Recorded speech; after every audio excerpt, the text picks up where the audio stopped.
And dude, I was finished. Bro, I don't even know. I don't know why. I can't explain it. It's always the food for me. I'll be hungry, man, and I eat before the show. I eat as close as I can before the show. That I'm happens always to hungry. it happens to me on Thursdays a lot too, though. Like I think the fatigue of the show and getting everything ready and all that. Yeah. It happens a lot on. It happens to me a lot on Thursdays. But yesterday, I couldn't help but laugh. I was like, "Oh man, yeah, yeah." Jesse saved us yesterday, boy. Saved us. Because if we could have wrapped it up 3:34, we would have. Man. We good today, though. We good today. What's up, fam? Ooh. Little behind the scenes notes there on your boys here.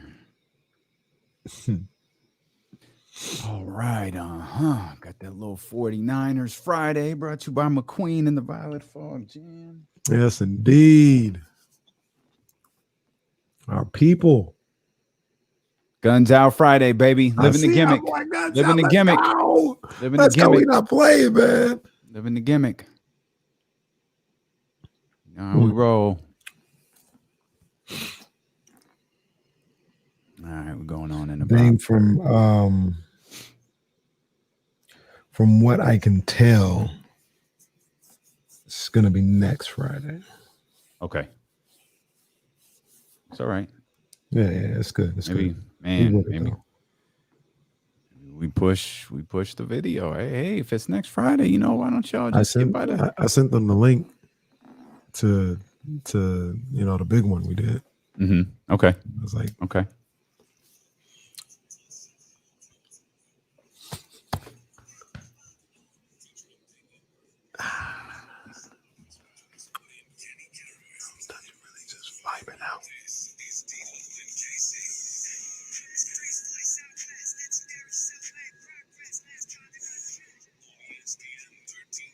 Let's go, baby. Yeah. It's a Friday, man. Welcome in here. It's a 49ers Friday. Brought to you by McQueen and the Violet Fog, the smoothest gin in the world, handcrafted in Brazil. And it's the smoothest radio show in the world, baby. It's D-Lo McKC, Damian Barling, Kenny Caraway. Yeah. And we're thrilled that you are here with us, man. And we're not alone today. Not only do we got all of you out there on the radio, on the Odyssey app on 1320 AM, not only do we got everybody watching on twitch.tv/ESPN1320, youtube.com/ESPN1320. We got a guest list to get you ready for the San Francisco 49ers and the Philadelphia Eagles. We got a guest list to get you ready for the big weekend ahead. Eliot Shorr Parks, he's an Eagles reporter for WIP in Philadelphia. He's going to be with us in about 30 minutes. Quinton Mayo will be with us for his weekly visit coming up at the top of the 2 o'clock hour. And Kyle Madson will be with us for his weekly visit. Yeah. Coming up at about 2:18. As we mentioned, plenty of places that you can watch or listen. Twitch.tv/ESPN1320, youtube.com/ESPN1320, the Odyssey app, and on 1320 AM. That's a great way to take part in the show as well. If you're watching Twitch.tv and YouTube, they've got chats. You can take part. It's like having a text line. You can interact with us live in real time. And, of course, the phone lines are always available for you at 916-349-1320. Week 2 got underway last night with I think sometimes we confuse good endings for good football games. Well, don't be so harsh. I'll put it to you like this. And maybe I just had very, very low expectations. It was a good game. You had very, very low expectations. Okay, you know what? You're right. You know why I'm not speaking glowingly? I didn't see what I wanted. That's the problem. Which was? I wanted Saquon Barkley, man. Oh, yeah, that ain't go. I saw him run a couple. That ain't happening right now. Bro. I'm not going to say ever, but I'm going to tell you right now, it ain't happening right now. Give that man about 8 weeks. It ain't happening right now. And maybe that's it. Like, he had 13 carries for 57 yards. Like, all right. He had 1 carry for 41. I missed that one. Do the math. 13 carries, 57 yards, 1 carry for 41 yards. The math doesn't shape out very well. Nah. And it's all, look, I'm not throwing him out the pasture right now. I saw him run. I missed the 41-yarder. I didn't see that one. Oh, he hit it. But boy, I don't know why. I got hyped. I was like, there we go. There we go. Okay. I was hyped. Okay. Let's go. Hey, come on, let's get it. Okay. And then I was like, first of all, what the hell am I doing? Like, calm down. And then that was it. Nothing else happened. Damn, man. Yeah. But so I missed that. And I say that to say, like, saw the rest, I feel. I saw like everything in the second half. Yeah. And it ain't happening right now. It's not happening right now. Like, and once again, not to say that it can't ever come back, but he looks like somebody that's trying to get back, that's trying to get a feel for his body and for the game again. I want to see him later in the year. I have to, you're right. I have to remind myself, brother's coming off ACL surgery. Like, what was it Adrian? Just the ACL, or was it more? I feel like it was just the ACL. Could be wrong. I think what happened was he hurt himself a couple of plays before, earlier in the game, came back, and then towards ACL. I think that's what happened. Speaking of hurt himself, there was one of those injuries last night. Well, I'm glad I wasn't. I mean, let me just knock on wood and pray for the rest of my life that it just always happens the way it has seemed to happen the last few years. I wasn't watching at that time, so I didn't see it. Because I was doing something. I told you that game was going to be a lot of background noise. I was doing something. I didn't hear the initial call, but then I heard the rejoiner from the commercial, and there was no bumper, there was no sponsor. It was just the camera came back, and I heard, like, in Joe Buck's tone, it was like, okay, something happened. Looked over, carts out, you see the guys, and then Joe Buck's, we're not gonna show the injury, and it was like, oh, it was one of those. So I'm like, all right, those are terrible. I missed it. Came across the article this morning. I think the guy's name is, and forgive me for like Gates or something like that. In good spirits after horrific injury. I was like, oh, good. He must have been talking to his crew. Click on the picture. Snapped in half. Don't do that, Damien. No, the words is all I need. What are you doing? Like, I wanted to, and it was like he said, that he had some choice words about how it snapped in half and all that. But he seemed to be fine. And let's talk about Burrows. Let's talk about Daniel Jones. There were moments last night. Nick Gates was the player. There were moments last night where I get why people get enthralled with Daniel Jones, but there's a lot of him that I just don't get. Like that touchdown pass to Slayton, he's dropping back. He's on, like, all of his weight is on his back foot, and he's just kind of like Carlton at half court, right? Just throwing it, and he hits Slayton, kind of on the sideline of the end zone, touchdown. And what I can't figure out is when you go to, like, when Jason Garrett goes to, show that in film, or when Kyle Shanahan goes to show that in film, if the 49ers and Giants play, is that a good play or a bad play? Because it looked like trash. It looked like something I would do, but like no quarterback coach is going to be like, did you see what Daniel Jones did here? He put all of his weight on his back foot. He turned his body 180 degrees and heaved it towards the sideline. Flawless technique right there, but it worked. And there were some plays that he had that I just thought, man, that's beautiful. Then there were some plays where he missed Sterling Shepard by 50 feet. And I see the moments. I just don't see it overall with that young man. I don't see it either, as far as being, this stud quarterback or anything. But there are things that I like about Daniel Jones, that I see talent there. I see skill there. I remember last year when the Niners played him, and they played in against the Giants in New Jersey or New York or whatever. And they got smacked. They got destroyed. But there were times when I was like you just said, I can see it. I see where people are like, he has something. I don't see it enough to be like, yo, this is our franchise guy, or I would draft him. I don't see it enough, but I'll put it to you like this. I see enough to make me say he's not a scrub. Okay. I don't think Danny Dimes is a scrub, but he's not consistently going to win you football games. I don't believe that. He's Danny Sanders because he was the team's leading rusher last night. He had himself a nice little run where he didn't trip over his feet this time like he epically did last year. I think it was last year. Yeah, against Philly. 9 yards, 95. 9 attempts, 95 yards. Saquon Barkley, 13 attempts, 57. That offense just seems trash, to be honest with you. I mean, what kind of offense is that? I can't understand why they'd be bad with Jason Garrett being the play caller. I can't piece that together. Why would they be bad? Yeah, I don't know what that's all about. That's not the way you want to play things.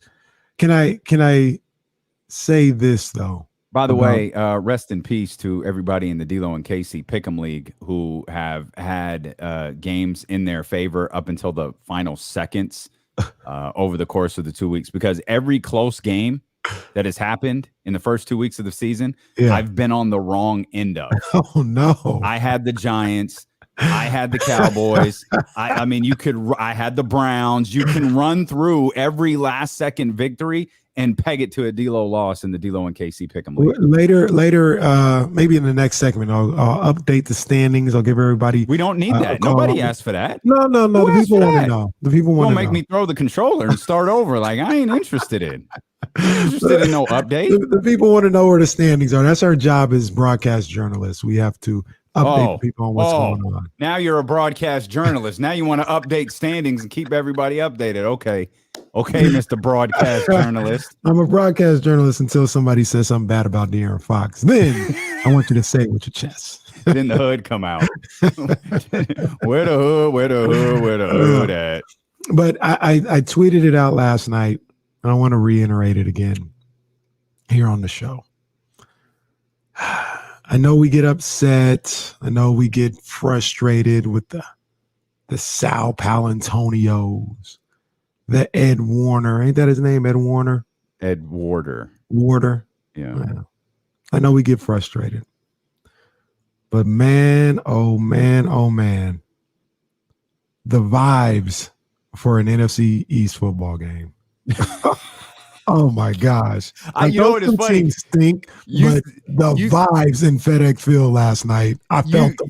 You said, those weren't vibes. That was that came out of the sewage pipe. Those were not vibes that you were feeling. This was not night. stinky. That was something else. When you hear, the roars for the visiting team, they see all the blue in the stands, and they're standing. Come on, man! I can't hate on that, man. You mentioned it's turned up. You mentioned Sal Pal. I thought you were about to launch into something he said about the Philadelphia Eagles this weekend against the San Francisco 49ers. Oh, he probably said something stupid. He always saying something stupid. Well, it's not that it's stupid. It's just that's his spot. No, that's where he is. Stupid. Okay. I don't think Sal Pal is stupid. I mean, I don't think he's stupid. I think he's always saying something stupid. There is a difference. There is a distinctive difference. And I love his gimmick as always. Let's go to Sal Palantonio outside Lincoln Financial Field. Today in the Philadelphia Inquirer, and he's holding up the newspaper like Sal Palantonio and Kenny Caraway are single-handedly trying to keep the newspaper business in business. You gotta love it. You gotta love it. Philadelphia Inquirer here. Jalen hurts so good. And that's the headline heading into the 49ers and the Eagles this weekend. Sal Pal's all right, man. I'm just on edge. I'm on edge right now. I'm on edge. I'm turned up right now. This 49er fight, I've been pretty mellow all week, but something about when I woke up this morning. I'm sorry, what? Well, when it comes to the 49ers. Oh, okay. But something about when I woke up this morning, I start hearing, putting my ears back to the streets and hearing what was going on. Mm-hmm. I'm turned up, Damien. I'm turned up. I'm ready for Sunday right now. I want all the smoke from the Eagles, man. I'm turned up. Okay. I'm ready. I'm ready now. You're damn right. I love when you get the cue just a couple of seconds late. I said, Kitty, you ready? He's like, yeah, I'm ready. Oh, yeah. Okay. I'm ready. But I mean, am I off on what I said just a second ago, though, as far as those NFC East games? I mean, them teams stink. Yeah, those teams definitely stink. But you almost don't get anything like that in the NFL. Like it's Philly at Washington, Philly at New York, all that. It's crazy. It's over high. I don't know. I mean, okay. No, the teams stink. Don't get it twisted. But the crowds are crazy. Are either of those teams we saw last night good? No. Once again, the teams stink. Don't get it twisted. But if the Cardinals play at Levi's, are we getting something like that? Is Arizona invading? Hell no. You're always taking shots at the Cardinals, man. Let's step out. We'll come back. Cardinals in your power rankings, by the way. We'll step out. We'll come back. We'll talk about another NFC East team. It's the one playing the San Francisco 49ers. Eliot Shorr Parks, he covers the Eagles for WIP in Philadelphia. He'll be with us coming up here, and we'll dive into all the storylines for the 49ers and the Philadelphia Eagles this weekend. It's a 49ers Friday brought to you by McQueen and the Violet Fog Gin, the smoothest gin in the world, handcrafted in Brazil. We're just getting started. We're with you for the next 4 hours on Twitch, YouTube, and Sacramento's #1 sports station, ESPN 1320.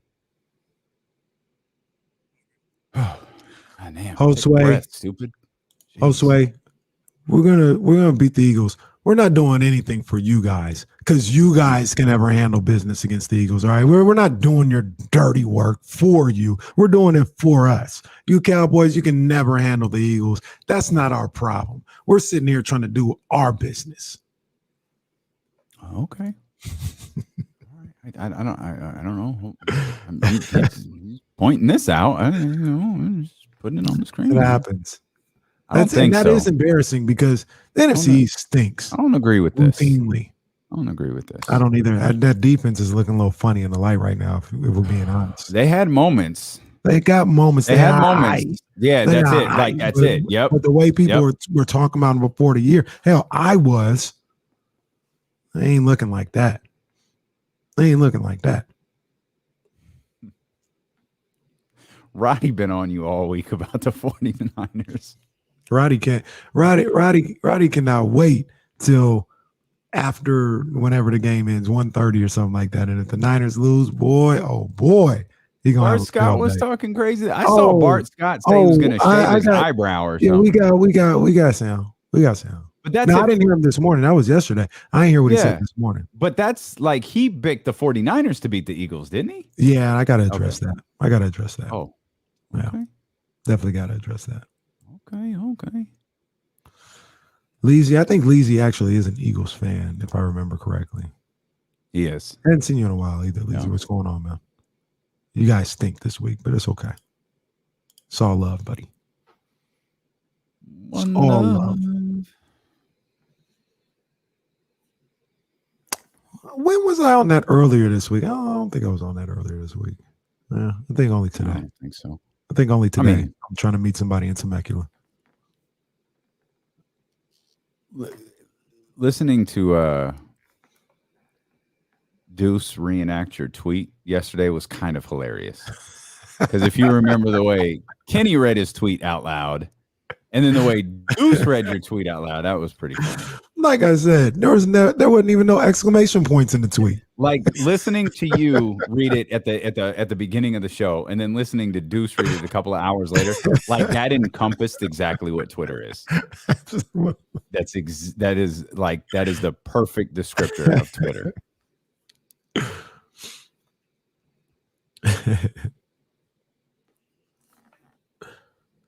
Like la da dee da da da. Hey, thinking back to the streets.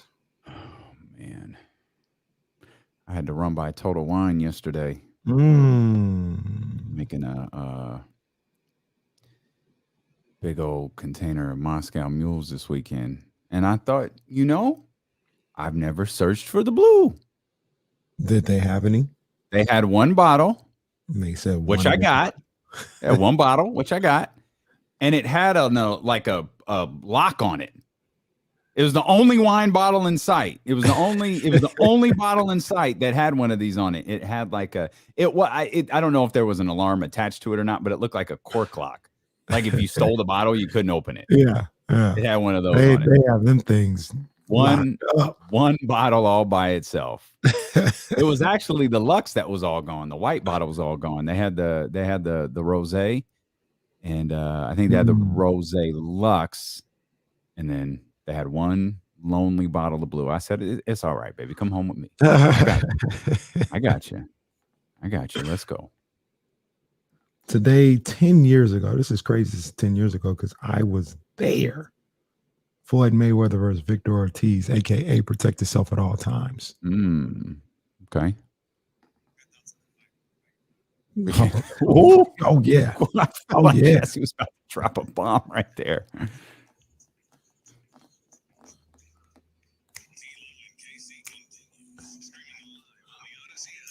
You already know what it is, baby. That 49er Friday continues, brought to you by McQueen and the Violet Fog. We're so happy that you are here with us on Twitch, on YouTube, on the Odyssey app, and of course on 1320 AM in Northern California. Eliot Shorr Parks. He's on WIP in Philadelphia. He's going to join us coming up in about 12 minutes. As we mentioned, we got a loaded show on this Friday. Quinton Mayo is going to be with us at the top of the 2 o'clock hour. Kyle Madson coming up at 2:18 as well. We've got you covered all bases as it comes to the 49ers and the Eagles, KC. Who's feeling it today, by the way, if you're just tuning in. I'm charged up, man. Kenny's feeling it today. Charged up. It is what it is, man. It's a 49er Friday. Eagles fans, Eagle people, they starting to talk a little bit. And that gets me charged up. Damien, I think you know me by now. I don't really talk too much trash. But if you get me started, that's when I turn up. My man Ken in the chat, he saw me last Friday. I was getting turned up. I don't really talk. I don't say too much. But then we was out on the softball field and somebody wanted to run their mouth. And then I just can't stop, right? I just can't stop. Don't get me started. Because if we just cool, then we just going to stay cool. And Eagles fans aren't staying cool right now. So they got me turned up. They got me feeling some type of way. But I need to address something. Okay. There's been a particular wager that was placed on these national airwaves and on the shows and stuff like that. Yeah. And for those that don't know what I'm talking about, I got a quick clip. Yep. Bart Scott on Get Up. Yeah. Yep. Here's what he had to say. Where it starts, Bart. Can we have one shot? Can we have one shot? Get this one shot. Okay, listen. Come on. I bet you that if the 49ers lose to the Philadelphia Eagles, I'll shave my eyebrow off. What say you? Oh, my God. What say you? Oh. What say you? Dame Woody had nothing to say about that, by the way. He was like, I don't know. None of, look, I just want to say from the 49er contingency, from the 49er fan base, we don't condone anything that Bart Scott is talking about. That's not us. That's not that type of bravado and all that. That's not us this week. We're not embracing that man. Kiki Palmer, I'm sorry to that man. I don't know that man. Okay, he don't speak for us. You know what I mean? I'm up here feeling like Mike Tyson right now.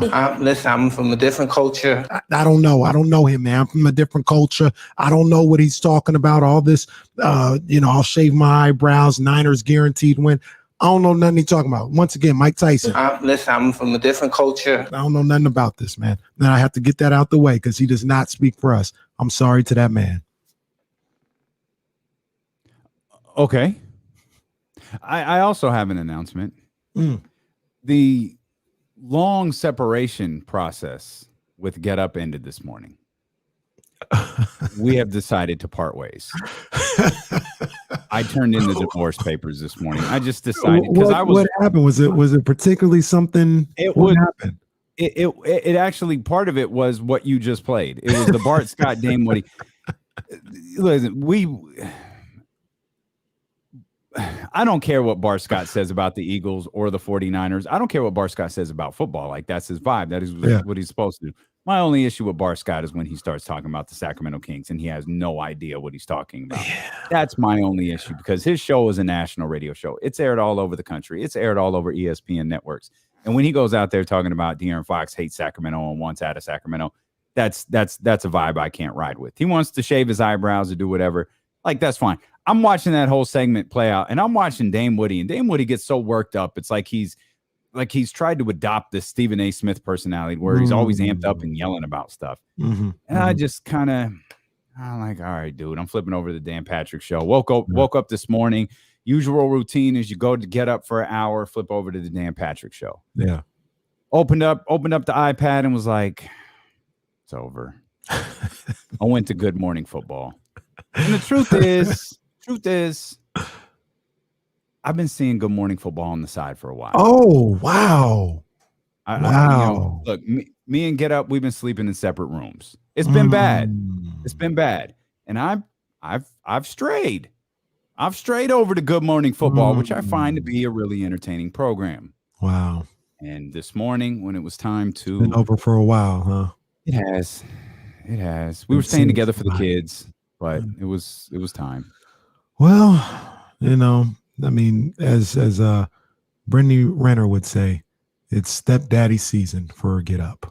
Bro, you're gonna be looking. Let's not quote that woman anymore, okay? Let's put her in a box. Let's just put her in a box. Let's just put her in a box and get rid of her.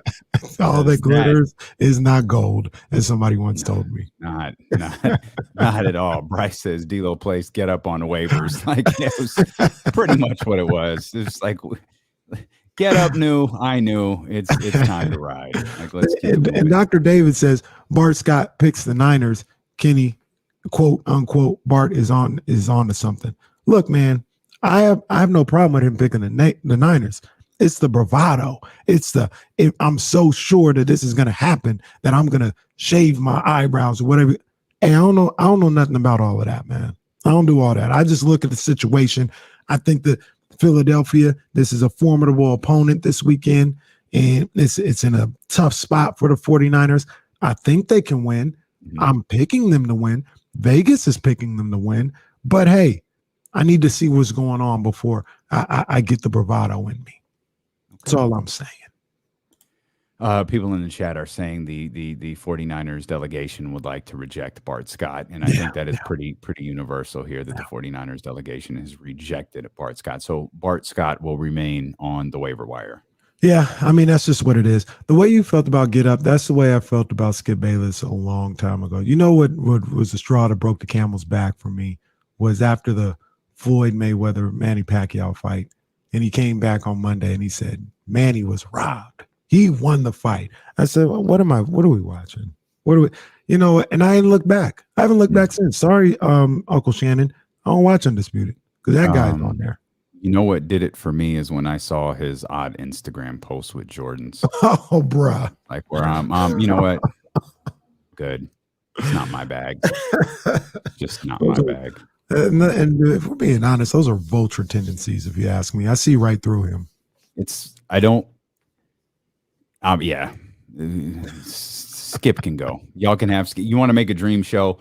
Skip and Bart. Just put them together. Put everybody out of their misery, and keep it moving. Raider fans, Josh Jacobs has been ruled out for Sunday. Adam Schefter reports.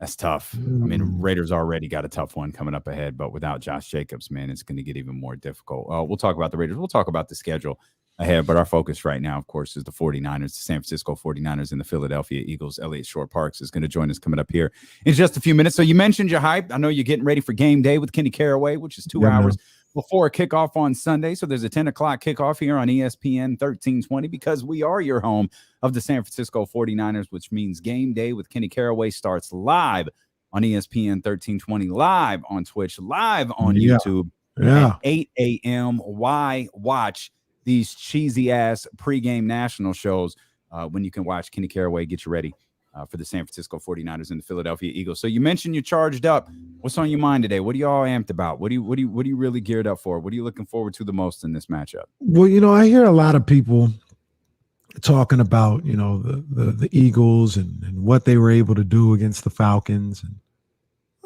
it was good. They handled business. The game was a lot closer from the majority of the game than people maybe care to see or care to worry about, but that's neither here nor there. They pulled away. They did what they had to do. They talk about Jalen Hurd and Jalen Hurd, not Jalen Hurd. Jalen Hurts. I got you. It's an easily made mistake. I think Philadelphia thought Jalen Hurts was going to be Jalen Hurd. Sometimes I wonder if Philadelphia was hoping Jalen Hurts was going to be Jalen Hurd. It feels that way. They talk about Jalen Hurts and what he was able to do in week 1. They talk about Devontae Smith, what he was able to do, and Zach Ertz and this defensive line and all this other stuff. It just feels like sometimes, I gotta remind these people Niners got a little something too. All right. We're not going in there as some kind of group of scrubs. All right. You got a Deebo Samuels who had the second highest receiving yardage in the league last week with 189 against the Eagles defense. That's a little suspect. They got a pass rush, but everywhere else, it's a little suspect. All right. The Eagles couldn't stop the run. They had that boy Mike Davis and what's my other man's name? Cordell Patterson, who somehow turned into a running back. Who knew that was coming? They had them running all over the place in the first half and in the third quarter. So what you think Kyle might do to these boys? They had no answer for George Kittle. So I'm just hearing it, people, I really like the Eagles and we're catching Niners at a bad time. Now they're dealing with some injuries. But Niners still got heat. Niners still got heat. Don't trip. And I got you. And I don't think we've mentioned this yet leading into this game this week. And it actually just dawned on me based on what you just mentioned right there. There was a lot of conversation, and it certainly had something to do with the expectations for the San Francisco 49ers and the caliber of players that were injured. But there was someone talk about injuries. And I think there was even, the graphic was put on the screen in the Detroit Lions games about how many injuries they had. The most guys placed on IR or something along those lines all of last season. Philadelphia was just annihilated by injuries last year as well. They don't have like a Nick Bosa. They have some good ball players over there, but they don't have like a Nick Bosa caliber player. And then when you lose like a Nick Bosa and a George Kittle, you're losing your best offense player and your best defensive player. Then you're losing your quarterback. Like the conversation gets a little deeper. I think Carson Wentz was there most of the year, if not the entire year. He might have gotten benched. I don't think he got hurt at any point. But they were destroyed by injuries last year too. Absolutely. They're a bit of an unknown, in my opinion. The Philadelphia Eagles are a bit of an unknown. Yeah. I coming into the season, I didn't think that much of the Eagles. I would hear different people talking about them. They're saying they weren't that good. They get a lot of praise for beating up on a team that's probably a bottom 5 team in this league. Let's bring in Odyssey NFL insider Eliot Shorr. Parks Insider Calls are sponsored by Rocket Mortgage 2021 Pro Football Pick'em. Turn your football picks into $10,000. Those aren't my picks, that's for sure. Enter now by texting PICKS to 20357. That's PICKS to 20357. We bring in Eliot Shorr. Parks. Eliot, thanks for joining us. We were just talking about the Philadelphia Eagles and some of the injuries that they dealt with last year, and this team kind of feels like a mystery to us this year. Yeah, look, they're a team that last year, as you mentioned, they were extremely banged up. I think they started the most offensive line combinations definitely in the league last year, and I think it's up there in terms of just the most in league history. They were rotating guys in and out of there. They had injuries in the secondary. They had injuries at receiver, and what that kind of created was a team that coming into this year, I think was, undervalued by a lot of people. When they have their starters healthy, they have a starting unit on the offense and defense, especially on the line, that's filled with really talented players. So, if they start to deal with the same injuries they did last year, they don't have the depth to deal with it. They're thin at certain spots. But when it comes to just the first 22 starters, the 11 on offense and the 11 on defense, I think they're a very good team. Jalen Hurts had a good opening week performance in Atlanta. What did you see from him in this game in week 1 that maybe he'd gone and worked on his game or he improved on, or did you see anything that he improved on? Is he just kind of undervalued from what he was able to do last year? Well, I think Jalen stepped into a really hard spot last year when you consider the team was bad, the situation with Carson Wentz. By the time he came in late in the year, the season was essentially over. They were in the playoff race because they were in the NFC East, but outside of that, they were a bad team. So I think taking a lot from him last year was maybe unfair to do, but I think two things that you saw last year that he definitely looks better at least in week 1, was his completion percentage. Last year, I think it was 52% or something like that, and he completed over 70% of his passes in week 1. So I think the offense was a little more tailored to him. I thought the way Sirianni designed it for him was very impressive. But the other thing was turnovers. Carson Wentz threw the most interceptions in the league last year. He fumbled it quite a bit. The Eagles were playing games where their quarterback was turning it over, 2, 3, 4 times sometimes in a game. Jalen Hurts didn't turn it over once last week. So the completion percentage is improved, and his ability to hold on to the ball has been huge for this team as well, at least for 1 week. And Eliot, this was such a weird offseason. We talked to John Ritchie yesterday. I want to ask you a similar question to what I asked him last Saturday. Before the 260 some odd yards and the 3 touchdowns, did Philadelphia fans love Jalen Hurts? I think that they were torn somewhat. Look, I think there's a large portion of the fan base right now that's upset with the team. They won 4 games last year. They fired their Super Bowl winning head coach. The franchise quarterback forced his way out. So I think all fans are looking at almost everything this team does with a healthy dose of skepticism. And you could argue, well, so. I mean, deservedly so after last year.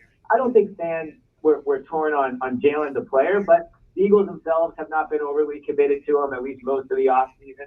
But I know after 1 week, being on the radio this week and just talking to different fans, they were definitely impressed with what they saw in week 1. Yeah, maybe the proper question, Kenny, should have been, did the Philadelphia Eagles love Jalen Hurts? Yeah, it's an interesting question because, they were involved or at least interested in the Deshaun Watson situation, which is obviously complicated for all types of reasons. They were interested in potentially trading up in the draft. So there were a lot of rumors about them not being interested. They wouldn't name him the starter for all of training camp. So on the other hand, they did, bench Carson Wentz for him last year. They did use a 2nd-round pick on him. He took all the reps as a starter, and he's their starter now. So I think this might be a situation where actions speak louder than words. I mean, again, those are all rumors, but when it comes to just, draft stock and how they've treated him, they seem to be pretty invested. I was out at Eagles practice today. Nick Sirianni had a shirt with Jalen had a shirt with Jalen Hurts picture on it. So they weren't in on him earlier. They're certainly in on him now.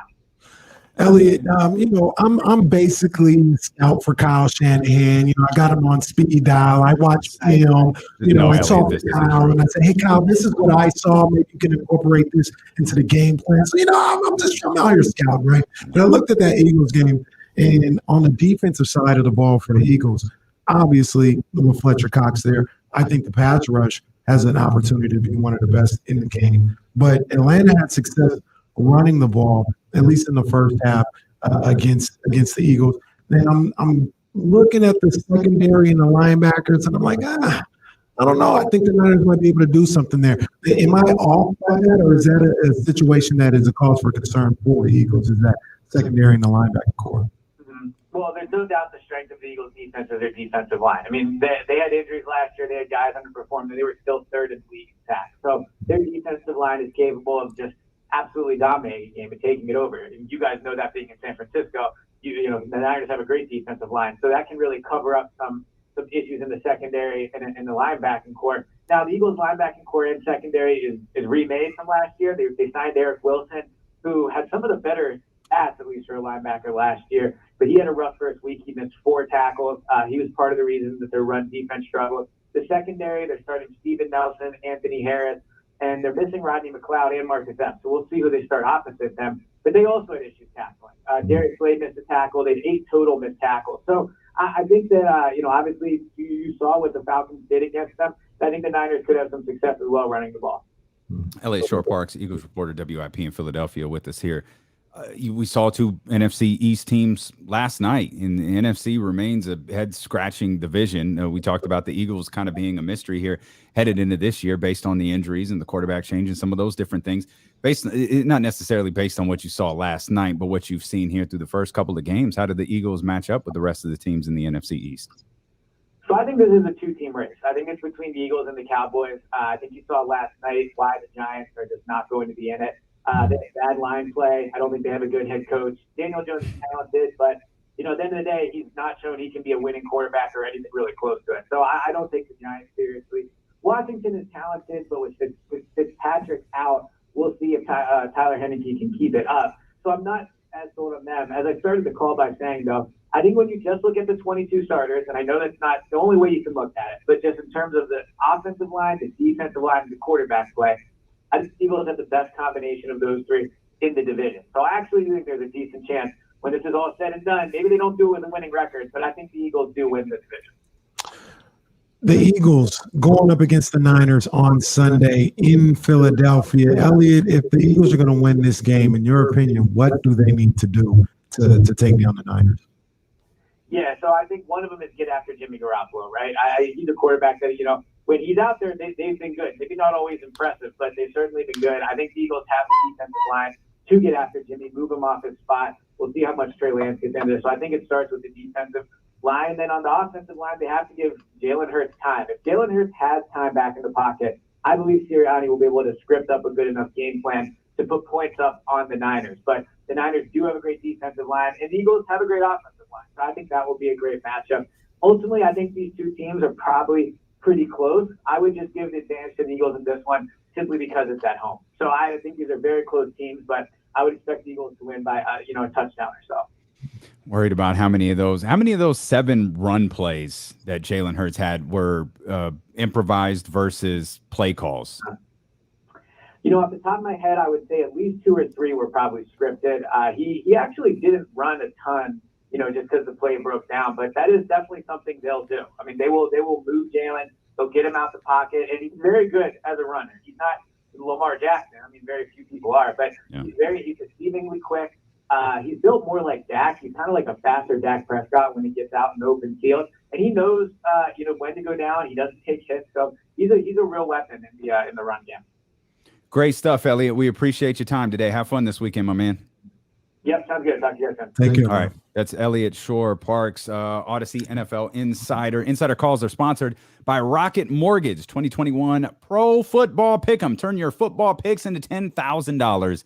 Enter now by texting PICKS to 20357. That's PICKS to 20357. Hold on, Damien. I'm texting Kyle right now. Let him know. Just got a little more information. Oh, you don't have – no, Kyle Madson will be with us at 2.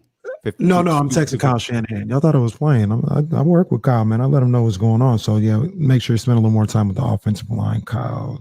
All right, cool. This game day show's got into your head. I'm just saying, I talk to Kyle on a regular basis, and, he wants to know. He knows I watch film. Well, we know you. We all know that you watch film. We all know that you watch film. I actually enjoyed watching the Philadelphia Eagles play. I mean, I'm a Jalen Hurts fan. I wanted to see Jalen Hurts get this opportunity. I'm glad he makes the most of it. I hope it doesn't go particularly well for him this weekend, or maybe it's one of those cases where he plays really well and everybody else plays bad. But from a one game perspective, I really like what he saw from him. And I agree with what Eliot just laid out right there. People have been talking about that front seven, about that, Washington football team defense. And we saw sprinkles of the front seven last night. We saw them in action a little bit. And oh, by the way, the football team did win. Like, the football team won the game. Like Tyler Heineke played well enough against the Giants. He played well enough against the Giants. Good numbers too, man. But I don't think against the Giants. That's kind of what I mean. Like he put up those nice numbers against the Giants. Yeah. But I feel like Philadelphia. I like Philadelphia more than I like Washington, and I'm, you're not going to fool me into picking Dallas for anything more than winning the division, which a division that I think is bad.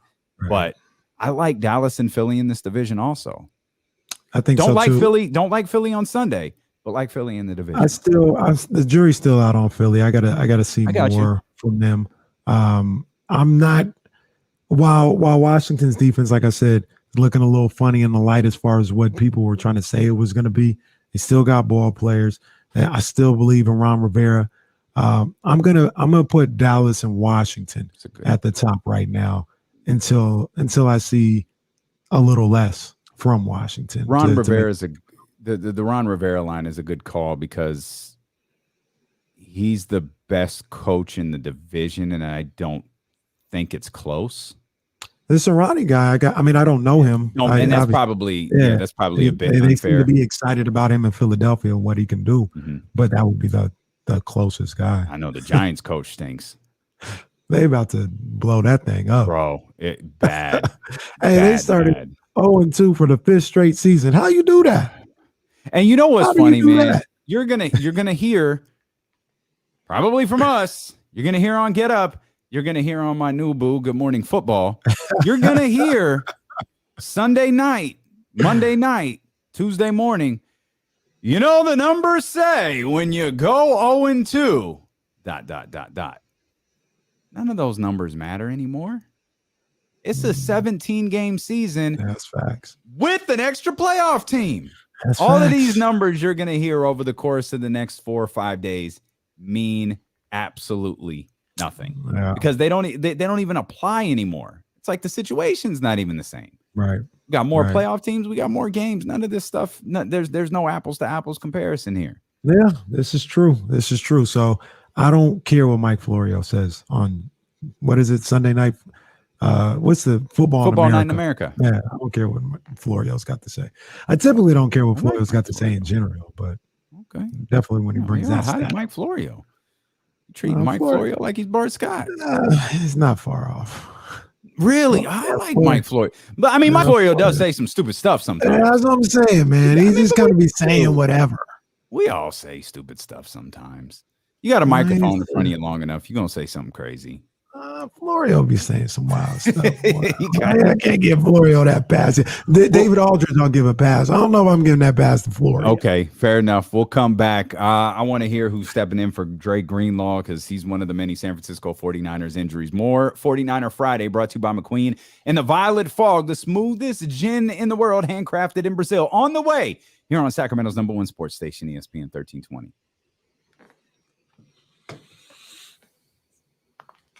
Yeah, Florio's a character.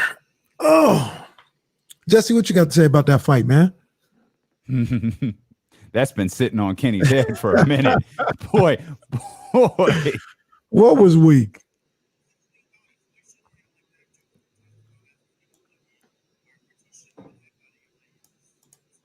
Ortiz wanted a way out of the fight.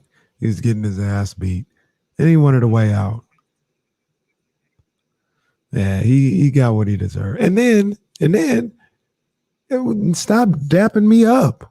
Bro, we dapped up, you said sorry. We're not gonna do that again. I'm gonna knock you out if you got your hands down. Protect yourself at all time. And he actually probably had like his best moments of the fight before he started headbutting him. Floyd was gonna kill that boy though. They wasn't even on Joe Cortez. What's he gonna do? What's he gonna do? He told him to fight. What? If he was looking dead at Ortiz, what was he gonna do? He told him to fight. Ortiz wanted a hug. Cortez would have, if he would have had his head around, he would have looked, saw him on the ground, and started counting because it was a fight. There's nothing you can do about that. Ortiz, he's not built for all this. Ortiz was really talented. He wasn't built for what they hoped he would be. They hoped he would be the next Oscar. He wasn't built for that. I don't know. And it's funny because I met him before. He's a nice dude, but he's a nice dude. But emotionally, he wasn't built for them lights. Yeah, he actually fought like 2 weeks ago, I think. Hey, what's the plan with Quinton? Is he on the stream or the phone? I'll shoot him I'll try to send it to him. I sent it to him last time. He said he didn't get it. Quinton. Absolutely, I would. You're in the ring, you fight. The guy said fight. It's time to fight. Oh, geez. I want to send it to Kyle. What brother wanted a hug? we ain't hugging. You already hugged me twice. Oh, you wanted 3 hugs. After you tried to knock my bust my lip up with the ground. Let's not forget that he ain't just hugging a hug. He out here 2 times. He tried to butt him earlier in that fight as well, and then nobody say nothing about it. And he came back and tried to separate his lip with a headbutt before. We ain't doing all that hugging, bro. We did it once. We ain't doing it twice. I'm hug life. Kenny ain't about that hug life. All right. Yeah. Hug limits. Crazy. In a fight. Yeah. Or at least I think I did.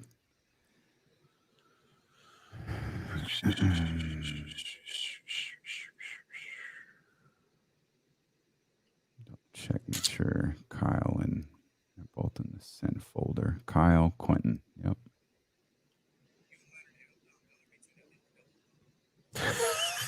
You know, I'll be retweeting that every time. Leonard Ellerby said it was his easiest fight.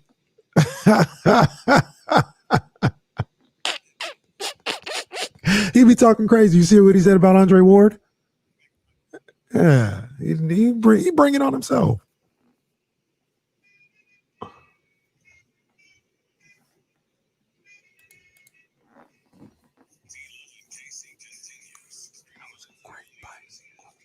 '49ers and Eagles coming up here on Sunday at 10 a.m. Game day with Kenny Caraway starts at 8 a.m. Yeah. Best pre-show you're going to find as it pertains to the San Francisco 49ers. The best pre-show, period. Lock in, Twitch, YouTube. Become a subscriber. Set the alerts. Be notified.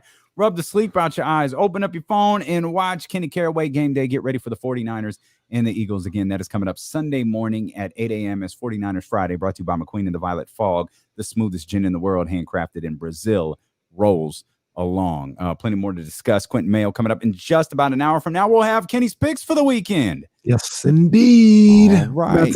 We about to yeah. Has that happened yet? No. Oh. It's actually a long story. Like everything, I'm dead serious. When I tell you guys these losing things is always a long story. Well, no, it wouldn't have mattered because I don't think I've hit on one of my number ones yet, but it's off the air. It's off the air. Oh, yeah. Okay. All right. I don't want to get in trouble. Oh, okay. Say no more, dog. I want to get in trouble. Say no more, dog. I know what that means. Man, he didn't even say the commercial break. He said like off the air. Yeah. Well, it's not even QB. It's Unc. I don't want to get in trouble with Unc. Oh boy. Okay. So I'm gonna just All right. We'll let it ride. I will be. That's right. All right. That's what gonna happen. We'll get those picks coming up about an hour from now, as mentioned. Quinton Mayo at the top of the 2 o'clock hour. Kyle Madson joining us at 2:18 as he does every single Friday. So it's been a long week, KC. It's been a long week in the sense of just about every day we were getting some sort of injury update. Mm-hmm. We were getting some sort of news and notes. We started the week with, hey, it's confirmed. Jason Verrett out the remainder of the year. ACL tear. Kyle Shanahan pretty much told us that on Sunday night. No coach brings up an ACL tear without having pretty good confirmation that the MRI is going to tell him such. Yep.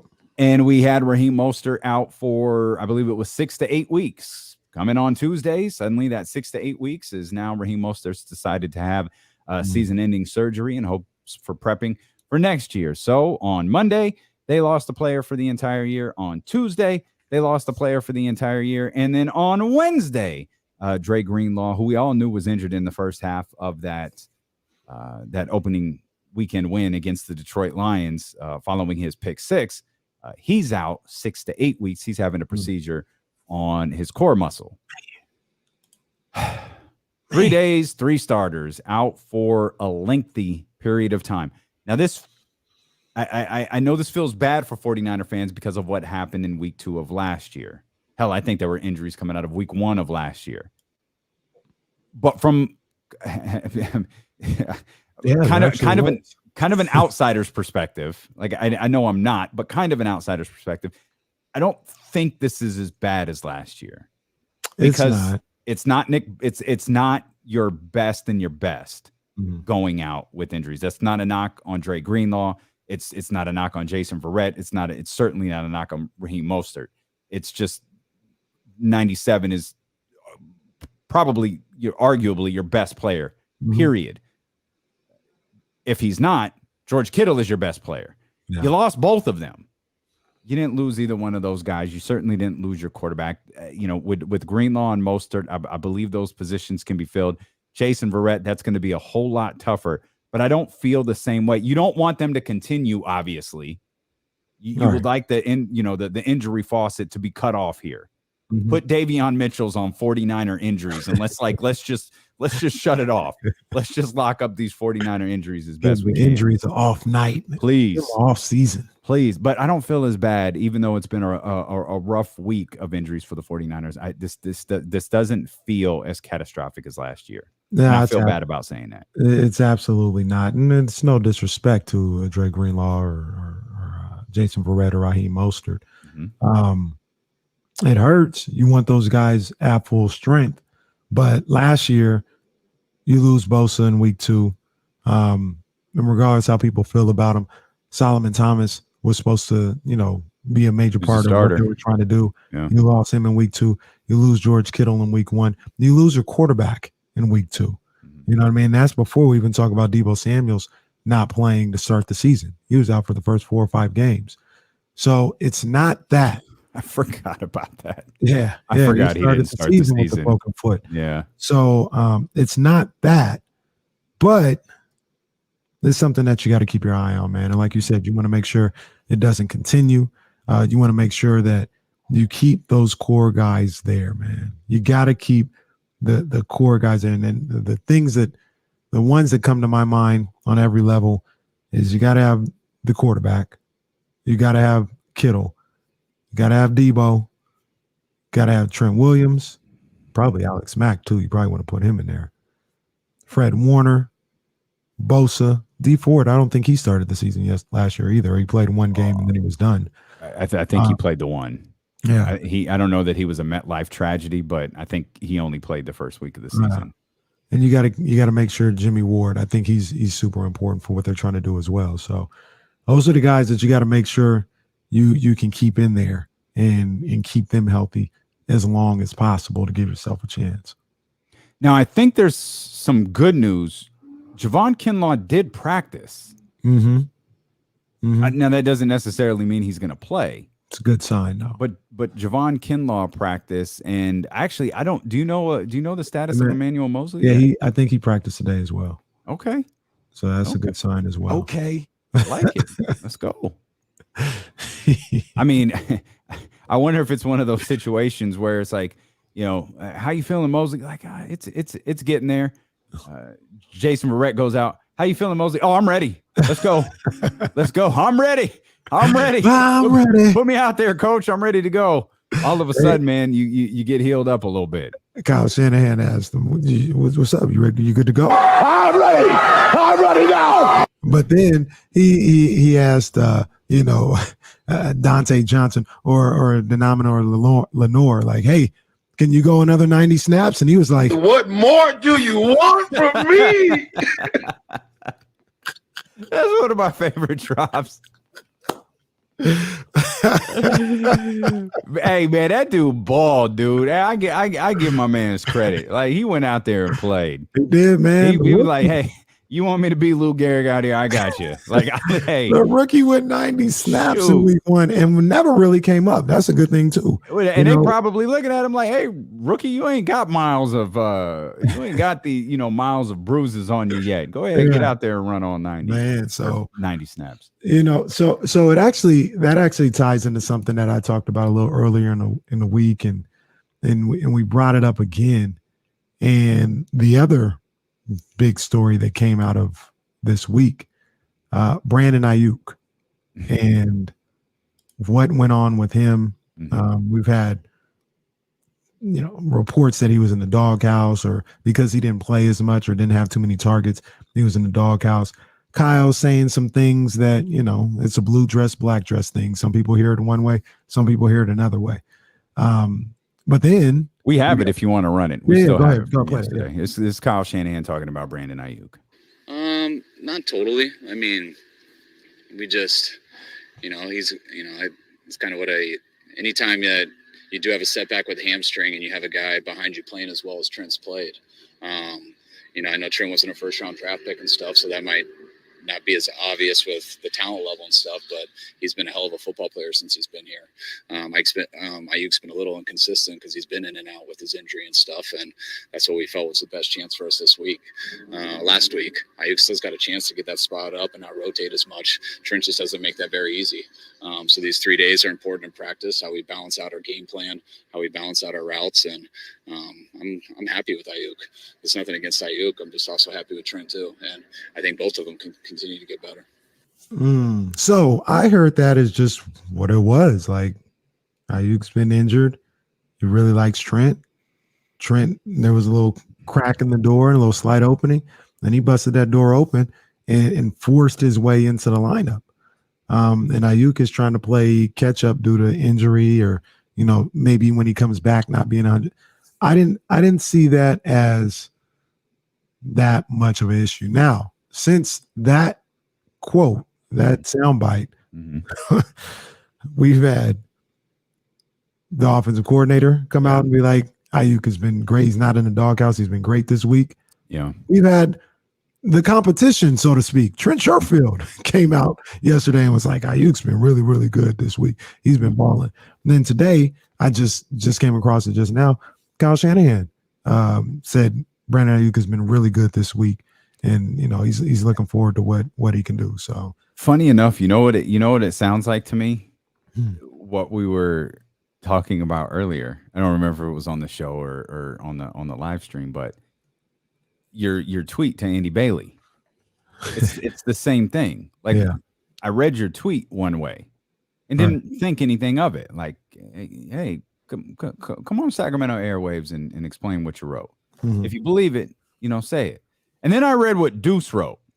Deuce wrote, Kenny out here cutting promos. Then I went back and read your tweet completely differently. I read your tweet like Booker T talking to Hulk Hogan. Andrew, we're coming for you. Yeah, the whole thing with Kyle Shanahan, you hear it and it's like, oh, all right. Kyle always has the same tone when he talks. Right. Kyle's tone only changes when the season's over. It's never different. He never really let you in. I don't think he lies to you. I don't think he's dishonest in his approach to talking to the media. But I feel like he has the same delivery, the same tone, up, down, no matter what. It is always the same. But when it's out there about Brandon Aiyuk being in the doghouse, when it's out there about why is he giving limited carries, limited snaps, when there's a narrative that's already out there, you can read a transcript or hear the sound and interpret with that thought already in your head. Right. And that's what makes it, it's all interpretation at this point. Yeah. Because Kyle is as monotone as it gets. Right. Like, it's not, did you hear the inflection here? Like, no, the only thing that Kyle Shanahan, the only impression that I got from that sound is that he's frustrated with Aiyuk's injuries. That's the only thing. And I don't think that that's a reflection of Brandon Aiyuk unless Kyle Shanahan believes Brandon Aiyuk isn't working to get better. And I feel like if that's the case, he would have said that. 100%. And even more than that, I just feel he's really impressed with Trent Sherfield. Like, that's kind of what I got more than anything is like, he looks at Trent Sherfield and what he's done in the practice and, what he did a couple of times in the game. He's like, I got to have this guy on the field. I tell people all the time when I was coaching and, when I coach, I was like, if you're not getting the playing time, if you're coming off the bench or whatever the case may be, I would say, look, make my job hard. Come in here and practice. Come in whenever you get opportunities in the game, and make it a tough decision for me to be like, I know I have this guy here who was here before or has all these accolades, but I can't keep this guy off the field. I just can't because he's playing so well out of nowhere to some, but I got to have him on the field, make it a hard job. And I feel that's what Trent Sherfield has done in this situation. He's made Kyle Shanahan's job a little hard where it's like, man, maybe we'll split time with these two. I got to find whatever the case may be.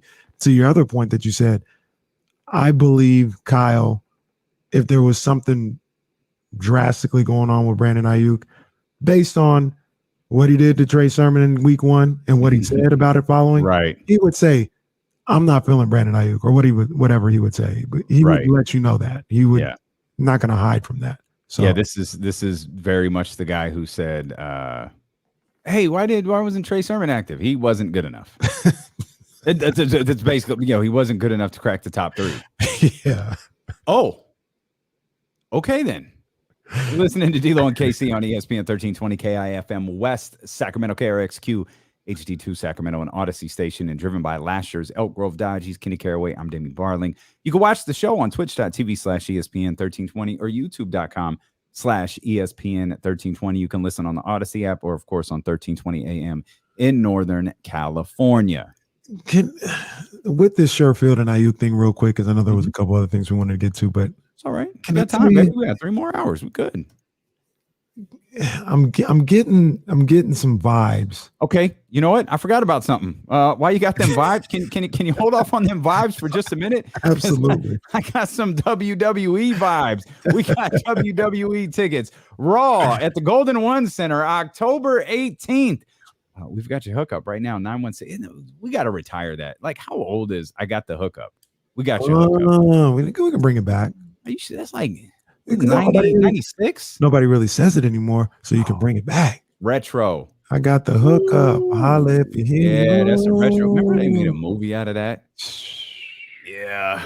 Raw tickets, October 18th at the Golden One Center. Caller number 3 right now, 916-349-1320, and we'll get you all set. You should save that number in your phone anyways. Again, 916-349-1320. We'll send you to see WWE Raw October 18th at the Golden One Center. Again, caller number 3 right now. Sorry to cut you off, partner. Tell me about them vibes. Well, I mean, I have these thoughts in my head and these correlations. Sometimes people don't understand. They don't know where I'm coming from. So I need you, most importantly, as my partner, to hear where I'm coming from right now. I feel like you're about to say you see dead people or something. That was heavy. I don't see dead people. Okay. All right, 6. But I'm getting vibes right now of 1996, 1997, around that time. Because with the 49ers in 95, they drafted a wide receiver out of UCLA named J.J. Stokes. And J.J. Stokes was supposed to be essentially the next Jerry Rice. Like Jerry Rice was going to hand the baton off to J.J. Stokes. And first round pick, let me double check. He was 10th overall in the draft. J.J. Stokes, 6'4", 218 out of UCLA. He was next. And then 1996 came around, and JJ wasn't bad. JJ was fine in his first year, and then 96 came around.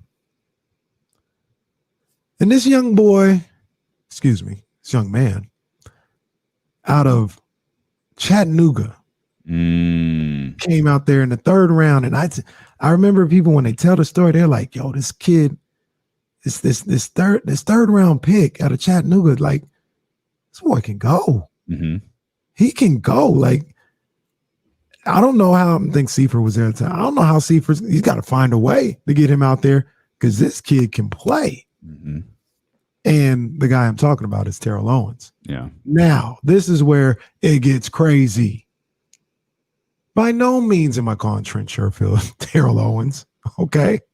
Not saying that. Not yet. But this is kind of I'm getting vibes of the same situation where Brandon Aiyuk was the 1st round pick, had a lot of promise. Sherfield, they didn't even draft Sherfield, but they got him, from Arizona, or got him as a free agent. It's just an afterthought. And all of a sudden, he's just kind of forced his way into being in this rotation, getting snaps, and being somebody that Kyle is comfortable with, Jimmy Garoppolo is comfortable with. Well, if Sherfield turned out to be Terrell Owens, I could care less what happens with Brandon as far as the 49ers. But I'm not even saying that. J.J. Stokes was still a good wide receiver. Brandon Aiyuk could still be a good wide receiver. These guys can find a way to be good together along with Debo out there. But if you're finding a diamond in the rough like Trent Sherfield, no, that's not a bad thing. No, it's not a bad thing. The bad thing isn't the Sherfield part. The bad thing, and this is, let's also be clear as to what we're talking about here. This is a massive overreaction, worst case scenario. Like that's all this is. Like, this is nothing more than just hypothetical sports talk conversation. Like, that's it. Because I think you agree with me. I think we both feel Brandon Aiyuk will be fine. Absolutely. I don't think he's in a doghouse. I think it is what Kyle said. He'll be fine. I think we'll learn a lot this week. But there is my man's isn't 100%. Like, that's if Sherfield is 100% and Brandon Aiyuk is 100%, and we're still seeing the same thing play out, then we got a problem. But until Brandon Aiyuk, and maybe he can't get to 100%, maybe that's part of the issue. But in the scenario that you just laid out there, the problem isn't the Sherfield part. The problem is the Aiyuk part. The problem is that Kyle Shanahan and John Lynch used a first round pick on Brandon Aiyuk, and it plays into the early draft flaws that this front office has seemed to have. Now, obviously, Bosa's, there are certainly players that are excluded from that. But, we've pointed out the Solomon Thompson. We've pointed out a number of players here where you look early in the draft and you're like, oh, man, what is this? What are you doing? If Sherfield laps him and Aiyuk winds up in that category, man, that's a problem. Oh, so here's a question. Again, that's the overreaction. I'm just, playing into the story. That's the problem. And this isn't necessarily exclusive to the 49ers. It's just how people look at drafts, and particularly NFL drafts, is more often than not. First of all, when you talk about the early round picks, it feels like after we look through it, John Lynch, Kyle Shanahan, they're kind of like 50-50 in early round picks and drafts. It felt like they missed a lot, but they had some hits as well, in the first 3 rounds. So there's that. Second of all, I feel, and you can tell me if I'm wrong, when people talk about drafts, and like I said, specifically NFL drafts, they feel like it only really matters if you get the early guys right. Whereas if I came to you, Damien, I was like, Damien, this draft that the 49ers had, they're going to get 3 starters out of it. Does it really matter where they're at? Because in a perfect world, like we'll just say Elijah Mitchell and Trey Sermon. In a perfect world, you're so good at drafting in the back of the draft with Elijah Mitchell. If you could be just as good in the beginning to have Trey Sermon and Elijah Mitchell, those type of talents, then you'd be a great draft. But that's not a perfect world. When, to me, coming out of these drafts, it really doesn't matter where they are, where they come from. If you can get 2 to 3 starters every draft, that's a win. Sure. Yeah, that's fair enough. I mean, I think we look at the early picks differently than we do the later picks. The later picks come across as almost like, oh, good, it worked. Oh, good, this 5th round pick worked. Oh, good, this 6th round pick worked. I mean, part of Tom Brady's legend is where he was drafted. Tom Brady's legend wouldn't be nearly the same if he was the number 1 overall pick. But because of where he was drafted, like, it's different. I don't know that it is, but it should be a part of George Kittle's. Yeah. George Kittle was drafted in what he's doing. Like, he's in the conversation. There's only 2 guys in the conversation for the best tight end in the game. Like, you look at where Raider fans would have something to say about that. And you know what? Fair enough. He's up there. I don't know that. I don't know that he's in the. He's up there. We'll leave it at that rather than start a fight. He's definitely up there. But yeah, no, it's different. It's all different. It feels different. It hits different. It sounds different. It feels like if you miss on round 1, round 2, round 3, you look how many picks they missed here. They missed here. Yeah, but they hit on 4, 5, and 6. And it's also the level of, okay, starter. You mentioned starter. Oh, that's cool. 4, 5. Rounds 4, 5, and 6 are starters. Are they George Kittle type starters? Like, are they Pro Bowl starters? Are they, that level of a starter? Maybe it doesn't. Maybe the answer should be you view the draft in its totality rather than view the draft in 1st round, 2nd round, 3rd round, and so on. It's totality. The majority of the Legion of Boom was late round picks. Sure. You know what I'm saying? Like, sure. Are they getting killed? Because I know Earl Thomas, I think, was a 1st round pick, but the rest of them guys were 4th, 5th round picks, I think. But they got it right. That's, at the end of the day, I feel like draft grades and all this other stuff. All that matters is if you get the quality players. It's all that really matters. And if you come out of this with a starting running back and a starting cornerback, if you're John Lynch, you're good. You're good. Yeah. And I'm talking about Elijah Mitchell and Lenore. Now, those are two starters to go along with hopefully Trey Lance is good too. Obviously, that's your first round pick. You're good. You'd love for Trey Sermon to work. You'd love for Aaron Banks to work, obviously. But that one that you threw in there at the end can't miss, though. That's the one that can't miss. He can't miss because they gave up something for him too. Right. Yeah. Right. We're going to shift gears. We'll get back to the 49ers. There's a lot more to talk about with the 49ers. We'll do that when Kyle Madson joins us coming up at 2:17. It is a 49er Friday brought to you by McQueen and the Violet Fog, the smoothest gin in the world, handcrafted in Brazil.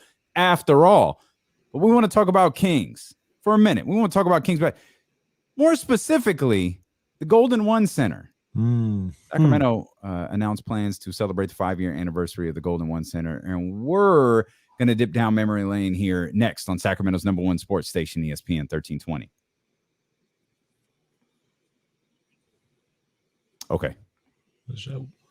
Let me get this window. This dog across the yard is barking. Scott Lee, the picks are not this segment, the following segment. So you can study them the way you do every week. I mean, Scott Lee. Scott Lee, he does what he does. It's all good.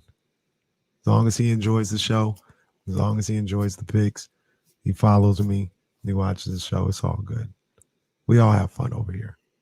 Indeed. We all have fun. You don't always have to be on my side. You don't always have to agree with me. I have fun regardless. You don't have to ever agree with either of us. You just need to be here. That's all. We just want you to be here. All. Give me a POV. Give me what you think. Just don't be a dick. That's all. Yeah. Be cool. John, I'm not sure what this means. You don't miss draft picks and win. Is this a play on Trent Dilfer? I don't know. That's got to be a play on Dilfer. That's got to be a play on Dilfer. So Poker Pro Eric is in the house, and Bryce was saying something about Waller too. Waller is man, he's great. I know this is gonna sound maybe like a hating thing, but man, they feed him. Maybe that's a credit to them, but they throw the ball to him all the time. At least they did the other night. It's like, damn, they threw the ball to George Kittle 19 times. Probably do about the same. Also, hey, real quick, so receiver guy. CJ, can we do something for tomorrow? Is it too late? Fig and Vine, y'all need some floral arrangements. CJ, is it too late to get together and whip up something for tomorrow? I don't know what I need. I just know it's going to be a movie at my house tomorrow night. What's the start time for that? What we got? 6 o'clock. Okay. Fellas, 6 o'clock. This is going to be different than last week. It's going to be different. It's going to be different. The cops are going to be here at some point. I've just kind of settled in on but that's all right because Dr. Io's dad's coming, and I know Io's dad will take care of everything. It's actually Io. It's actually Io's dad that's the partier. He has out of town, he has delegates from all over the globe come to his house. Wow. And we're there till 5:30 a.m. Oh, it's lit. Casey, game day with Kenny. Game day from there. I was going to say, game day from Kenny Caraway is going to be at the D-Lo portion of the D-Lo and Casey studio. Manny, what's up, man? Yeah, I saw the fine. The fine is in the mail, showing up late. We on that Coughlin time, boy. If you ain't 5 minutes early, you're late. Fine. Who did that? That was Coughlin. Coughlin, that's right. Tom Coughlin. Right. It's a wonder he didn't get along with people.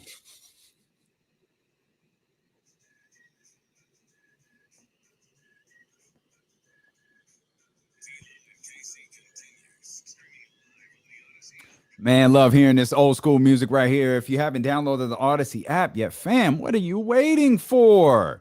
You can discover hundreds of new exclusive music stations that are available now for sports and music fans, by sports and music fans. You can check out stations dedicated to old school hip hop. You can check out stations dedicated to Bay Area hip hop that we've been talking about all week. And it's all on the Odyssey app. The new Odyssey exclusive stations on the Odyssey app are brought to you in part by Macy's, Geico, and Coke Zero Sugar. 49er Friday rolls along, brought to you by McQueen and the Violet Fog, the smoothest gin in the world, handcrafted in Brazil. But we're going to take a small break from the 49ers. We're going to dive back into them here as the day rolls along. We're going to talk to Quinton Mayo coming up at the top of the 2 o'clock hour. We're going to get KC's picks for the weekend. Man, if we're going to turn things around this week with the picks, baby, come on. We're going to turn this thing around. Okay. I'm ready for it, man. Let's get them in. It's going to be over 500 this week. Okay. I'm feeling that. I like it. I like it. So that's coming up in about 20 minutes, 30 minutes or so. Already been a busy show. The Sacramento Kings announced plans to celebrate the 5-year anniversary of the Golden One Center. Like, okay, that's cool. That'll be fun. Like, I started thinking, like, damn, Golden One Center's 5 years, and you start doing all right, that sounds right. Years. And it's for a team that hasn't played a single playoff game there, in a team that lacks truly meaningful games at the end of the season, I feel like there have been some pretty exciting moments at that arena. Oh yeah, there has, for sure. For sure. When you start rolling out like the best moments in the history of the Golden One Center, like I feel like there's some good ones. Yeah, I mean, there's ones that off the top of my head, obviously everybody's gonna say the bogey shot. That was an all-timer, but there's also some. I'll hit you with one before we start, throwing out basketball moments, because maybe and not everybody will feel this way, and that's fine. It's your prerogative. Certainly the most impactful moment in the history of the Golden One Center, because the best of my knowledge, the Golden One Center has only been on CNN one time. They locked them doors. They said, "Hey, you ain't coming in here today." Right, and that was the protest outside the Golden One Center after the Stephon Clark shooting. That was a fascinating 2 days to be on the lowdown. I remember the day. I remember when the body cam footage came out and seeing that for the first time, and the all of the different footage that came out and seeing that for the first time. And I remember the next day I went on and spent maybe the first 40 minutes of the show just pleading for our police department to be better, pleading for people to be better. And the response was phenomenal. It really was. Like, it was incredible. It was that night that the Golden One Center was shut down. What do you think the response was the next day? Wasn't the same. It wasn't the same, bro. It was all fine and good when no one was inconvenienced. But when you didn't get into a basketball game, or you had trouble, apologies. This is a totally inappropriate time to laugh. Something just happened to Kenny's screen behind him, and it bugged me out. When you couldn't travel downtown without any hiccups, when you were inconvenienced a little more than you'd like to be, the conversation about that moment completely shifted. And I was in the arena with Barry Axius. A lot of people who have followed some of my previous podcasts, the Bill Black podcast. And by the way, an organization that does good in the Sacramento community was born out of those protests, was born out of that time. There was a lot of stuff that was born out of that time. And, we'll get into the moments on the floor, but there is nothing more significant, in my opinion, in the 5-year history of the Golden One Center than that moment, because the Kings have been a leader in the NBA when it comes to social justice initiatives. They have been second to no one. As a matter of fact, one of the people responsible for the Build Black organization, which was formed following those protests, now works for the Sacramento Kings. My girl Kendra Montgomery Block. I know she's a big listener of the show. KMB, shout out. I know you doing that good work over there for the Sacramento Kings. That all started that day. And it was it was powerful to be a part of. I remember talking to Garrett Temple that night and Vince Carter that night, and I remember Garrett telling us the story of they went to him before the game and they went to Vince before the game and said, when this is over, could you give a speech to the people that are here? Garrett was like, no, we're tired of doing this. No, you do it. And you was Vivek. And in my opinion, that's Vivek's shining moment as the other than this is your team. That's Vivek's shining moment as the owner of the Sacramento Kings. Yeah. I mean, he stepped up to the plate, man. Stepped up to the plate, did what he had to do in that particular moment. That day, I wasn't here at the time. I wasn't in Sacramento at the time, but just watching all that on the news, and it was surreal to see. It was surreal to see, and I was blown away by everything that happened that day, and that it actually happened. It was like, we kind of had enough of this. We don't like this. Like, you gotta listen to it. You can't let this happen and then just go on about your merry way. Like this isn't real life.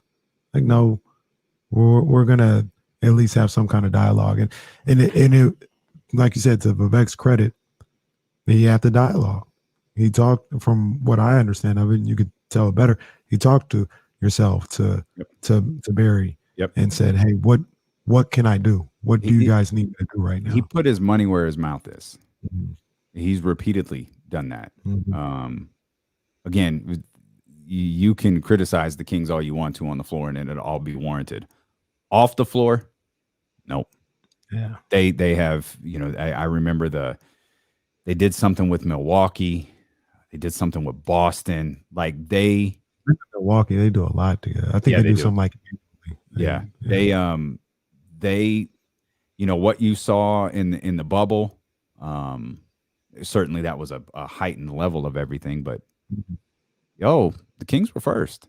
And for some people, there's a portion of the audience, and we love you, we appreciate you, who don't care about stuff like that. There's also a portion of the audience that very much does care about stuff like that, including you and I. And I'm as frustrating as the organization is, I'm very proud of them for that. Yeah, absolutely, man. So that will always be the defining moment of the Golden One Center for me. You know what number 2 probably is? It's another off the court moment. Oh, I didn't know. The game that got called because of the pandemic. Oh my God, you're right. That's right. Oh, wow. And it was on ESPN. It was the ESPN game. And little girl was crying. Yeah. And all that. Yeah. Oh, that is crazy. That's probably very accurate, because again, it was on a national stage, like the Stephon Clark protest. It just so happened the one national game that the Kings get in 2 years. We going on coronavirus. The coronavirus said no Kings basketball on ESPN. Ain't happening. Wow. So that was it. And then I think it was Scott. I can't find the comment, but he brings up Kanye happened here. Kanye's breaking point happened at the Golden One Center. Kanye ain't been at a show since, has he? Well, he's done his listening parties. I think that's about it. That ain't a show. that is nonsense. That is just pure nonsense. What if Kanye's like, I'm gonna sleep in the Golden One Center here to get my mind right. Yeah, fine. Night. Like what Kevin Hart say? Night, brother. Go ahead. Go to sleep. Yeah, that's all before we get to the basketball moments. Yeah. And basketball moment, is Bogey the best one? Bogey's the best one. I know a lot of people go to Bagley's dunk in the California Classic. The California Classic. To me, that's the one. I watched that back this morning. I watched them both back. There's a couple that I watched back. One, I needed to make sure it was in Sacramento because it happened last year.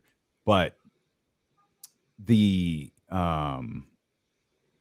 bogey dunk and the bogey buzzer beater and the Bagley dunk. When you go back and you watch that, and I think it's Yogi Ferrell on the floor with him, and Harry Giles is out there. Oh, the California Classic? Yeah. It was Frank Mason. Oh, was that Frank? Okay. Yeah. When you see Frank's reaction to the dunk, oh man, it's so good. And again, the score was like 8-6. It was in the early minutes of a less than meaningless game. And the Golden One Center was packed with 16 some odd thousand people. And I remember, and I'm admittedly, I'm biased to this because I was there and remember the, oh my God, feeling to it. They were chanting "Beat LA" before tip. There was no LeBron or Kobe or Shaq or Magic or none of those people were out there. Nope. But the Golden One Center was chanting "Beat LA, beat LA," and it couldn't have been more than 4 minutes later that Bagley comes down the floor and just, hit like Frank's reaction, Marvin's reaction, Harry Giles' reaction. To me, I would put that, and I'm fine being alone. I would put that in my Golden One Center power rankings. I'd put that above Bogey Shot. I think I'm gonna stay with Bogey Shot. That's fine. I think I'm gonna stay with, but that was an all-timer.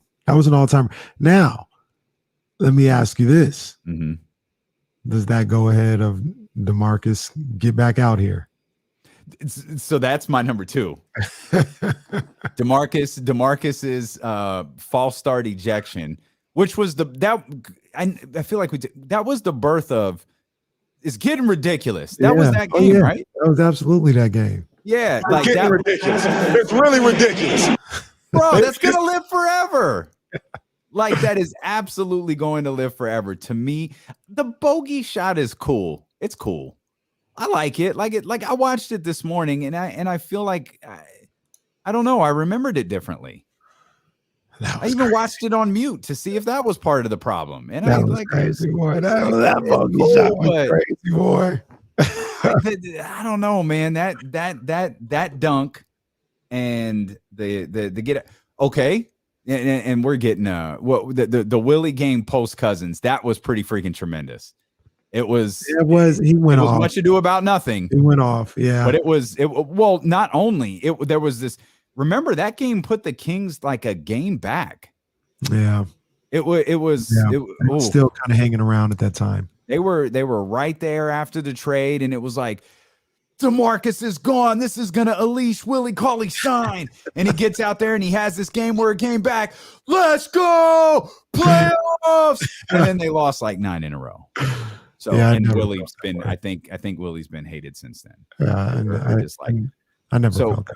It's not gonna get it's not gonna get the same love because the arena was empty. But I confirmed this morning, De'Aaron's dunk last year was at the Golden One Center. Yeah, absolutely. And not only that wasn't just like that wasn't like a Marvin Bagley dunk at the beginning of the California Classic. Like that dunk put a game away. Yeah, that one. And I believe you called him soft that day. Yeah. I said something of I don't know if I said he's playing soft. I don't know if I called him soft. I can't imagine calling De'Aaron soft. He might have been saying he's playing soft. You need to wake up. You need to get it together. I don't know. You were strong in your verbiage that day. I recall. Well, somebody needed to be. And you see what happened? He heard it. Yeah. You see Aaron what Fox, big that one got hurt though because of no crowd. That one got hurt. That and Harrison got hurt because of no crowd. Yeah, the Harrison 3. It's not going to last. I remember. I got one. You can dig up Morgan Reagan's reaction to that, like her POV reaction. That's very good. That's very good. I got one that might fly under the radar. Okay. That I think is all time. I think I've talked about it before. I'm pretty sure it was with you. It might have been with Kyle, but I'm pretty sure it's with you. and I was there. Was in the lower bowl, so maybe that has something to do with it as well. But there was a game, and I just pulled it up on YouTube. November 12th, 2018. Okay. So this is the 39 win year. And relatively early in the season, they've done some good things, but they're playing the Spurs. Oh, I know what it is. And Fox to Willie Cauley-Stein. Oh, That place goes crazy. oh, I don't remember that. Yeah, that place goes crazy. You said Spurs, and I guess the date's off. Yeah, he did it again. I know where you're going. That was a big one too. Bagley with the 360 alley-oop against the Spurs. That was a little later in the season. Okay. This one was early. I'm gonna tell everybody when you get an opportunity, if you're watching this on YouTube, don't turn to YouTube or nothing like that. I'm just saying, when you get a chance, maybe look on your, I don't know, just whenever you get a chance. King Spurs, 11, 12, 18, started about the 125 mark. They get a fast break. Fox throws an alley-oop to Willie Cauley-Stein that we did not think he was going to dunk, and go to one center, loses their mind. Loses their mind. It was a great time. Great. Just for everybody listening, definitely not for me. What was the date again? 11, 12, 18. Yeah, this isn't for me. This is for you guys to look up, because I'm definitely not looking up this clip right now for sure. The 125 mark of that video. Well, it's like the Kings video of okay, that's what I got. I mean, if I were looking it up, I would have pulled up the Kings video for sure. And I just remember how loud it got then when he did that. And I was like, oh. It's like, oh. What? I forgot about that one. They got Vlade on the broadcast. Gracious. Place went crazy. Man. I definitely remember watching this game. I was not at this game. I definitely remember watching it. Oh, that's the one. That's the one. For those who can't place the dunk, it's the one that he pulled down from like his knee. Like he would, well, maybe not that far. That's slightly dramatic, but the pass was off, and this is full bearded Willie Cauley-Stein. Yeah, man. Yeah, I was sick. There's another one. Like I said, good one, bro. We're talking about great moments at the Golden One Center. There was a game that same season, Marvin Bagley's rookie season, where De'Aaron Fox took over against the Thunder in the fourth quarter, and he had made some kind of spin move and dropped a dime off to Marvin Bagley, and the place erupted on that one too. It was, I forgot. I know I've seen the highlight a bunch of times, but the reason why it kind of stands out is because it was a sick play. Like the play was crazy from Fox. The pass was crazy, but Marvin Bagley laid it up with two hands, and I'm like, "Rip the rim down! What are you doing?" He got it up quick and laid it up with two hands, and I said, "What are you doing?" So I remember famous what's his name? Famous Los 32 or whatever. He was like, "Oh no, Bagley, you got to tear the rim down with that one, big fella. Come on now." But the move, Fox is going baseline, does a spin move, drops a nasty dime off to Marvin. Crowd goes crazy on that one. That's an all-time moment as well. I want to keep talking about these all-time moments, but I also want to be fair. Mm-hmm. You see who was at the practice facility? I did. I did. Up in there. Must have been playing that D-Lo and KC episode from yesterday. It was like, you know what? KC, right, man. Let me get there with my brothers. Or it just wasn't on social media. Yeah, he might have been here for a week. I don't know. Dude may have never left. Oh, he was gone. Yeah, he was definitely gone. He was gone. What'd you say yesterday? He was gone when he was supposed to be here. Yeah. You want Marvin to be here during the off season. He wasn't even here during the season. Hey, but he's here working. So what's that mean? Like, yo, is he committed to being a King? Like, did someone, hey, we tried. There ain't nothing out there. You hear, Brody? Like, let's rock. I wonder if they had that conversation that we always talk about that they needed to have. Look, man, you and I aren't like we don't come on the radio and play we're smarter than everybody else. That's not what we do. If we're having the discussion about Marvin Bagley having the best opportunity to rejuvenate, reinvigorate, or perhaps maybe just flat out start his career, his best chance to do it is here. Yes. Everybody else is going to be like, oh, it's what it would. Oh, take a flyer on. Take a flyer on. That's what they be doing. Take a flyer on this guy. Take a flyer on that guy. If there's a fan base out there talking about Marvin Bagley, they're using the phrase, "Oh, go take a flyer on Marvin Bagley. Let's see what you could get for him. If it doesn't work out, guess what? Bench him. He gone next year. No big deal." Kings need a starting 4. Marvin Bagley is a starting 4.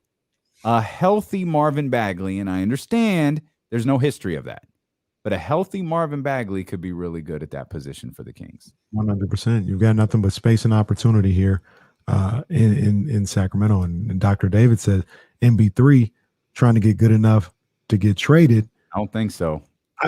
I think he might be. I think he is. I think that's his plan. But if you're getting good enough and it's working here, I think, well, why would you want to be traded? Like, why would you? It's working. Now trade me to Orlando. Well, think about this too, though. If play along, everybody, don't be jerks. If Marvin's healthy, right? If Marvin's healthy, he's good, right? That's not the conversation. Like he's good. Whether he's great, whether he's next tier, whether he's all of these different other ways we want to describe him, that's not the point. If Marvin's healthy, he's solid. Mm-hmm. If Marvin is healthy and he's good enough, aren't the Kings probably, at least if nothing else, winning at a higher clip than they did last year? Then why bother? Why trade him at that point? If you're finally getting what you've waited for the last 4 years, why? That should be part of the whole point in keeping him here. That should be part of the whole point of having him on your roster. If you didn't want him here, you could trade him for nothing. Right. Like you could get rid of him. You could, if you really wanted to get rid of Marvin Bagley, if Monty McNair really wanted to trade Marvin Bagley, he could trade him for cash considerations. Exactly. But I don't think Monty McNair feels that way, especially with the need at that position. And I keep saying, on these airwaves, you keep saying on these airwaves, if you're Marvin Bagley, if you're Team Bagley, if you're being real with yourself, why would you want to leave? Like, why? Like, it's not like that. Well, I'll take that back. Maybe if you don't like Luke Walton and you think Luke Walton isn't giving you a fair shot because he doesn't play in fourth quarters, that would be a reason. But if you can sit down and, have a conversation with Monty, have a conversation with Luke, figure out what you need to get what you want. Because I'm pretty sure, could be wrong, but I'm pretty sure if Bagley or his representatives or anything had an opportunity to talk to Luke Walton wouldn't be like, there's nothing you can do. I'm just never going to play you in the fourth. Like, that's not what he would do. He would probably lay out, I need you to get better here. I need you to do this. And then, hey, you show me those things, you can get here. There's a pathway to it. All you got to do is go down the path. You can get what you want. Everything that Marvin Bagley, Team Bagley, and everybody wants is right here in Sacramento. To your point, what you continue to say, you're not going to get a better opportunity in the league. You're just not. So for the sake of your career, I'm not even talking about trying to win and all this other stuff. That's before, but just the career. You're trying to get another contract. You're trying to get paid, get the bag, all this. There is no better place than right here. And that's why I feel like this whole relationship can be, if it's damaged at all, it feels like it is, but I feel like it could be repaired because, as we've all heard in the past, money fixes everything. Winning fixes everything. And if the Kings are winning, I've often kind of rolled my eyes at your idea of Marvin Bagley getting any sort of contract extension for the Sacramento Kings. And I'll continue to roll my eyes at it. But it's not impossible. A lot of it, and the reason I roll my eyes at it is because so many things have to go right. But I don't believe it's impossible, and I don't believe Marvin just wants to up and leave for the sake of up and leaving. Marvin thinks, or at least my opinion is, I have no idea what he thinks. This is my opinion of what he thinks. He's being hindered by Luke Walton, or he's being hindered by the Sacramento Kings organization. His career is being hindered somehow by being here and not his injuries. Now, if the injuries are somehow the fault of the Sacramento Kings, that's a different story. It'd be a neat trick to see how that works, given the injuries that he's had. That's an entirely different story. You get out there, you play well, you're healthy, the team's probably winning games, and all of a sudden, we'd love, look at what we're building together. It doesn't have to be for 4 years. Let's run it back 2 more. Let's run it back with 2 with an option. 1 plus 1. You're just starting to cook. You get a nice little raise here. Let's see what we could do. Again, a lot has to break right for that to happen, which is why I always roll my eyes at it. But for being real with ourselves, I don't think it's impossible. No, I don't think so either. I'm not sure what has a better opportunity. Kenny hitting on 3 picks in a weekend or Marvin Bagley getting a second contract with the Sacramento Kings. Definitely me. And that has nothing to do with the second contract. It's just I'm going to be cooking this weekend. You get money.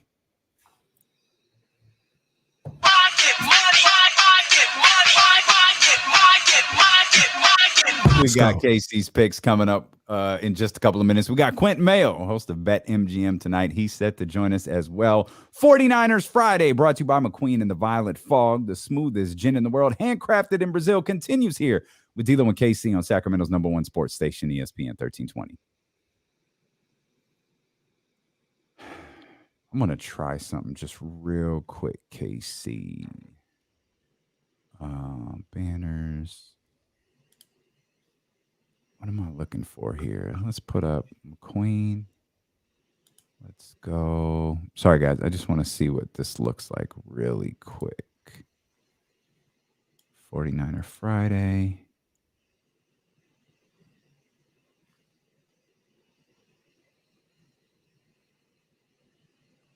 All right.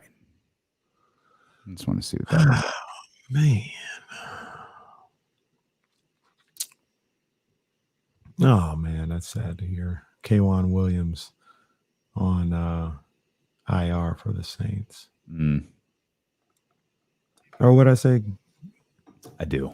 Yes. I said K'Wan Williams. I mean Quan Alexander.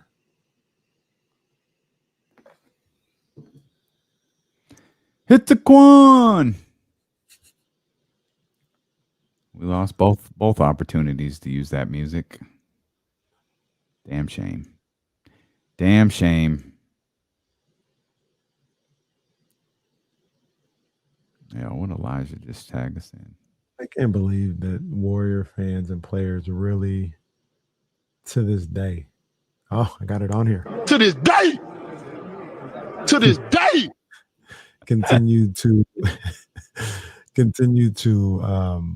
cry and complain about Draymond getting suspended for receiving his 17th technical foul that year in the 2016. Man, what Iggy say today? I'm seeing tweets and he's like, external circumstances in that final, like they were really, like it was fixed. Like it was fixed that Draymond had 17 technical fouls. It's goofy, man. Yeah, if he had 5 technical fouls, this would never be an issue. But the man was going around doing stupid stuff for the entire year, and circumstances led to him getting suspended. Pass on pass on pass. No, worse. What's worse? Golden State Warrior fans or Ultimate Warrior fans? You know what? My mom loved the Ultimate Warrior. I'm trying to think if I knew a Warrior fan too. My mom loved the Warrior. When I took her to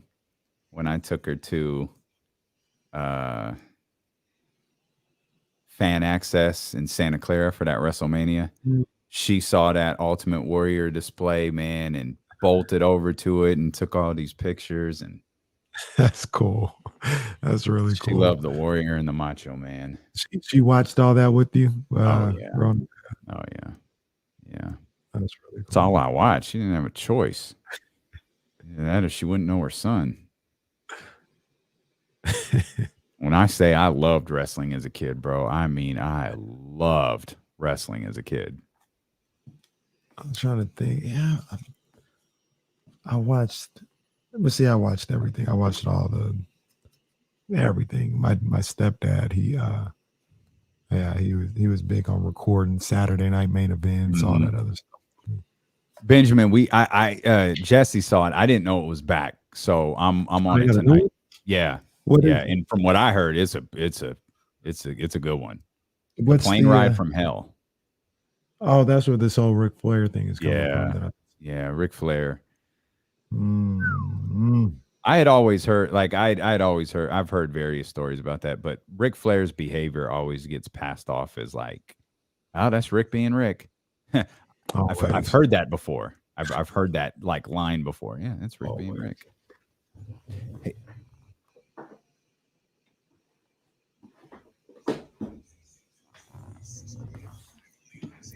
Just reminded me, man, the first time I saw D Nice in living color. Oh, remember they used to have those performances at the end of the show. I remember D Nice performing at the end of In Living Color. See, I don't even remember that. I just remember SW1. Oh yeah, SW1 in the house. I remember the years later when he started making movies, and I figured out that SW1 was Shawn Wayne's. I remember that moment, boy. I didn't know that for a long time. And you know what, was SW1 even spinning the records? Was he just like hitting play on something? Keenan was out there putting everybody on, period. Sean didn't really have any acting chops yet. He wasn't really a comedian. Like, don't worry, I'll find something for you to do. You be the DJ. J-Lo was a fly girl. That's facts. And wasn't Rosie too? I feel like Rosie might have been. I don't know. I don't think she was a fly girl. Now that I think about it, I don't think so. Somebody look into that. I feel like Rosie Perez was a fly girl. Yeah. Jennifer Lopez definitely was, for sure. That real quick. So, what was the song that was the rejoiner just now? My Name is D Nice. That's what I don't know the original. Yeah. Okay. My name is D Nice. Although I hate to admit it, taking out your suckers and you don't know how I did it. See, I didn't even know that. But what that was to me is Mary J. Blige, You Are Everything remix. They used that. It was a smash. But that reminds me of a question that came up last week or so, and it went viral. And this lady, she asked the question. She said, "Fellas, what female singer do you just belt out their songs to? Like you're just singing just unapologetic, just singing it." Yours is Mary. Yeah, mine is definitely yours is anything. Absolutely Mary. And I mean, Mariah, We Belong Together. Come on now. You're singing that the other day. Come on. I'm Mariah. That come on. There was somebody else I heard the other day. And I was like, yeah, mine's Whitney. Yeah, I know yours. Mine's Whitney. Like you can't tell me any Whitney. All of them. Dude, I've been on this. You know what? I think it was on episode 1 or 2 of Raising Canaan. Jukebox was singing You Give Good Love. Yeah. And I remember thinking, is that the one where they did the video? Yes. At the very end. No. Not the one that they did the video. No. Not her. They did a girl song for the video too, right? Didn't they? I can't remember now. I can't remember the video that they made. It's escaping me right now. But it's like she's just sitting in her room alone and she's singing. And they're doing they're doing like a montage of scenes behind her. Mm-hmm. And I was like, she did that. And so I've been on that record for a minute. Yeah. But yeah, that's a good one. Yeah. I mean, Whitney. How Will I Know come on or something? It's lit. Oh my God. I had to see on Saturday. I had to see on Saturday. You know which one is a sneaky one for me? I actually got quite a few, to be honest with you. Now I think about it. But Beyonce, Love on Top. Oh yeah. Oh 100%. Baby, it's you. Yeah. Boy, I just be going off when that song go on, boy. Oh man, yeah. There's my Beyonce playlist will get you for sure. Okay, so this is ridiculous. Here's what I need to know: Did Rosie Perez dance on In Living Color? Because I've got text from Mima who says she's a choreographer, but she wasn't a fly girl. Her Wikipedia page says she did some work as a choreographer. Are y'all telling me that Rosie Perez never danced on the stage of In Living Color? I don't think she did. That's my guess right now. Y'all are about to lose me. Quinton Mayo's going to join us in 8 minutes. Y'all are about to lose me because I'm going to find it. Roddy, you have to listen. It said female singers. Roddy, don't listen. He's just ready to yell at you. Come on, Rosie. Come on, Perez. I'm gone, man. Do the show without me. This is the second time you've done this. It's the second time you've done this. Well, you did it. You brought up In Living Color. But now y'all telling me that she's not okay. I got it. I know what it is. She danced in skits. That's what it is. She danced in Living Color skits. Oh, that's what it was. Yeah, I didn't know that one. There was I think she danced in one of the there's like a Soul Train skit that she danced in where Don Cornelius is like Keenan Ivory Wayans is Don Cornelius and he keeps like falling asleep on the stage. Okay. She was the choreographer. I'll move it. All right, I'll move along. I'll leave it. One more that I remember. Alicia Keys, If I Ain't Got You. Oh, you want to hear me sing that song, boy? Yeah. That's the one right there. It's not my favorite Alicia record, but I like it. That might be the best song she ever made. If I Ain't Got You. It was definitely that's the one that starts with the piano, right? Yeah. Some people that's a take right there. Is that the Alicia Keys song that starts with a piano? Yeah, jackass, it is. Like the other 100 songs that she made that were hits that were started with a piano. It's either that or You Don't Know My Name. Those are her two best songs. That's the one I was thinking about too. I didn't want to leave the Kings just yet. I want to get to your picks and I want to get to Quinton Mayo, but I wanted to ask you, did you hear what Michael Porter Jr. said on the Old Man in the Three podcast with JJ Redick? Now it's not, let's be clear, it's not shocking. Mm-hmm. I think we all knew this, or maybe we didn't know it. I think we all heard it. Here's Michael Porter Jr. talking with JJ Redick about the draft process. Yeah, so I've never really talked about this too in detail, like on anything like this. But so the whole process was, I had rehab for my first surgery that happened in Mizzou. Then I'm getting ready. I didn't go work out for any teams, so I just had one pro day. All the teams came to me in Chicago, and I worked out pretty well. I was in some pain, but I thought that was just part of the rehab process. I worked out really good. Sacramento brings me in and is like, yo, like, if you feel good, we're going to take you with the number 2 pick. I'm like, bet, that's dope. But my agent wanted to have a second pro day just for the top 10 teams because he's like, man, these guys are raving about you. Like, if you do really well, there's a chance you go number 1 still, even after the surgery. So I'm like, bet. So and that's only 2 weeks. The pro days were a week in between each other.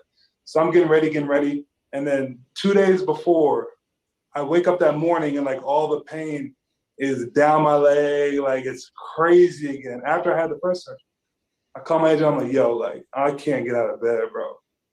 So he tells me, man, the team's are already on their way, like just let them evaluate you. So I end up, for that second pro day, I'm laying on a table and they're all top 10 teams have their doctors there and they're just evaluating me. The guy from the Clippers was the head doctor. And he's the one that wrote the report. Is like, yeah, he probably won't ever play again. There it is. Straight from Michael Porter Jr. You know that's what I wanted. I know it is. That's I know. Now there were a lot of, and I feel like Jason Jones is, and you would certainly know better than I do, being the former podcast partner of Jason Jones. Jason, I feel like Jason has told us. I don't think that was necessarily breaking news that the Kings maybe it's breaking news and that the Kings told him they were going to select him. But I feel like in the time there were a lot of rumors about the Kings and Michael Porter Jr. And I feel like, even since Jason Jones has told us, like, talk about all these talk about all these guys that you want to, like Michael Porter Jr. was a guy that the Kings were really interested in. But to hear, just taking a quick glance at the chat, it seems to be pretty painful for people to hear Michael Porter Jr., especially given who they selected and what we were just talking about with that player that they selected. Now, the other thing about that is I would have done it if I had a time machine. I'd go back. I'd make sure they do it. Everything. To be fair or tell the whole story, as good as Michael Porter Jr. has looked, I'm still not sure how long he gonna last. The man was breaking down in the playoffs last year with his back. So I hope everything is good. He plays forever. I mean, let's also not forget what he looked like on draft day. Mm-hmm. Man, if you don't remember, my brother, he couldn't walk. It was stunning to see him. He was what was he taking? Something like that. I don't know why I'm saying 10th, but he was. I mean, taken by the Denver Nuggets, and it was like, oh my God, man. I mean, you got a good team there, and you can, that was a team that was equipped to sit him if needed. Obviously, it was very much needed. But man, watching him walk across that stage as gingerly as he did, man, that was jarring. It's also interesting to hear what would have happened if that second workout hadn't taken place. Because I mean, I don't know if I want to blame his agent just yet without having full context, but man, that is tough. And obviously in that situation, you can't call it off, right? Like, because everyone's gonna smell the rat. Like you can't call it off at that point. You were at 2. What'd you reschedule it for? What are you looking for? Like, I mean, and maybe we stay in people's pockets here on D-Lo and Casey. Is the money that different for number 1 to number 2? Is it the prestige of going number 1? Like, man, it feels, gosh almighty, that's tough. Yeah. It's not Dennis Schroeder tough, but that's tough. Did you see what Dennis Schroeder did? Oh, no. He went on his Instagram and he posted up in front of a Rolls Royce, a Bugatti, like 10 Louis bags, and he's sitting there and he's like, I'm only gonna do this for one day. Everybody drop your best fumbled the bag comment in my comments below. Okay. Hey, that's not, I'm on that. Hey, I'm with it. I'm mad at it. He had his, I've said this a million times. I like Dennis Schroeder, and I felt bad. Like he cause he's a great IG dude. He turned the comments off. I know. Like he was posting pictures, but he turned, and I get it, but I love that. I didn't see that, but got back in his bag, no pun intended. And that's a good way of doing it. That's the Michael Scott philosophy. Just poke or not. It actually wasn't Michael. It was Jim that told him, just make fun of yourself. It works. That'll make sense to you in 10 years when you actually finish The Office. Let's welcome in the host of BetMGM tonight, Odyssey Sports betting insider Quinton Mayo. Insider calls are presented by BetQL. Get access to data and insights the sports books don't want you to see. Bet smarter and beat the books. Download the BetQL app or visit BetQL.com today. We bring in our man Quinton Mayo. Quinton, always a pleasure, my brother. How have these last minute games, these close, victories and close losses in the NFL, even through the first game of week 1, how has that kind of shaken out over at BetQL over the last 10 days or so? Well, before we get started, thanks for having me, guys. If it sounds a little noisy back here, I'm on my way to the studio. I'm trying to fill up this gas tank before I hit the road. No, you good, man. For the noise. You all good, man. Office on this show. Like, your man's? Yo, that's your man's, KC. Man. And White, yeah. when he says he just got started, that means he's watched like 2 episodes and hasn't gone back. Stop. Watch 3. 3. Sorry, he's watched 3. That's my bad. Yeah. I'm gonna get there. Quinn. I lost a lot of respect for you. I'm gonna get there. Like, you can't just get there like that. You're not even supposed to admit it. You haven't seen it. If somebody brings it up, you just say, oh yeah, I've seen it. There's one episode that you go home and binge watch. Okay, well look, Quinton, I'm too busy watching Paid in Full for the 75th time. Facts. He'll recite Paid in Full. No, don't co-sign He that. understands. He understands. I don't know. Everybody eats over here, Quinton. Everybody eats. For sure. But to the first and foremost, Becky wasn't going crazy because I'm a huge Washington football team fan, and that game last night when I tell you my heart rate was up in my throat. It was crazy. I can't believe the game went like it did. I mean, it's just new Dustin Hopkins, who I've been trying to get him cut off the Washington football team as a kicker for a very long time. He's still there, and he almost blew another game-winning kick. That was a crazy game, but it was typical Washington football team NFC East drama, and it had a huge impact on the line. All the NFC East, the division in general has just been so crazy because all the teams feel like they suck, but when they play each other, it's a cycle bin versus trash can, man. But it's been a good, entertaining week of football. I'm looking forward to this Sunday. I'm even looking forward to the college football games we have tonight. That should be fun. But man, just a lot of drama, which is fun sometimes, unless you have Washington to cover 3.5 points and they just barely win. Quinton, I think I was listening to your guys' show on BetMGM tonight, and one of the guys was on there was saying that the NFL went crazy with the underdogs this week in week 1. Is that right? Then they have like 12 of them covers. That's something crazy. Was that is this something that was expected, or were you guys ready like, hey, this might be a week for the underdogs to cover a lot? I think it was unexpected, but also it kind of should have been expected because of the fact that we're coming off of the season which was very different. Home field advantage. That's a new thing now once again because of the fact that teams have fans in the stands again. All these teams that we got the preseason game, the extra preseason game, or one less preseason game, I should say. So a lot less film on starters.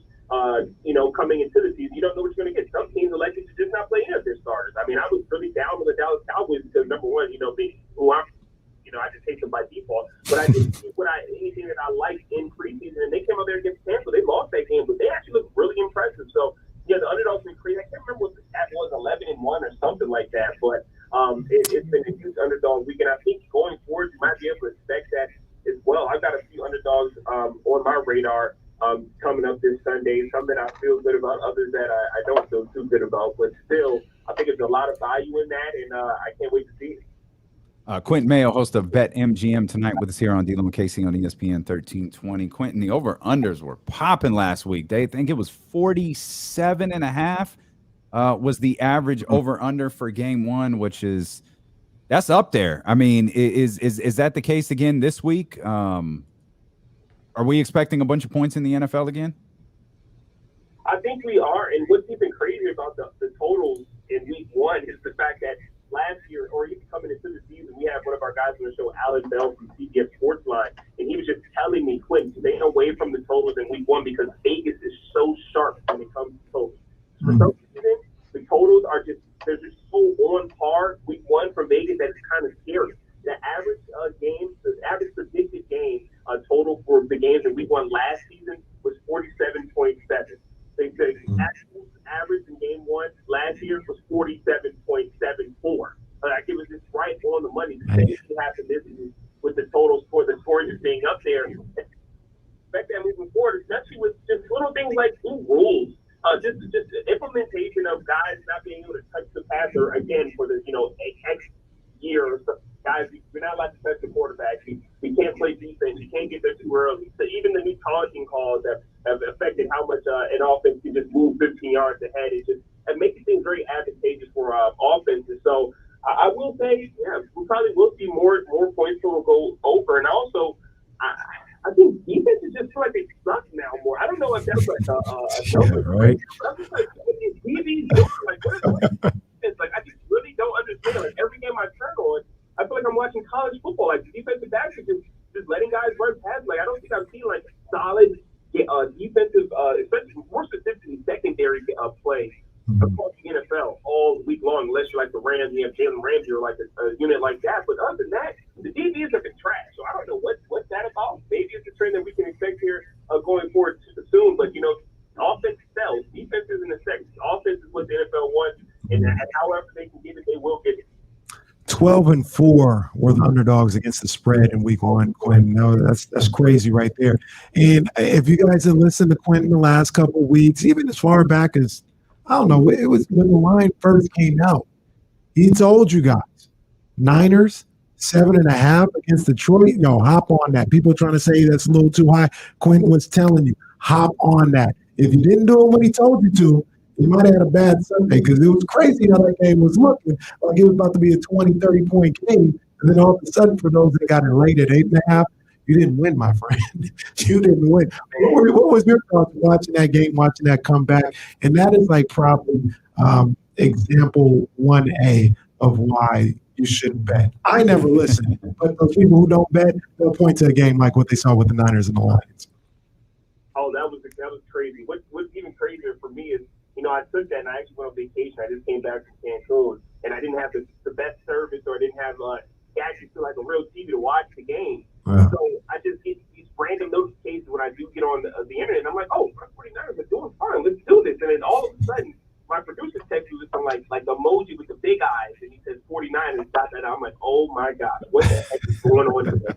And then I finally I had to stand on top of a few rocks and ask the parrot to hold my phone up for me. And they're sitting here choking away the lead. They took their foot off the pedal. So that did concern me a little bit, but I'm glad I got that number when I did, because it was ridiculous. But moving forward to this week, as the Niners take on the Eagles team, that's a game that I have my eyes on as well. I mean, number one, I think the over is the play in that game. I know the Eagles, they played against the Falcons, and nobody's really high on that Falcons team, but that Eagles team did look extremely sharp. I think right now the total on BetMGM is 49.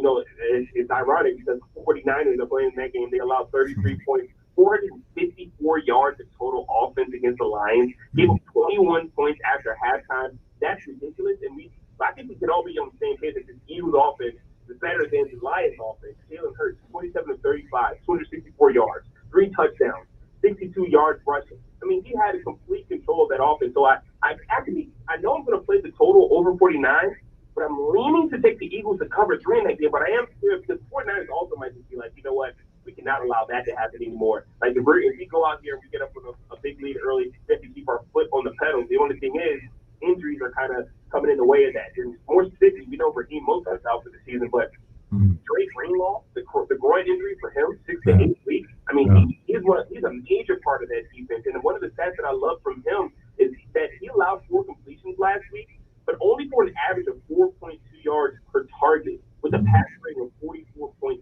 That was the lowest on the team in week 1. He's out with the groin injury. Now, it's good that he is expected to come back here in about 6 to 8 weeks or so, but without him, against this dynamic offense that we've seen the Eagles have right now against the Falcons and points that you gave against the Detroit Lions, I don't know. It might get a little scary. I mean, a lot of points will be scored, and it wouldn't surprise me if the Philadelphia Eagles at home are hanging around this thing a little longer than expected. Yeah, absolutely. Also, Quinton, it wasn't lost on us that you stunned on us with that Cancun. Yeah, that's I'm still stuck on that. Like, hey, on us. Like, yeah, I was in Cancun. Like, it's nothing. Yeah, that's all right. I took the break, man. I had to get away. I'm making some bets that I didn't feel good about. So I was like, I don't even want to watch it. If I lose the bet, at least I'll be on beautiful waters and just drinking some margaritas with my girls, man. So I'm mad at that. Yeah, that's fine. That's why Ryan's never coming on the show again. I think he relived some bad memories when he was with us last week. I think he's about had it with us, man. We're thrilled that you're back, man. We appreciate you, Quinton, as always. We'll catch up next week, my brother. Quinton, real quick, I got to ask for your expertise real quick. I got Cincinnati, the college Cincinnati, -3 at Indiana. Is that a trap game?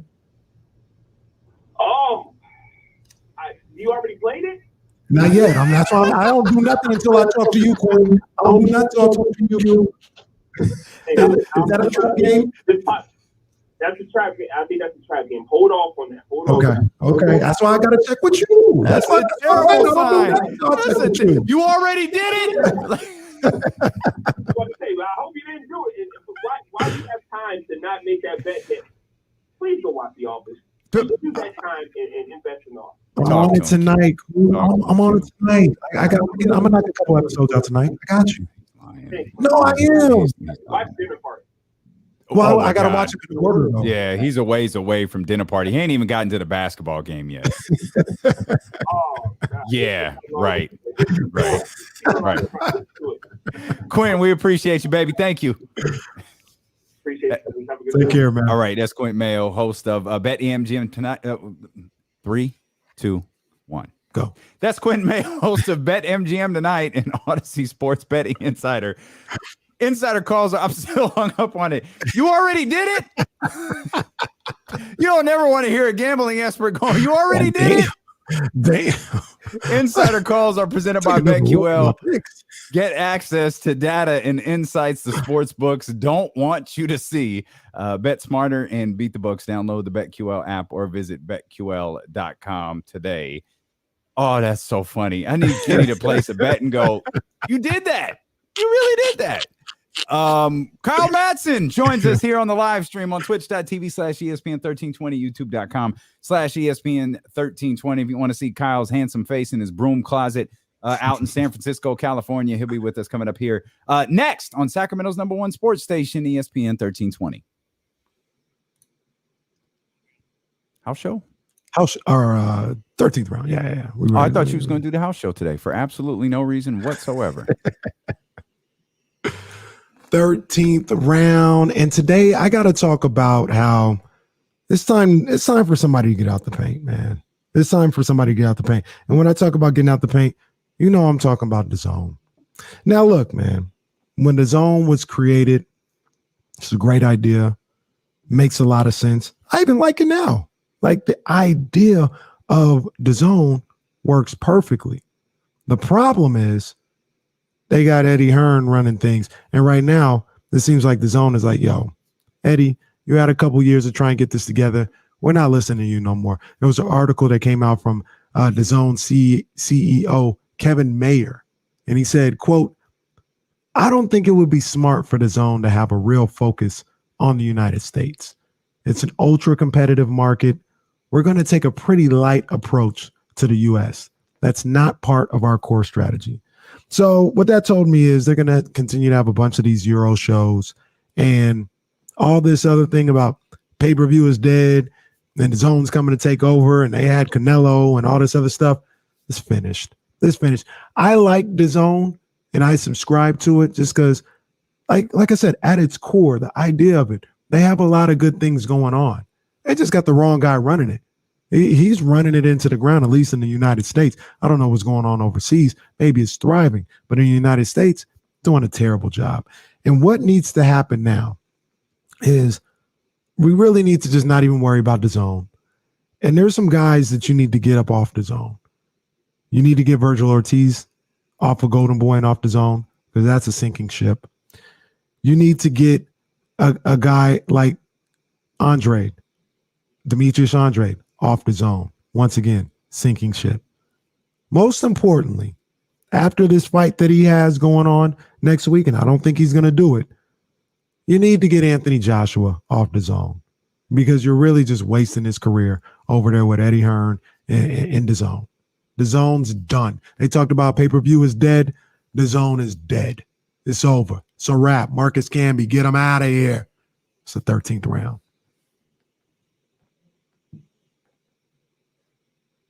No, Triller's trash.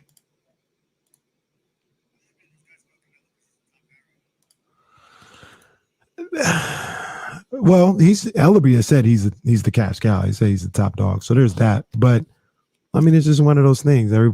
What happens is you got people that talk about like they always bring up to Ellerby and Floyd. Oh, you faced the green Canelo. You know, he wasn't young. He was too young and all this other stuff. And they're like, stop with all that, man. We beat his ass. So what's that?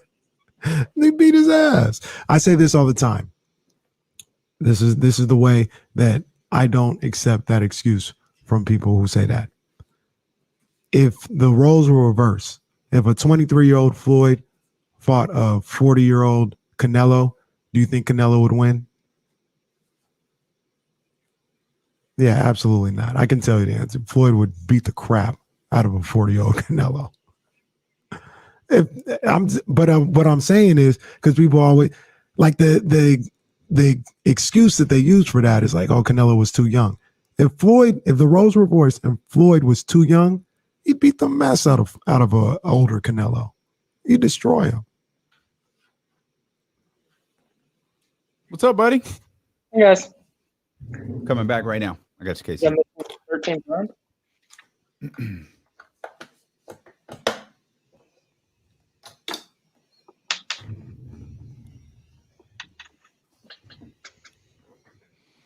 On the Odyssey app, on twitch.tv/ESPN1320, on youtube.com/ESPN1320. We're so happy that you're here with us on this 49ers Friday, brought to you by McQueen and the Violet Fog, the smoothest gin in the world, handcrafted in Brazil. And we bring in the smoothest man out of the broom closet in San Francisco, California. Live from 95.7 The Game, boy. That's what that big San Francisco money gets you right there. A broom closet out there by the water. Our man, Kyle Madson. $3,000. Don't get it twisted. This is a nice broom closet, though. It is. It has a door. It has a window that looks out into more offices. It's great stuff. That's in a San Francisco apartment as well for about $3,500 a month. Yeah, this 2-bedroom actually. There's on top of the desk and below the desk. There you go. There it is, right there. More appropriate introduction of Kyle Madson. Of course, he is the Prince of Niners Wire. He does great work over there at NinersWire.com. Producer at 95.7 The Game in San Francisco and co-host of the Candlestick Chronicles. Injuries have been at the forefront of the week. Again, Kyle, anything really jarring? I mean, it's tough to not compare this year to last year. And we kind of had a conversation while losing starters, of course, is extremely important.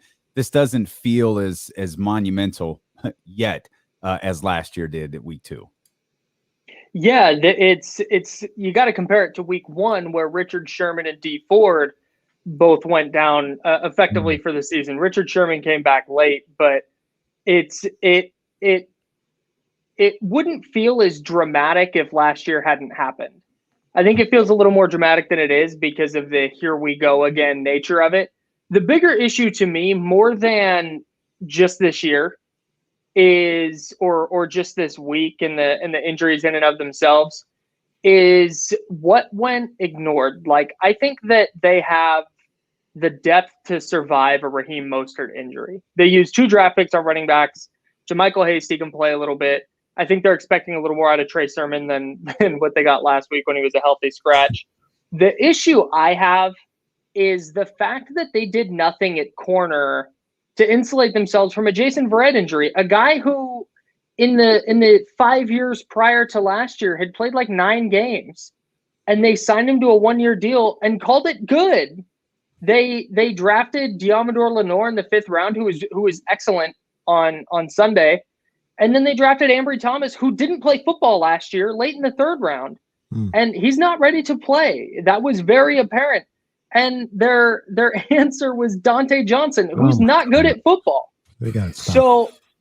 So it's like 4-time 49er Dante Johnson. They got to stop this, man. 4 times this year. Dante Johnson is a fine, like, back end of the roster. He plays some special teams, and he's a body in practice type of player. But if he's playing major snaps for you, you have a problem. And now they've gone and signed Josh Norman, who was on the street as of last Monday. And then they signed Dre Kirkpatrick, who was on the street as of this Monday. Cornerback play is too important in the NFL. Good cornerbacks aren't just hanging out in free agency going into the regular season. So I think they botched that pretty bad. We talked about it last week on this show. Their cornerback depth, Kenny, you brought it up. It was their biggest problem going into this year, and I think that's played out in week 1 because Jason Verrett got hurt. It exposed their biggest weakness right away. Let me play a little devil's advocate here, Kyle, and I did this earlier in the week, and I want to get your opinion on this. The devil doesn't need more advocates, Kenny. Good point. Good point. They lose Jason Verrett, and that stinks, right? That stinks for a number of different reasons. But get Emmanuel Mosley back. Jimmy Ward's still there. Tart is still there. And aside from Richard Sherman, you look at that secondary, you're like, well, this is actually damn near the same secondary that set records in 2019. And the depth isn't there with this group. But at the same time, the depth wasn't necessarily there in 2019 because they had a guy in Kelly Witherspoon who was unplayable. So what I think happened with John Lynch is he said, we'll get to the secondary maybe next offseason, next draft. He looked at 2019 and he said the key to us getting back to something like that is we need the pass rush. And as long as the pass rush is back on par with what we saw in 2019, we'll get by with the guys in the secondary that we have right now. Is it going to work that way? I don't know. But I think that was more so his thinking. Handle the pass rush. That will help the secondary. So I have two things on this. I think you're right. They're a defense that's built front to back. But the problem is, one, you can't just say aside from Richard Sherman, he was an all-pro. And now they're replacing him with a fifth-round rookie in Diamador Lenore, who, again, to his credit, allowed one catch on 4 targets for 3 yards against the Lions in his debut, and he played 90 snaps, I think which is insane. But they didn't have to. We didn't know what their depth really looked like. Akella Witherspoon was playing like an all-pro before he got hurt. And then when he came back from his foot injury, he wasn't as good. But you couldn't play him. He was getting subbed out in the middle of games routinely. Yeah, at the end of the year, for sure. He was not good when he came back. You're right. But they had Emmanuel Mosley. If Emmanuel Mosley goes down now, they don't have that same luxury of having another starting caliber player off the bench. So that's the issue is they built this secondary to be 100% healthy when it's like, man, Emmanuel Mosley hasn't been 100% healthy. Jason Verrett, his injury question mark is the problem with him. So I think you're right, though. To that point, if Emmanuel Mosley comes back in week 3 and plays the final 15 games, and if Diamador Lenore in week 1 is how he's going to be the rest of the year, then you're right. They're going to be fine because it's still K'Wan Williams. It's still the Tart Ward safety pairing. But for me, it's all right. Emmanuel Mosley isn't healthy. That's not something you can count on. And now you're counting on a 5th-round rookie to be awesome, and you're trying to figure out how to not be a disaster on the other side of him because, I mean, no matter how good your pass rush is, if your cornerback straight up can't cover a guy, you're going to have an issue. So I'm not saying they need to go trade for Stephon Gilmore, which I don't even think they could do. They don't need to make any crazy splashes yet because if Emmanuel Mosley is healthy, that helps. But they have a depth issue at corner still that I don't foresee getting fixed anytime soon. Yeah, I feel you. Did the final 3 minutes of the last of week 1 bother you?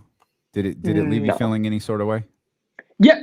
For one reason, like the Deebo Samuel fumble, whatever. The bigger thing I took away from the Deebo Samuel play was that Kyle Shanahan, with the game on the line, put it in Jimmy Garoppolo's hands. He said, you're going to roll out, you're going to make a throw, which was the bigger deal to me. Deebo Samuel fumbling is, that happens. The weird bounce on the onside kick off George Kittle's face mask, weird football thing. It happens. The concern to me was the depth that we just talked about. It was Dante Johnson, it was Ambry Thomas, and both of them got torched multiple times. Jared Goff turned into Aaron freaking Rodgers in the final 3 minutes because they didn't have anybody who could cover Quintez Cephas and Tyrell Williams. No disrespect to those guys, but like, come on. Yeah. So if this is a team that has Super Bowl aspirations, they're going to have to cover guys who are much better than that wide receiver pairing. So that was the thing that stuck out to me was just how helpless their defense was without Verrett. But no, as far as the like, oh man, they're going to start giving up 40 points a game. That's not something I'm concerned with. The other thing that stood out to me with that, and I've said it a couple times, I'd like to know what you think, Kyle, is you mentioned it early in this conversation about how the injuries wouldn't be a big deal if last year, we wouldn't react to the injuries the same if last year didn't happen. I feel that's kind of what happened with Kyle Shanahan at the end of that game. He even said as much. There's a bit of PTSD with him, with the fan base. And when he saw, remember, Verrett goes down, maybe a player or two later, Ward goes down. And then I think it's either Al-Shaair or Greenlaw wasn't in the game. I think it was Al-Shaair. He went down. And Kyle was like, get these guys the hell out of here. Like, yeah, let's just get the hell out. And he said, like, I wanted to just keep my guys safe. And I think some of that played into what happened with that comeback as well. Yeah, absolutely. They pulled their starters, gave up a touchdown, then had a weird bounce, and then it was off to the races. So, yeah, I get why he wanted to pull the starters, but I mean, I think it's lesson learned. I think you gotta roll the dice and get one more stop. Yeah. Kyle Madson, host of Candlestick Chronicles and a producer over at 95.7 The Game in San Francisco with us here on D'Lo and KC and ESPN 1320. I'll lift a question that Kenny and I have talked about a great deal this week, straight from a Niners Wire article. What's up with Brandon Aiyuk? Great question. Read the article, find out. Next question. So here's what I think happened. I think the Brandon Aiyuk's in the doghouse thing got overblown because of what happened to Dante Pettis. It's worth remembering, Dante Pettis, going into his second year, that was 2019, in the first game, he played 2 snaps. 2. Brandon Aiyuk split snaps with Trent Sherfield, who by all accounts had a great camp. So I think Kyle Shanahan got his messaging mixed up a little bit. He brought up the hamstring, and then there was this weird thing from Matt Mayoko about how Brandon Aiyuk needed to handle things more professionally, but we never got really any explanation on that, no deeper dive on that. I think what happened, my takeaway from what Kyle Shanahan said and just kind of putting puzzle pieces together, is that Brandon Aiyuk had the hamstring injury. He missed some practices. The practices he did have, he was inconsistent. And Trent Sherfield came in and was awesome for the entire camp. Mohamed Sanu, the most veteran receiver on the team, calls him textbook Trent because he does everything exactly right. And you can see where a coach like Kyle Shanahan that demands so much from his players in terms of doing things exactly right, you could see where a player like Sherfield would be appealing to him. And so I think what happened is you get Trent Sherfield, who had this awesome camp, and Brandon Aiyuk, who's a better player, but just had a more inconsistent camp. All right, they're going to split snaps because the Niners don't run a ton of 3 receiver sets. So you're not going to get an opportunity to put them both on the field very often. So you're going to have 2 receivers. All right, well, Aiyuk and Sherfield are on pretty level footing right now based on what we saw in camp. So they're going to split the snaps. I think Sherfield got one more snap than Aiyuk did. I expect that to change, though. If you want to sell your Brandon Aiyuk stock, I will take it. I think he's an awesome player. I think he's going to continue to kind of re-earn his job as the number 2 wide receiver. And it wouldn't surprise me if he winds up as the wide receiver 1 again by the end of this year. He's way too talented to be splitting snaps. Again, no disrespect to Trent Sherfield, who I think is good. Aiyuk's just a better player, and he should be. So you're telling me this is not J.J. Stokes and Terrell Owens, like I mentioned earlier in the show? No, I don't think that that's what we're saying. Although if it is and Trent Sherfield's going to be TO, like the Niners would take it. Right. Like that's it.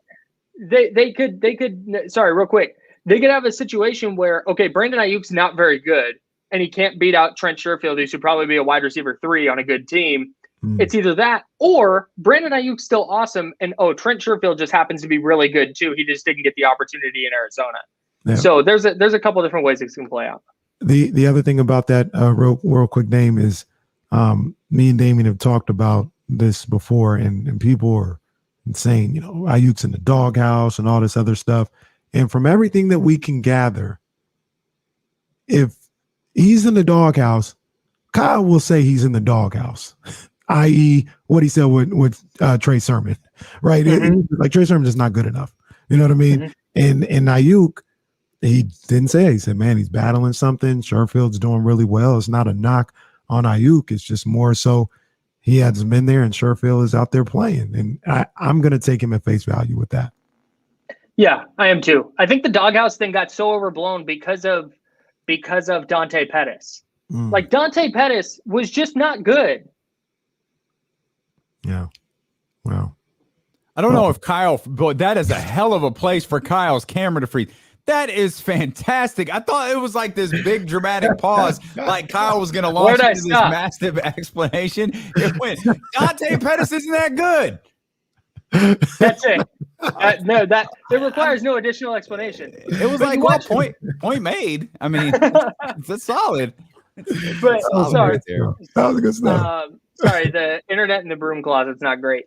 But no, to that point, like Dante Pettis isn't suiting up for the Giants right now. Like, he's just not a good player. That's why he was in Kyle Shanahan's. Kyle Shanahan didn't make him a bad player. He's just not good. Yeah. So I think there was this huge concern with that, and I think we're going to see Trey Sermon suit up. With Trey Sermon will probably get touches this week, and I think we're going to see a bigger role for Brandon Aiyuk too. What do you think we see in the run game? Does it change now with Raheem Mostert out? Yeah, a little bit. I don't think Eli Mitchell probably gets 18 carries again. I think they will probably split those a little more with JaMychal Hasty. I think they had just game planned for Hasty to not be involved very much because they were expecting it to be Mostert and then Mitchell, and then Hasty is the RB3. So yeah, I think we see the kind of 1-2 with Mitchell and Hasty, and it wouldn't surprise me if we see Mitchell is the 1, and actually Trey Sermon is the 2. Shanahan said he was Shanahan and offensive coordinator Mike McDaniel both said that he was better this week. He was running more aggressively, practicing with a purpose. So it wouldn't be surprised to me if he's actually ahead of JaMychal Hasty while Hasty takes on that kind of third down goal line role. Why does Kyle Shanahan hate primary running backs? Like 18 carries to me. Like, you look at the way that he played last week, he being Elijah Mitchell's, like, he was fantastic. Yeah. But you seem to already know, like, and I remember vividly a conversation with you where it's just, Kyle's not that guy. It's just not what he's going to do. Yeah, it's just the Shanahan kind of way. It's just you find a running back. You can find running backs anywhere, undrafted, 6th round, 3rd round, whatever it may be. You're going to get production with those guys, and so rather than leaning on one player for 20 to 25 carries a game, it's, hey, we're going to have this guy for 13 carries, and then we're going to mix it up and we're going to throw in this guy for 12 to 14 carries. It keeps players fresh. It keeps defenses off balance if there's different running styles. I think if they signed Ezekiel Elliott for the minimum, it wouldn't happen. But I'm just, for example, if they had a player like that, or a player like Christian McCaffrey, or pick a great running back, I think you would see them get like a lion's share of the touches and snaps. But when it's Raheem Mostert, who, is kind of just a guy, or Elijah Mitchell is a 6th round rookie, I just don't think that there's a huge need to give that guy every touch. Help me out with this one, Kyle, because I've got a thought about drafting players and production and things of that nature. And the draft, the NFL draft in itself is already an inexact science. Any draft really is an inexact science. And I feel like a lot of times, and this comes up, with Trey Sermon and Elijah Mitchell and Aubrey Thomas and Leonard. And people look at it like, man, another high pick missed by John Lynch and Kyle Shanahan. But it seems like they hit on Elijah Mitchell and Leonard. And they look at that. I look at that. Everybody looks at that. And they say, in a perfect world, you're so good at drafting at the end of the draft. If you would hit at your top guys, you'd have like this perfect draft all the time. But once again, this goes back to the inexact science of drafting. It doesn't really work like that. And the way I look at it sometimes is, you go to a draft, if you can come away with 2 to 3 starters, it really doesn't matter where you pick them, then that's good. Is that fair? Like, it doesn't matter where you pick them as long as you get 2 to 3 starters? Or do you have to hit? I mean, obviously they have to hit on Trey Lance, but like, do you have to hit on 2nd and 3rd round? And it doesn't really matter that you hit on the other ones if you miss on those early ones. So I think, if every single draft in rounds 5 through 7, you're landing 2 or 3 starters, like, that's great. But what quality of starter? Are you getting an all-pro? Are you getting a Pro Bowler? Because that's typically where you're going to get players in the first 2 or 3 rounds. That's where you're going to get your all-pros, your Pro Bowlers, your Hall of Famers. Granted, that's not rock solid. You can get great players later in the draft or even after the draft. But if there's a consistent pattern of missing on 1st and 2nd round picks, like, that's a massive issue in terms of building long term, because you're not going to hit on late round picks all the time.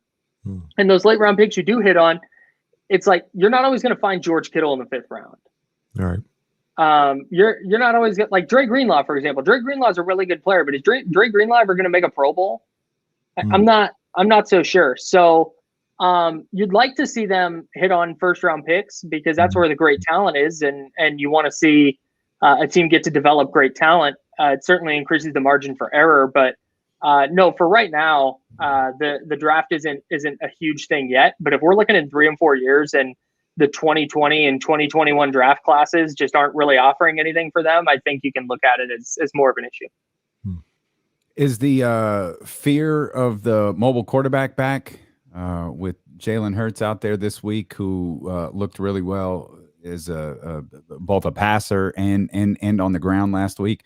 That had been a concern for the San Francisco 49ers defense for the last couple of years. Are we on alert for the RPO this week with Jalen Hurts? Yeah, I think so. Granted, it's like, here's the thing. Like, the Niners defense in 2019 was awesome, and they struggled a little bit with the Kyler Murrays and the Russell Wilsons and the Lamar Jacksons. But guess what? Every team did.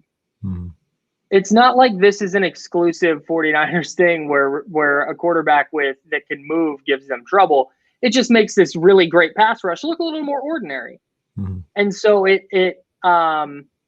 I think Jalen Hurts is going to present a lot of the same problems, especially if he's going to be as accurate as he was last week. The interesting thing that I was looking at last night was his efficiency when he's blitzed versus when he's not blitzed is crazy. He averages almost 11 yards per attempt when teams bring extra rushers. When teams only bring 4, or at least this is against the Falcons. When the Falcons only brought 4, he was like under 6 yards per attempt, which is abysmal. That's really bad. He was completing a lot of passes, but they weren't going very far, and the Falcons are rallying to the football and tackling. So I think that's actually what the Niners are going to try and do. I think they're going to try and keep Hurts in the pocket, really defend against designed runs, and when he does drop back, keep him in the pocket, force him to throw short, and then rally to the football because that's where they're going to have success. It was a lot of short throws. It was a lot of underneath stuff. He took a couple. I think he had 2 throws of 20-plus yards. But they're going to, I think, keep everything in front of them and then use their athleticism in the back end to kind of get to the football and put him in 2nd and long, 3rd and long, where he's going to have to make throws that he didn't have to make against Atlanta. 2 things real quick, Kyle, before we get you out of here. Number 1, Al-Shaair, I really like what he did in week 1 against the Lions. I think he's a good ball player. He looked really well. Is he the Dre Greenlaw replacement? Who replaces Al-Shaair? Like, how does that work out? Then we asked the guy in Philadelphia what the path was to an Eagles win, and he gave it to us. So I'm going to ask you, what's the path to a 49ers win in Philadelphia? I think it's what I just said offensively. Like, you can't let Jalen Hurts get in the rhythm that he got in last week, where he was completing everything. I think he completed 77% of his passes. He was getting whatever he wanted on the ground. If they just need to tackle. Like, if they can tackle and the Eagles are going to attack short, I think they're going to have a hard time scoring. On the other side, they have to keep Jimmy Garoppolo clean. Garoppolo was really good last week, but he also didn't face a ton of pressure. It's not so much the concern about him standing in against pressure. He's really good at that. But when the pocket's collapsing, can he still make good decisions the way he did last week? Can he not throw it into another into a defender's chest the way he's been liable to do? So I think as long as they can keep Garoppolo upright, I don't see how the Eagles are going to slow down the 49ers. Their defenders in the second level, especially with their linebackers, I think are the type of players that Kyle Shanahan can really take advantage of. And if you give Garoppolo any kind of time to let plays develop, I think they're going to be fine on that front. And then, like I said, it's on the other side. It's about tackling and not letting them create yards after the catch and putting them in 2nd and 3rd and long, and forcing Hurts to make some plays he didn't have to make last week. Kyle, you're tremendous at talking. Thanks, man. Wow. Is that a nice way of saying I'm long-winded? No, you're tremendous. What do you mean? You're a great talker, great writer. It's why you write and talk for a living. Candlestick Chronicles, wherever you get podcasts from, NinersWire.com. And of course, you could catch Kyle on many weekends on 95.7 The Game in San Francisco. Kyle, we appreciate you, my friend. Thanks for hanging out with us. See you, fellas. Man, Kyle, all right, we'll step out. Appreciate we'll come you guys. back. There's a lot more to talk about, including an in-season version of Hard Knocks. Oh, boy. Okay. That's next here on Sacramento's #1 sports station, ESPN 1320. And we're clear. Cool. Perfect. No, I gotta run, ride, boys. my man.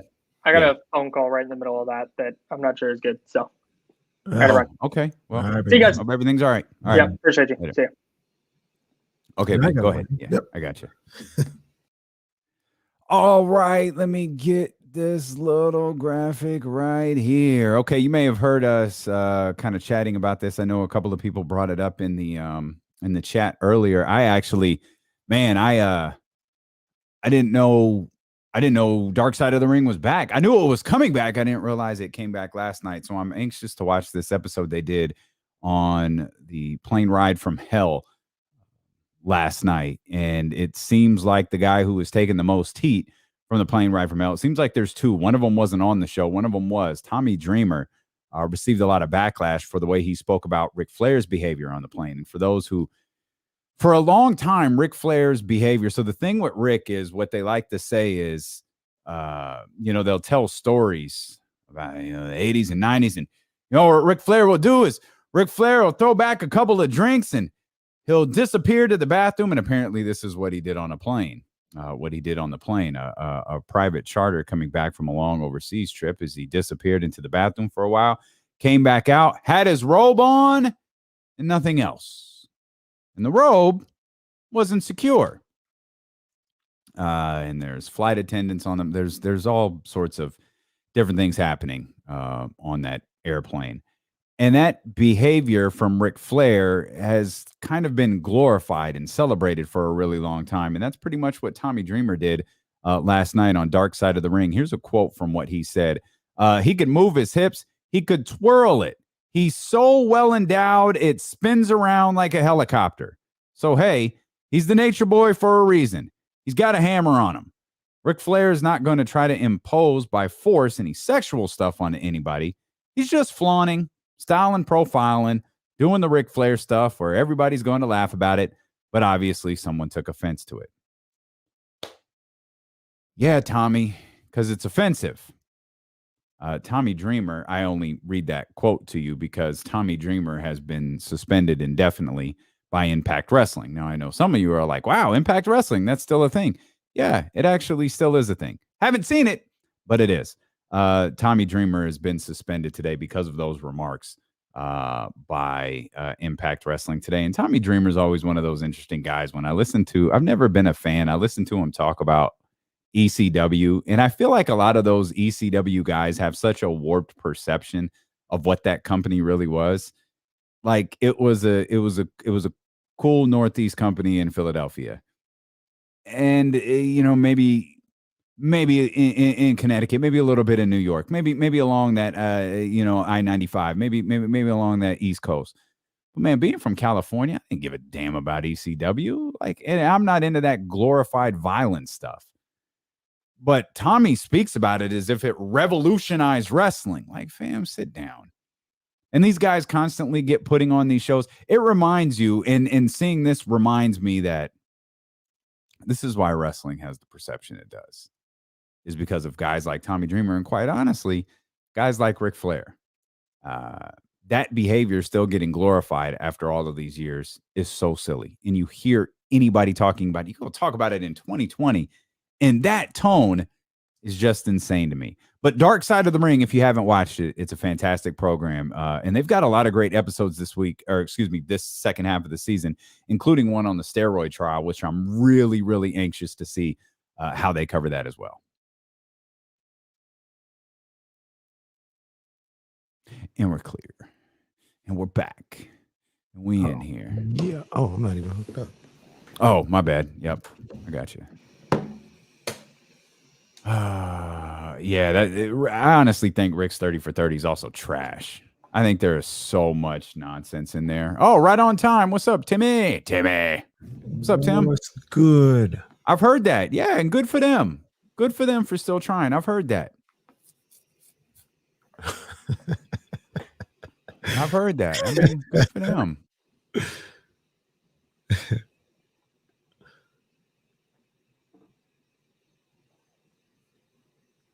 I'm watching this tonight.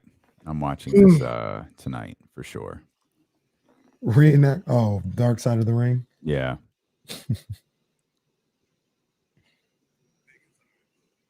Yeah, right. He did. Yeah, he did.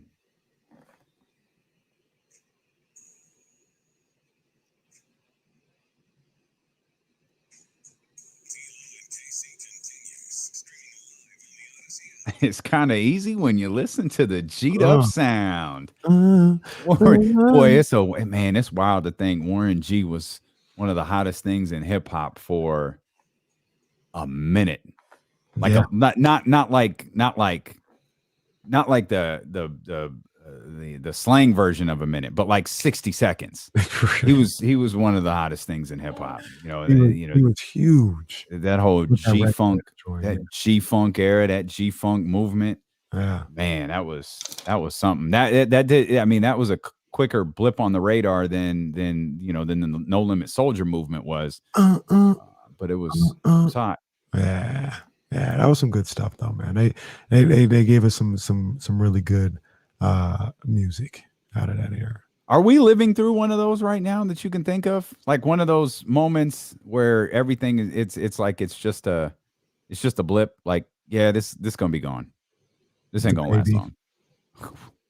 You be going at the baby a little bit. The baby weak, man. I used to like him, and then like even before all that other stuff, just everything he does sounds the same, bro.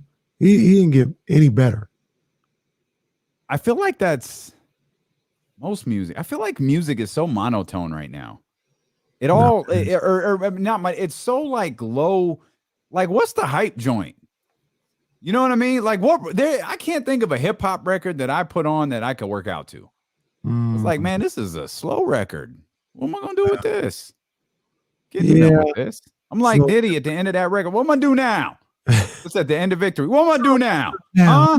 What am I do now? Migos straightening. That's a big Migos works. Okay, that works. Yeah, that works. That's really about it. I'm trying to think right now. That's really about it. Oh, my man's Moneybag Yo. He probably get you hyped. I haven't gotten into that one yet. Another thing I don't think I'm going to get into is this in-season version of Hard Knocks. Oh, come on.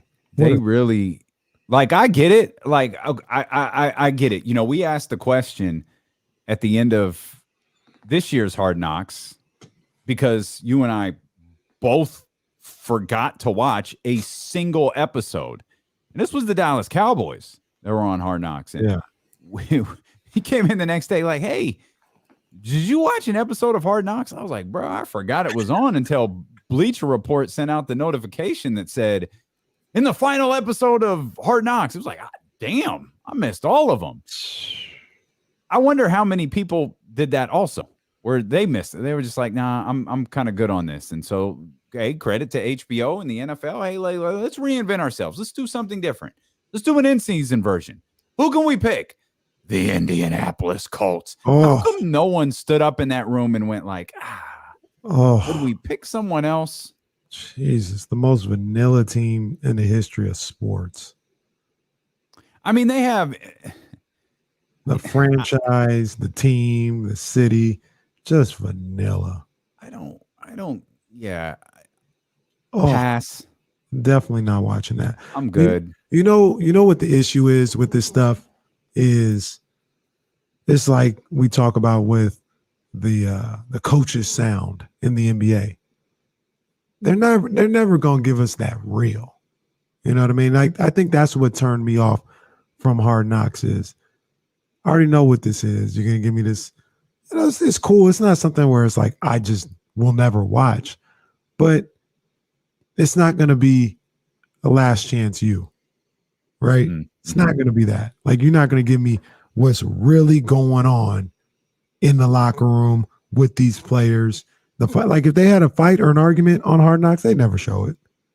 And I'm not even saying like a fist fight, like a loud argument between players, like hold me back. They wouldn't show that on there. I think they would. I just don't think they would do it if it was like, I think they would do it if it were like backup players. Yeah. I don't think they like if Jimmy Garoppolo and Trey Lance squared off. I don't know why that made me. I don't know why either. But I'm trying to picture Jimmy Garoppolo squaring off with someone, and it doesn't quite. But players of that caliber, they ain't gonna show that. But if it's cornerback 5 and defensive lineman 6, sure, they'll show that. They don't care. Hell, they won't even show. I don't think, at least, they're not even going to show like a coach chewing somebody out. When you seen that on Hard Knocks, like really chewing them, not the fake. Hey, get yourself in gear out here. Like, nah, like going out. They ain't showing that. Yeah. So, like I said, I watch sports. I like documentaries and stuff like that. If I come across it and, not doing anything else, I'll probably go watch The Office. But attaboy, hey, KC, let's go. That's what I would do. But I mean, nah, man. Hard Knocks is dead out here, man.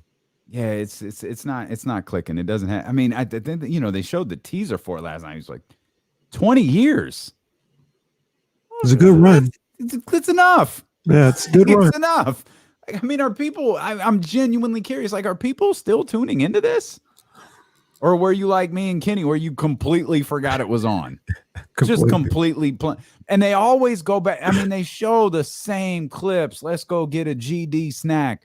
They show your boy Shannon, and I think that was the first year with the Ravens. Yeah, it's just the same. It's like it's had like some interesting moments. They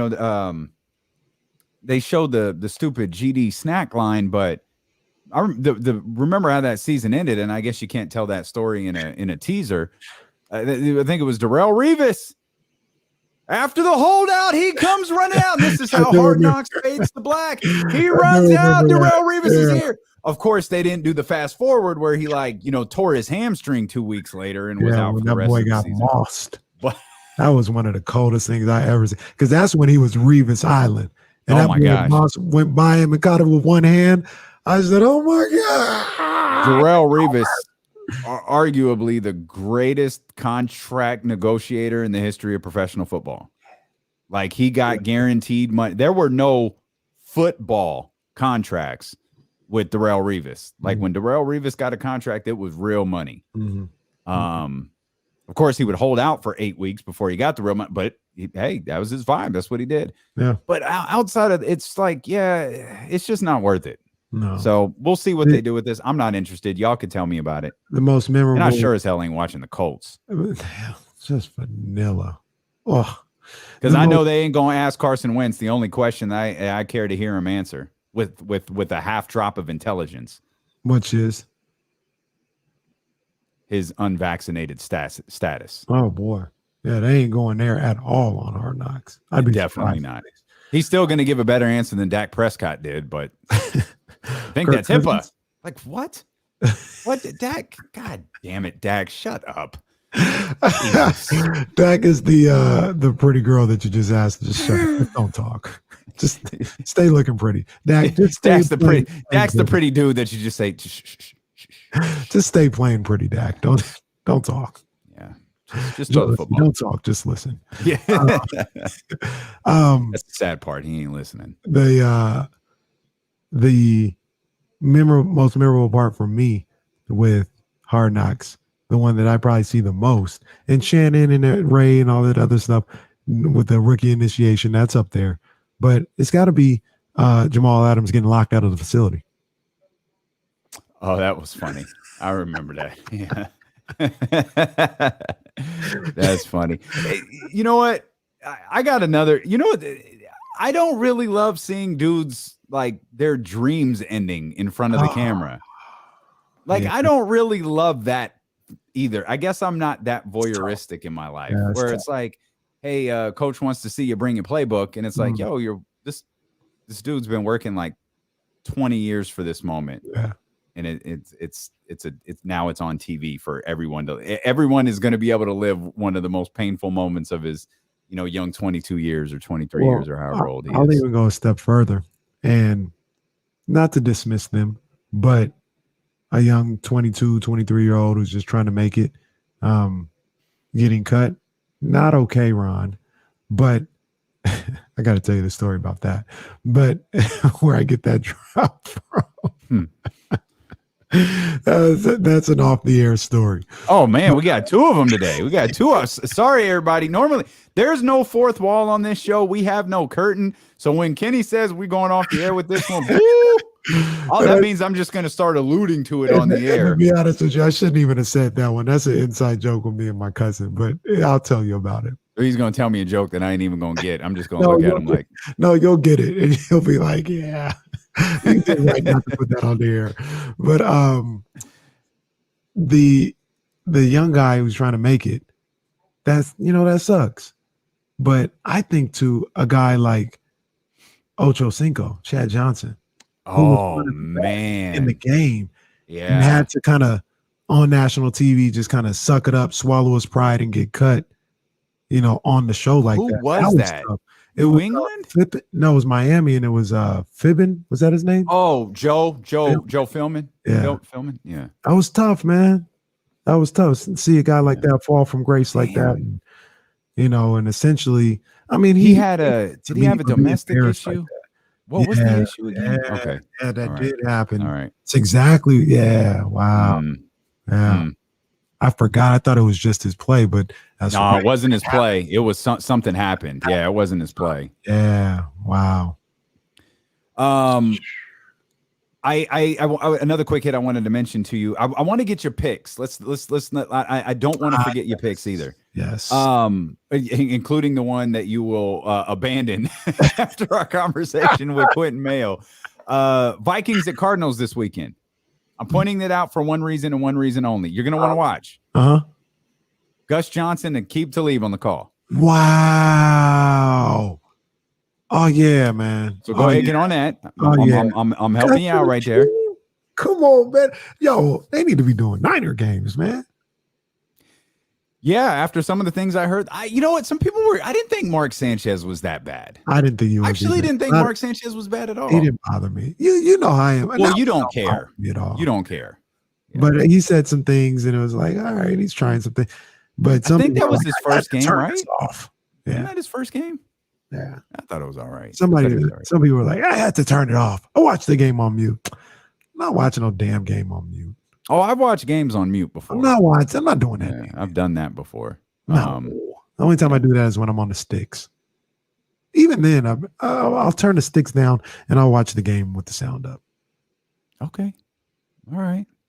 I don't mean to, bring the show down a little bit, but we should point this out before we head into the weekend. Giants lost to the Padres.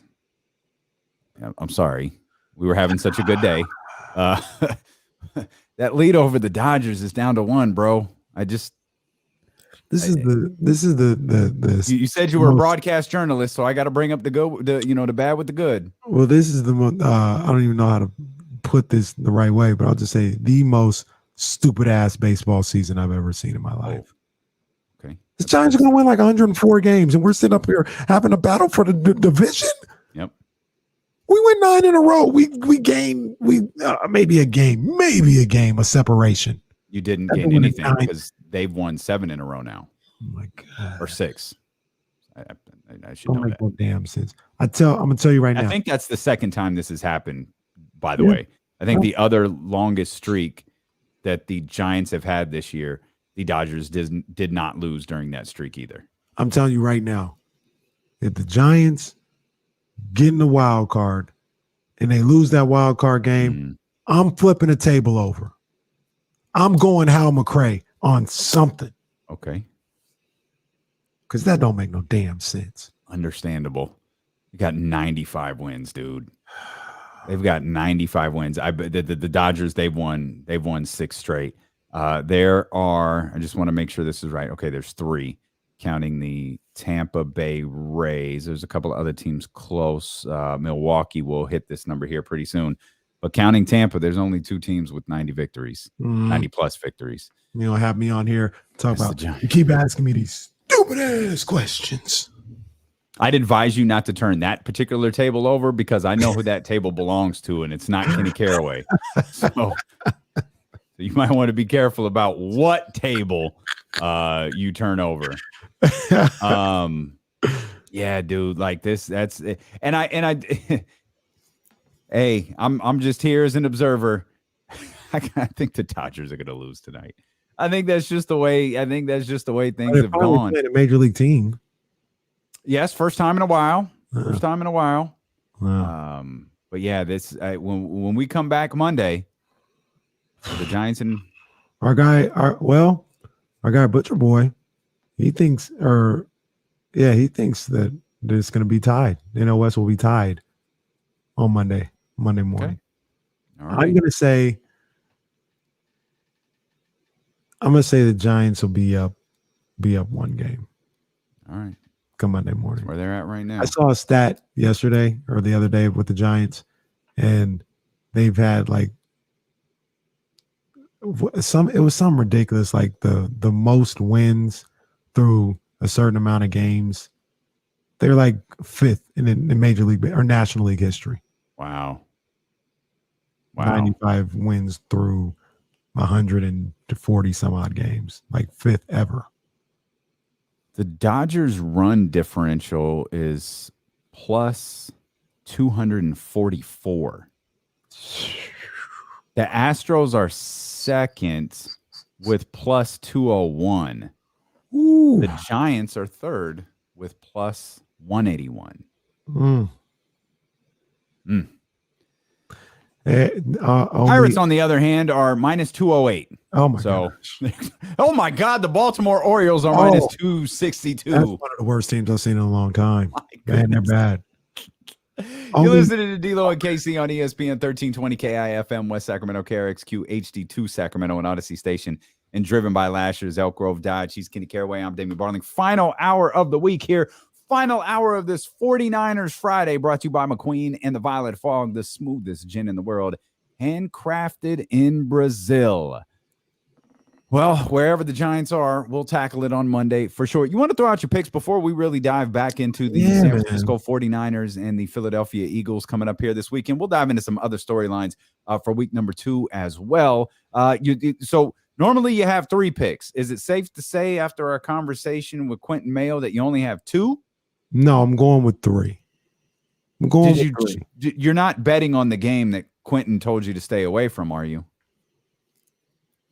Actually, sir, I am. Me and Quinton, we get along. I trust Quinton. But I don't have to listen to everything Quinton says. You're 100% right. And I got it in my gut. I said, Cincinnati, the real deal. Indiana's not. Did you hear the emphatic tone that Quinton Mayo had when you brought up that game? Did you hear the fear in his voice when he said, did you already place that bet? I did. That's why I moved it in my confidence scale from 2nd to 3rd. It is now the 3rd most confident game that I'm in, but I'm staying with it. Have your most confident games won yet? So the numbers of it all, the sabermetrics of it all is my number 3 games are 1-1.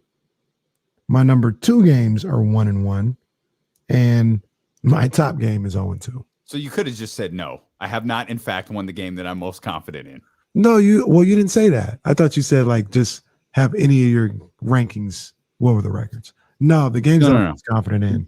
There were no first. But I admire how you got there.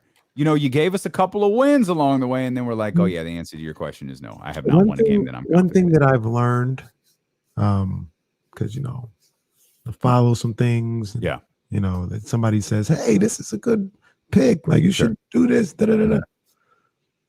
It's not about the people always being right. You as the consumer have to figure out which one they're right about. Because trust me, me and you, we get these things, right? And oh yeah. And I listen to different people, and I hear things and I see things, I read things or whatever. Everybody gives me good information. But nobody's 100%. You have to figure out which one is right. And that's essentially what you have to do with me as well. You know what I've learned along the way? Don't gamble. There's no fun in that. I don't even like pick 'em. I hate this. You know how many games? I'd probably be leading the league if it wasn't for these last second field goals and all of the stupid stuff happening at the end of games. Speaking of pick 'em, before I get to my picks, well, let's go through the standings. Let's not. No. Dr. David's in first place, tied with Mr. Tapia, not Jesse. Mr. Tapia. Yeah, Jesse, I don't even think he fills his picks out. Well, okay. All right. There he is. Yeah, I'm tied for ninth. I'm in the middle of the pack here with 10. 2 off the lead. Okay. Damien. Doesn't matter. It doesn't matter. Let's just say he's not tied for ninth. I'm not tied for ninth. That's all that matters. Because I picked the Cowboys. I picked the Browns. Ooh. I picked the Ravens. I picked the Giants last night. Come on, man. That's why I don't do this, man. Come on. That's why I don't do this.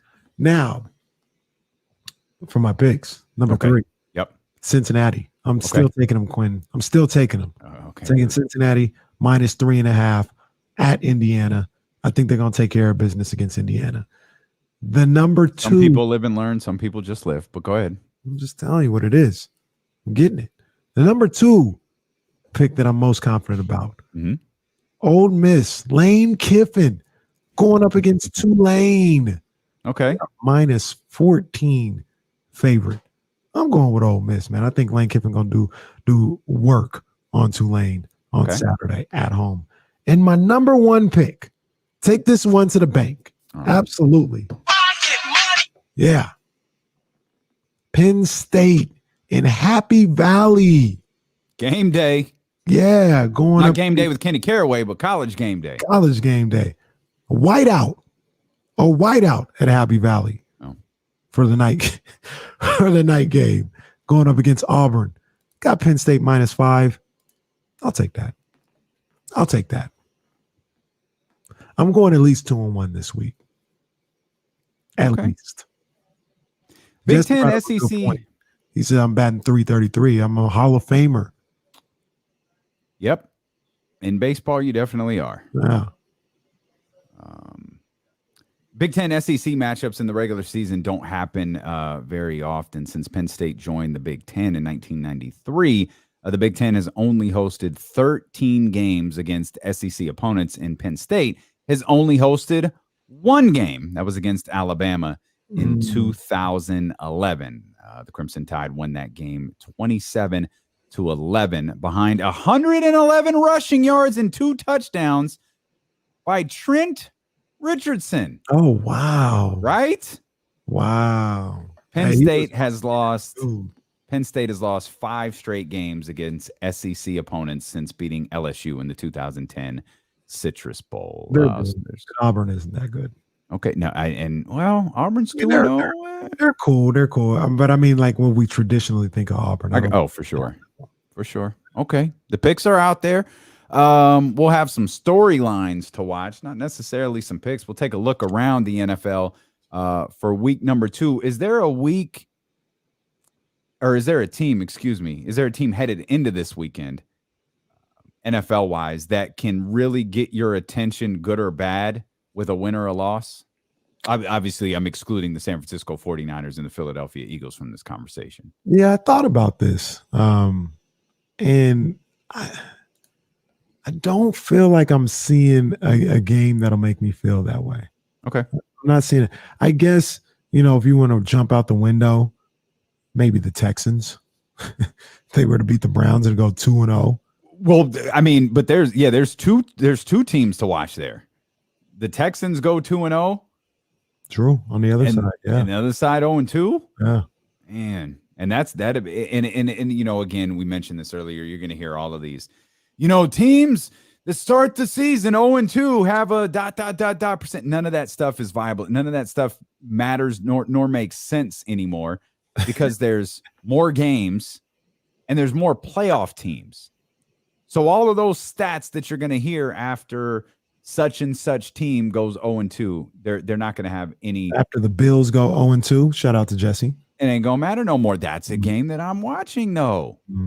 Digging in my notes here. That's a game I'm curious about more for the Dolphins than the Bills, though that Josh Allen MVP hype got pushed off a cliff last week.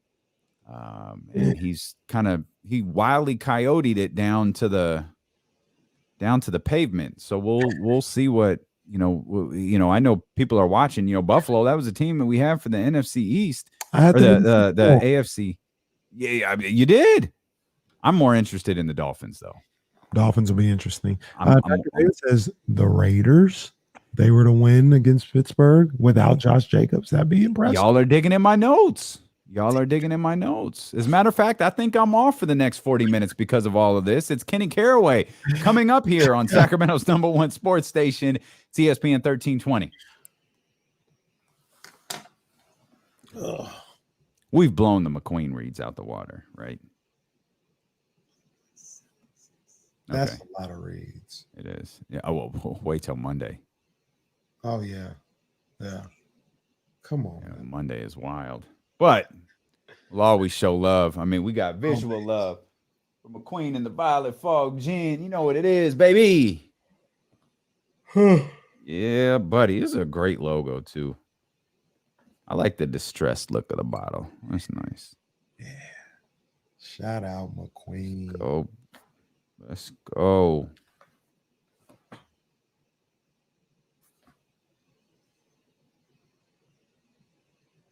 Wow, that's a whole story on this back of this bottle I never read.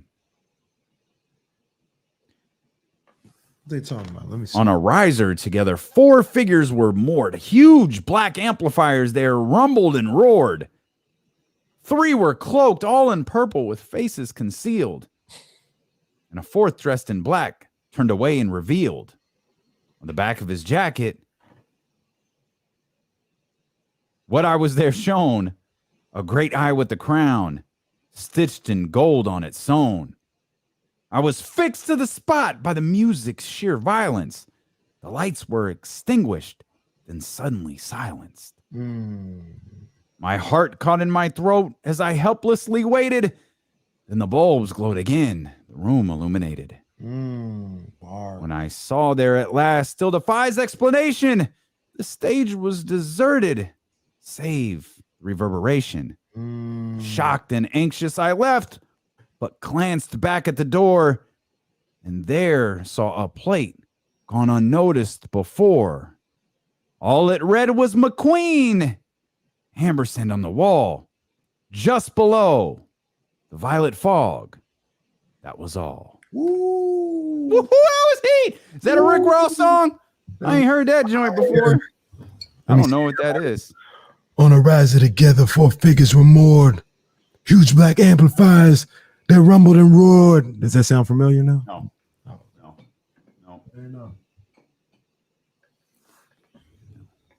All I needed was McQueen. Man, I wonder, are there stories on the back of all of these bottles? All I needed was McQueen in my life. Valon is my girl, but Belair is my wife. I had to take the strife and take it to another level to make the billions that I made. You thought it was a game, but I took it and I went to the other way like D-Wade. D-Wade, I read another story. Boy, me too. Oh, boy. I forgot about that one. Boy, yeah, I read that story too. And I was like, oh, yep, Kenny's right. Forgot about Kenny's right. We give that dude a pass. We give that dude a I forgot about that one. That did happen. I forgot about Gabby, huh? You can do that to our Gabby? Fam. I mean, it ain't none of my business, but I'd like to ask questions about how that initially started in the first place. Yeah. When he was When he was at Marquette, it was a family affair. Everything was all good. I don't know who changed. I don't know. Yeah. I've always wanted to do this, to be honest.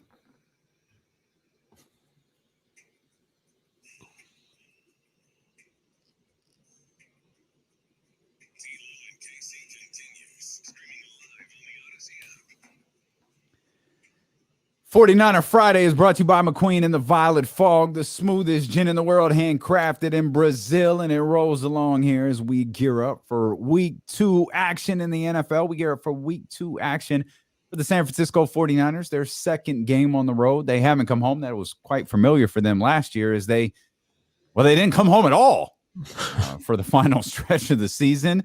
But we'll dive back into the San Francisco 49ers and the Philadelphia Eagles here in just a heartbeat. Of course, your best 49er coverage comes here beginning Sunday morning at 8 o'clock with Game Day with Kenny Caraway. Yeah. 8 a.m., 2 hours before kickoff. Kenny Caraway has you covered with everything you need to know leading into that game. Why watch these cheesy national shows? You're not going to find a better pregame show than what Casey's got to offer here. And you can watch it, by the way, on twitch.tv/ESPN1320. You can watch it on youtube.com/ESPN1320. You can listen to it on the Odyssey app, or if you're on the road, you can listen to it on 1320 as you gear up for the game at 10 a.m., which, of course, is available, as all 49er games are, here on 1320. So their second straight game on the road to start the season, Casey. And also, because we feel like maybe this is what some people do. You guys know it lives forever, both pre and post. Mm-hmm. It's there for you. Catch it live. You go to our YouTube page. It's right there. You can check it out.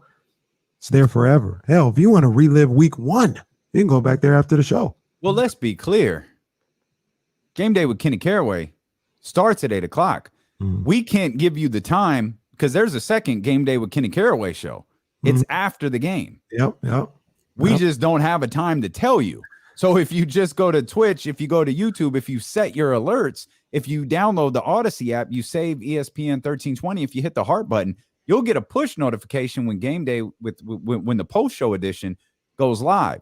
So if you miss it on the radio or you don't have those alerts, Football Night in America is on. You're not really vibing with it. Just go to youtube.com/ESPN1320 and get Kenny Caraway's post-game thoughts. And I know you got some guests that hop on with you as well, and jump in there and get post-game 49er coverage right away.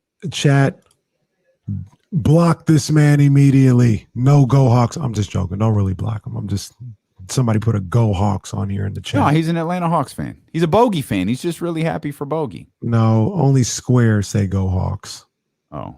And we know. Wow, shot at Russell Wilson, uncalled for. Hawks. Won't do that. I like Russ. Don't do that. That reminds me, though, like I said last night, NFC West, those fans, it's crazy. We ain't got that on the NFC West, or excuse me, the NFC East. We don't have that in the NFC West. Cardinals it don't matter. You're doing all That's this. Fine. The energy's great. It doesn't matter because the NFL West is undefeated right now. So the NFC West, they can have all the hype that they want to, but the NFL West is undefeated. Yeah, they are. They are. Real quick, because I want to get back into the NFL. I just swerve to the side real quick, just for a quick second. Oh, you want to, baby? I started watching. I forgot the name of the thing. A Night in Queens, a Team in Queens, or whatever. The Mets thing. Oh, the Mets thing. Yeah. Started watching it first. I got about episode and a half in, and I just wanted to talk about it because it kind of gave me some vibes, man. Kind of gave me some vibes when they laid out how they got to 86. Kind of gave me some Kings vibes, man.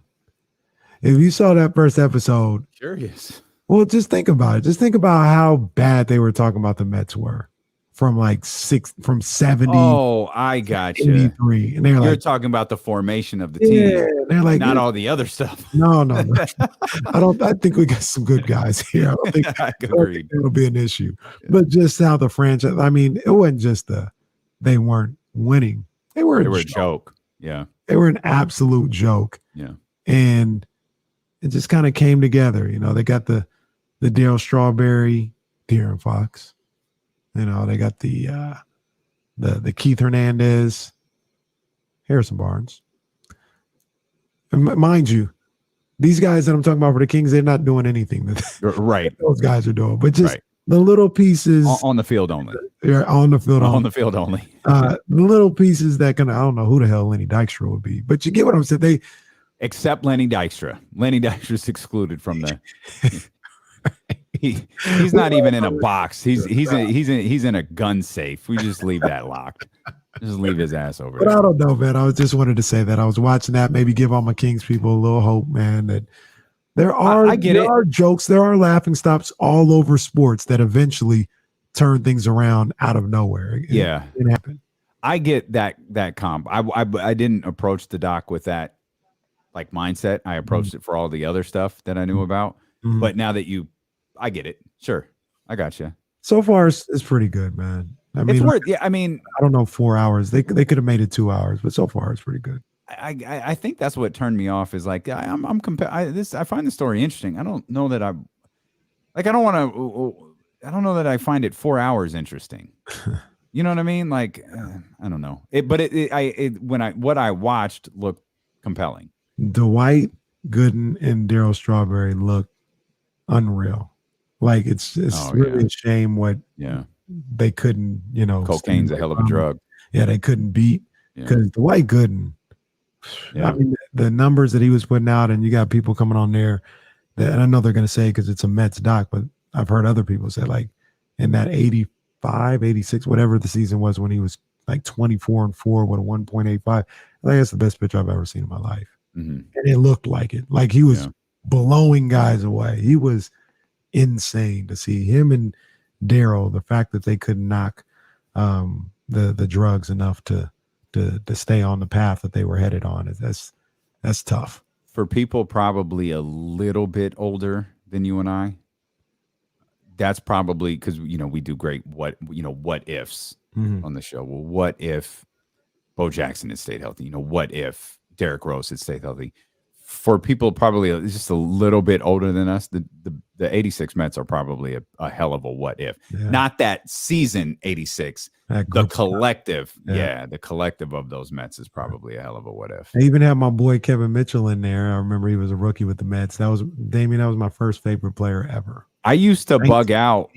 Kevin Mitchell. I used to bug out because one reason that I was really into baseball when I was younger were cards. I used to bug out when I'd be at like a card show and come across Kevin Mitchell in a Mets uniform. Like, yo, what is that? Like, what Kevin Mitchell is that? Like, that's not our Kevin Mitchell. Like, who's that? Because I was a Giants fan. Who's that? They used to bug me out. Ever. My grandmother, if I wasn't eating my vegetables, the way to get me to eat is like, I bet you Kevin Mitchell eats his vegetables. All right. I don't know about that. Kevin Mitchell that was not the Kevin Mitchell vibe.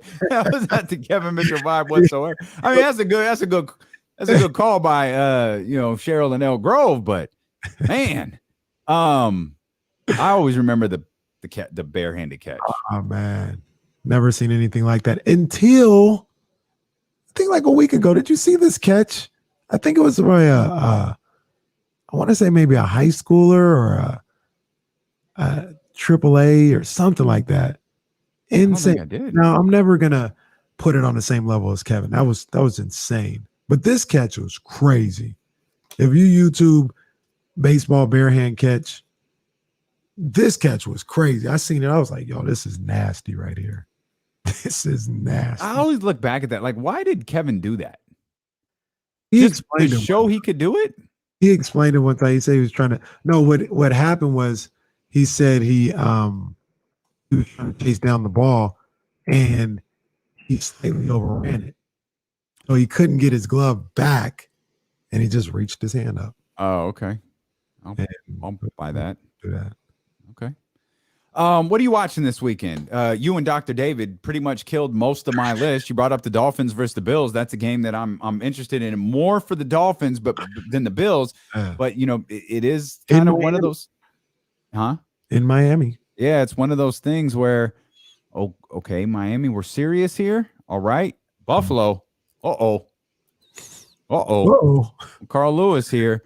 Dr. David mentioned the Raiders. I felt a lot better about the Raiders before that tweet from Adam Schefter came out about Josh Jacobs. And part of this is I'm just really going to ride. I didn't pick the Steelers to go to the playoffs, so I'm going to ride that until it was like, yeah, I was wrong. So I'm going to root for the Steelers to get beat and see if the Raiders could start 2-0 here. You know, two completely different situations and two completely different teams here. But what happens this Sunday kind of reminds me of a year. What year was that? I know exactly when that was. That was the Tom Sula year where the Niners start the season off on Monday night against the Vikings. Vikings ended up, did they go to the NFC Championship game? I don't think so. They went deep into they were a playoff team. And the Niners handled business. Cap looked good. You know, they handled business. I believe that was Carlos Hyde. He made a little spin move inside the 10 for a touchdown. Everything was all good. Tom Sula, Coach of the Year candidate. Mm-hmm. Yeah. They had the best winning percentage in the history of 49ers coaches. And then they went to Pittsburgh on Sunday morning and they got shellacked. Now, this Raiders team is better than that 49ers team. John Gruden is a better coach than Jim Tom Sula. But I'd be lying if I didn't say I had them vibes for the Raiders. Nah. No. I don't think they're going to get beat up. I'd be surprised if they won, though. I'd be shocked, especially without Josh Jacobs. You mean for this singular game? Yeah. Not for the season. Okay, I got you. No, they're not going to go. But I feel like that, you know, there was so much in week one, and this doesn't pertain to the 49ers because of everything that happened to them last year, but there's so much in week one where it felt like, how is this that different than last year? Like, what offseason was it? The Cowboys, if you just look at the time that Dak was healthy, looked exactly the same. They literally look like it was just week 5 of last year. And I don't remember what week Dak got hurt, but it looked exactly the same as the Dallas Cowboys of last year. The Tampa Bay Buccaneers didn't look that different. They were throwing the ball around. Maybe their defense wasn't as tight in week 1 as it's going to be, you know, maybe in week 14, 15, 16 or whatever. But you know, you look around the league. Of course, there's there's the quarterback flip flopping with Detroit and Los Angeles. There, you know, other new quarterbacks around. The Bears sucked. Wow, stunner. Didn't see that coming. Bears quarterback was awful. Wow, who knew? I mean, I feel like so much of what we saw in week 1. Browns look good, look really good. Probably lost to a better football team. It's last year. It's last year all over again. We're 1 week into the season. I don't feel like we have any vibe for like who's different yet. No, what is this week 17, week 18 here? Yeah, right, exactly. Season. It's like junior college. Like when I went to junior college, it was the 13th grade. Like all of my friends were there. It was just like high school. Just the schedule was a little bit different. Yeah. That's what this is. This is week 18. 19, so whatever, I think the Raiders.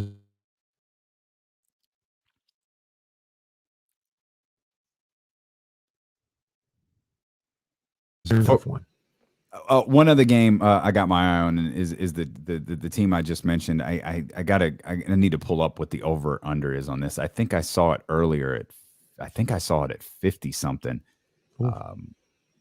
But it's the Cowboys and the Chargers. It's the Cowboys and the Chargers because I think that game will be entertaining as hell. Because I think Justin Herbert is capable of throwing the ball 50 plus times. I know Dak Prescott is going to throw the ball 50 plus times. And if they don't get Ezekiel Elliott going, then I will concede to my partner. Washed. Which is absolutely insane to think about. I'm not prepared to do that. And that would definitely be an overreaction on my part, just as I think it's an overreaction on your part. But you got to do something at some point, man. You can't. I can't keep turning my head with Ezekiel. He's not Saquon Barkley. He's not coming off an ACL tear. You know, I read all training camp. He ready to go. Zeke's back. Like he's back. All right. He's back to the same trash rusher he was last year. And I just refuse to believe that his career declined that freaking quickly. The over under is 55 in this one. Did you see earlier in the week where who's the offensive coordinator for the Cowboys again? Used to be Kellen Moore. That's right. He used to be backup quarterback. Where he came out at this press conference, and I guess it was maybe they asked the same question that I did when it was like, hey, why didn't you run the ball more or whatever the case may be? And he came out with the receipts and the stats. And he was like, yeah, well, we called about 28 run plays, and Dak checked out of about 18 of them or something like that. At one point, I was like, yeah, you don't need to be saying all that, especially so specifically. You could have just been like, So we Kellen Moore line or whatever. Kellen Moore basically said, ask Dak. Put this on me. Ask Dakota why he did it. So there's one aspect of that.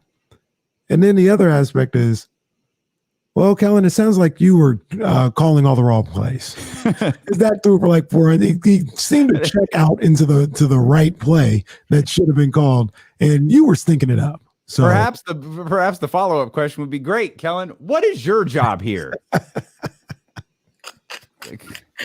What do you do? Because if Dak is the quarterback and he's calling plays, you, sir, are Adam Gase, and that makes you useless. Adam Gase got a job because he was Peyton Manning's coordinator. And we all know that Peyton Manning didn't have a coordinator for like the last 10 years of his career. Yeah. I thought it was interesting that he got as specific as he did with in the press. He didn't need to do that. And I don't know, it could be much to do about nothing. Maybe I'm just being a member of the media and looking at something that's not really there, but it's pretty specific. Like I said, I don't know. I don't remember the numbers off the top of my head, but it was something like, yeah, we had 23 run calls called, and then Zach checked out on 17 of them. Okay, Kellen. Okay. That'd be Jason in the back of the. I'd be Jerry Jones in the back of the media room. Kellen, you're fired.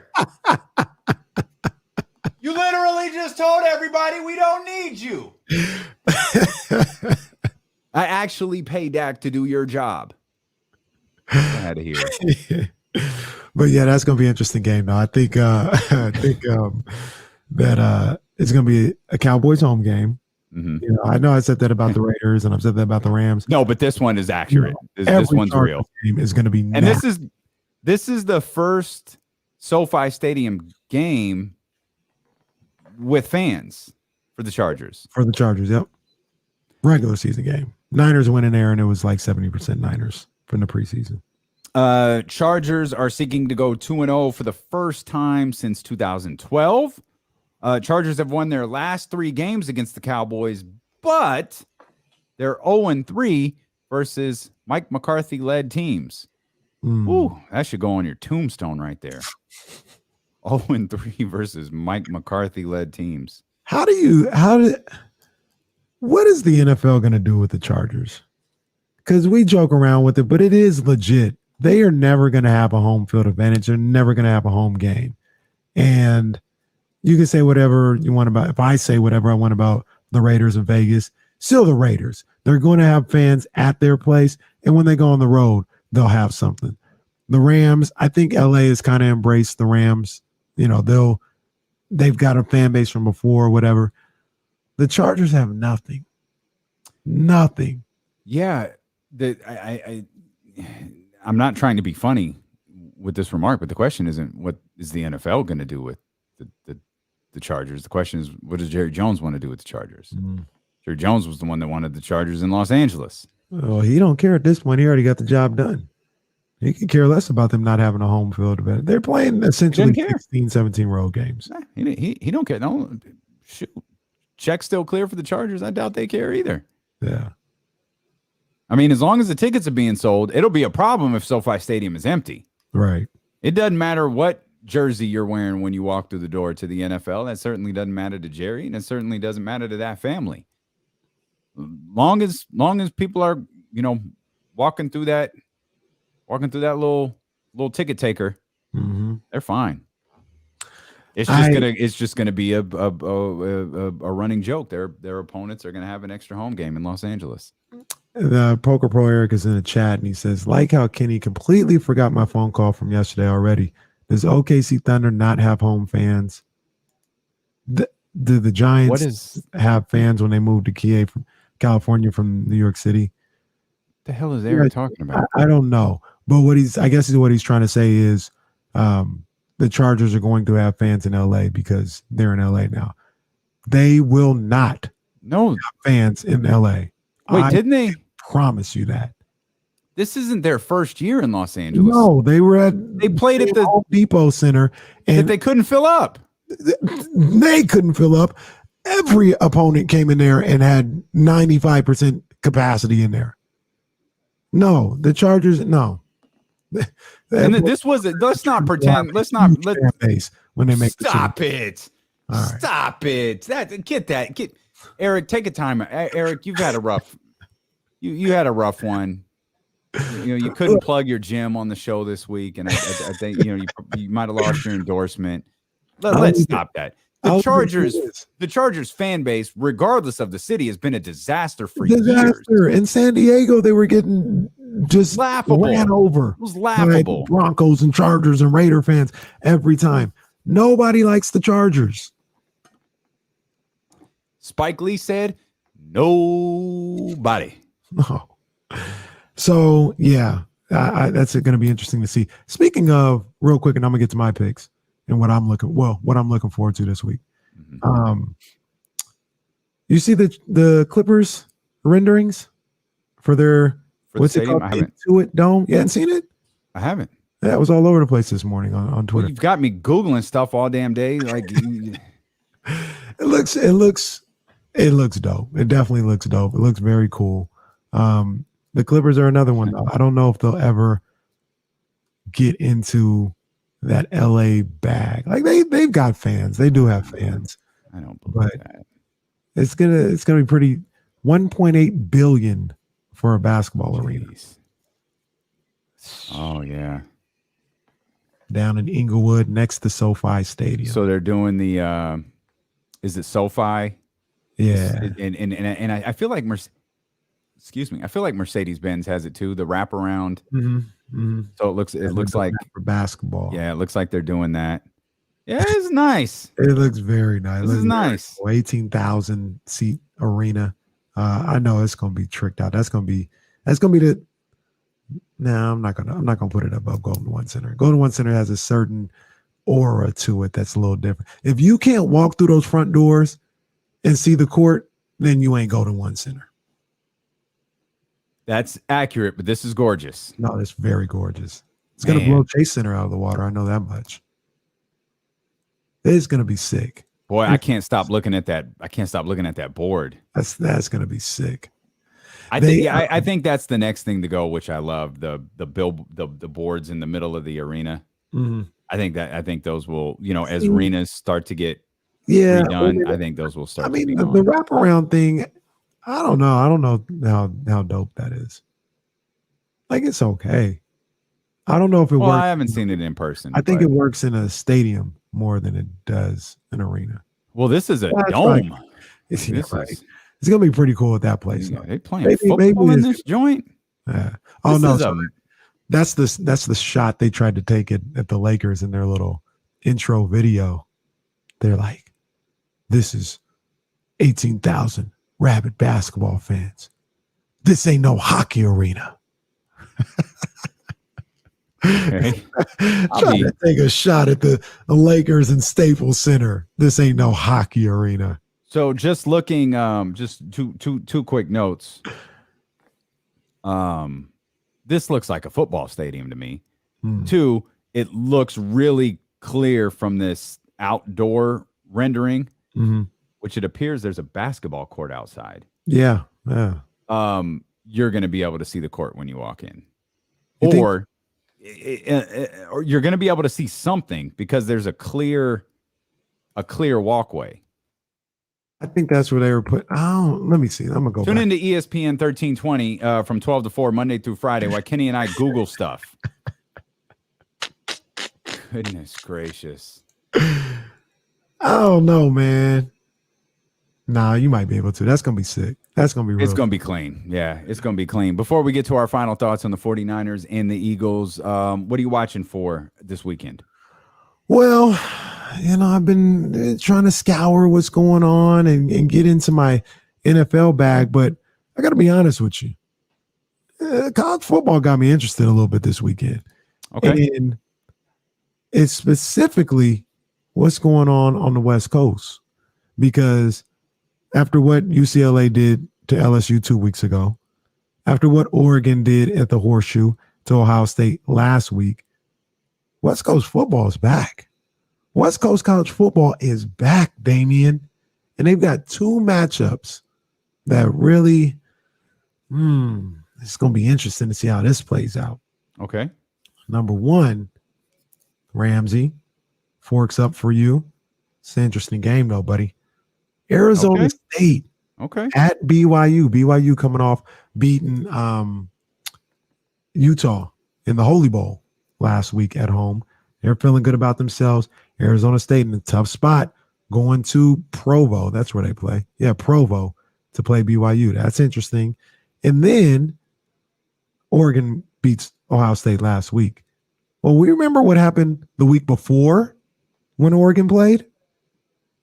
Had a little tight one with them Bulldogs down in the 559 in Fresno State. Those same Fresno State Bulldogs go to the Rose Bowl, play UCLA, who beat LSU, probably feeling real good about themselves after that. Could be a trap game, could be a letdown game. And like I always say, the Fresno State boys, they are not worried about playing anybody from LA. They're like, we didn't grow up playing with these guys. They're going to be very comfortable playing against the UCLA Bruins. It's going to be interesting. It's going to be interesting, those two games. I got my eye on in college football. In pro football, you mentioned some good games that I'm going to be watching. I'm going to have my eyes on the Rams and the Colts, because if the Colts get beat down like they did, they lost by 12. But if they lose easily like they did against the Seahawks, if they do the same thing against the Rams, I've seen all I need to see about the Colts. They're not that team. They're going to have their little hard knocks. They're not that team. All right. And if they want to save their season and have me or anybody else take them seriously at all, they got to beat the Rams on Sunday at home. I'm not taking the Colts seriously. I did that. They were a quarterback away. They were 2 years ago. And by the way, the dude they got ain't that quarterback. Imagine being a bad quarterback and forcing your. I think that's what Eliot said, or maybe it was John Ritchie who said it to us yesterday. Yeah, Carson Wentz forced his way out of Philadelphia. I'm sure Philadelphia was like, "Curl, bye." Like, man, you could put this on us if you want to. We'll go ahead and send you to the Colts. Colts think they're a quarterback away. All right, go ahead. You got him. I don't see it. Oh, good luck. We're gonna take you seriously if you beat the Rams. Nah, man. I hope them boys carve the Colts up. Maybe we can talk to the Colts again, man. Get Buckner back here. See if they want Jimmy G after the season. Yeah, they ain't a quarterback away no more. Well, same years in the NFL. It is a good start. Fair enough. It is a good start. There are a number of teams that you can watch. We discovered this on accident.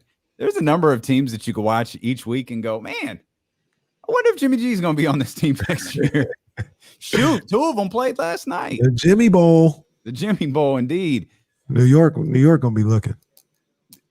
And I know, yeah, New York is gonna be looking. I'm gonna leave Tyler alone because he won. Or is it Taylor? Is it Taylor Hinkie or Tyler Hinkie? I thought it or was is it Heineke? I thought it was Heineke. Is it Heineke? Who's Hanky? Hanky is somebody's name. He was a quarterback at Florida State, Sam Hinkie. Oh, that's right. That's right. Or was it Winky? No, Winky was. Oh God, just stop. Just stop the shit. Just stop everything. Dude, come on. We got 8 minutes, bro. We could do it. Let's get this. It was Hanky. It was Chris Winky. That's right. It was Chris Winky. Who the hell is Hanky? Why? Whose name is Hanky?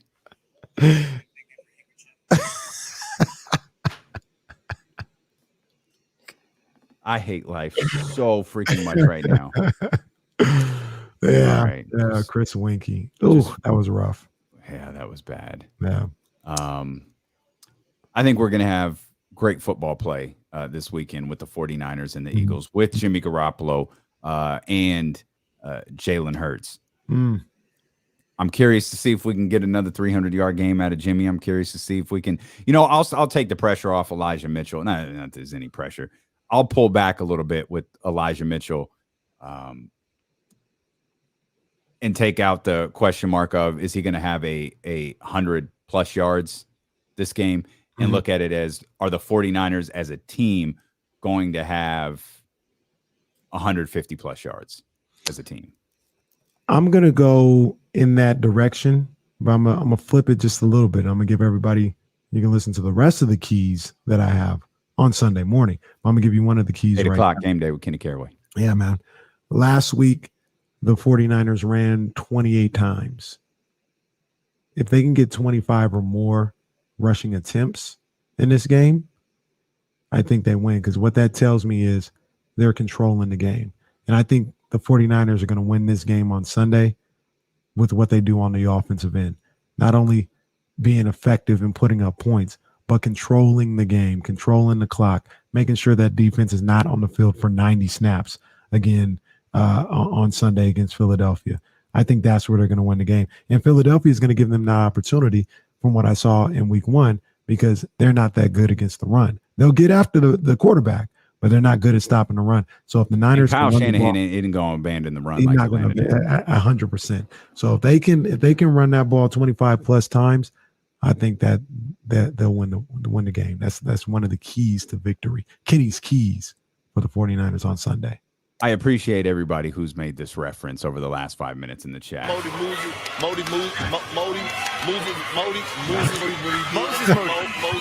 Thank you. Appreciate you guys for being here first. Thank you. Thank you for that. Yes or no, you're concerned about the secondary?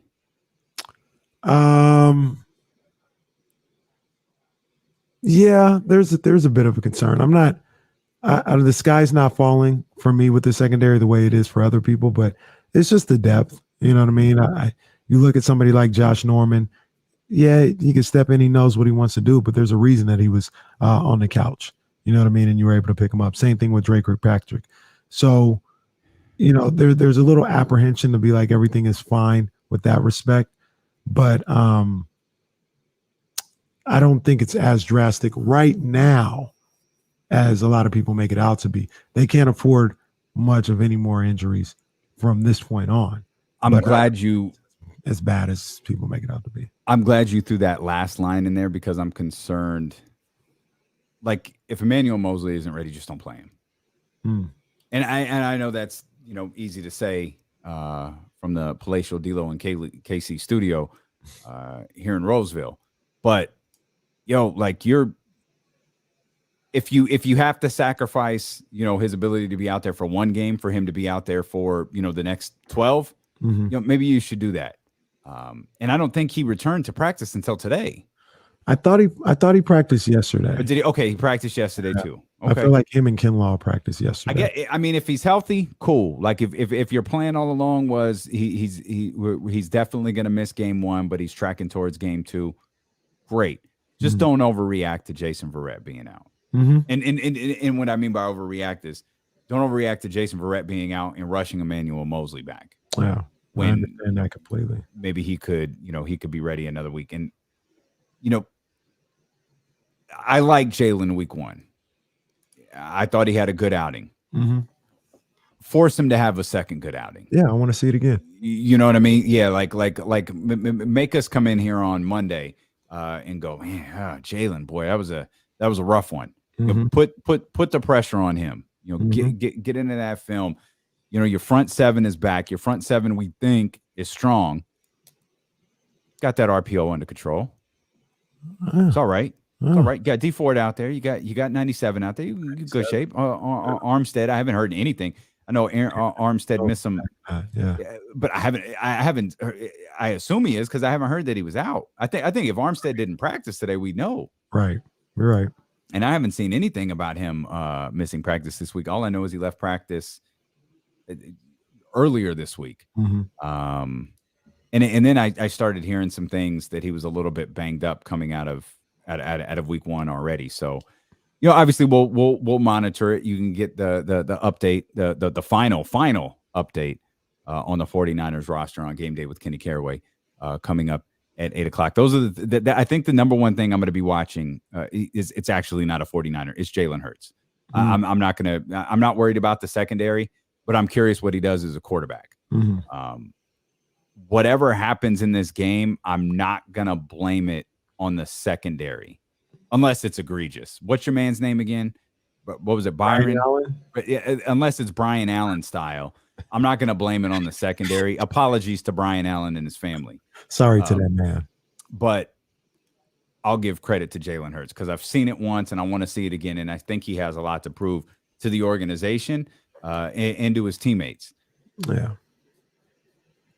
So I'm not overly concerned about the RPO, but that's who I'm locked into the most in this 49er game is Jalen Hurts and the run game.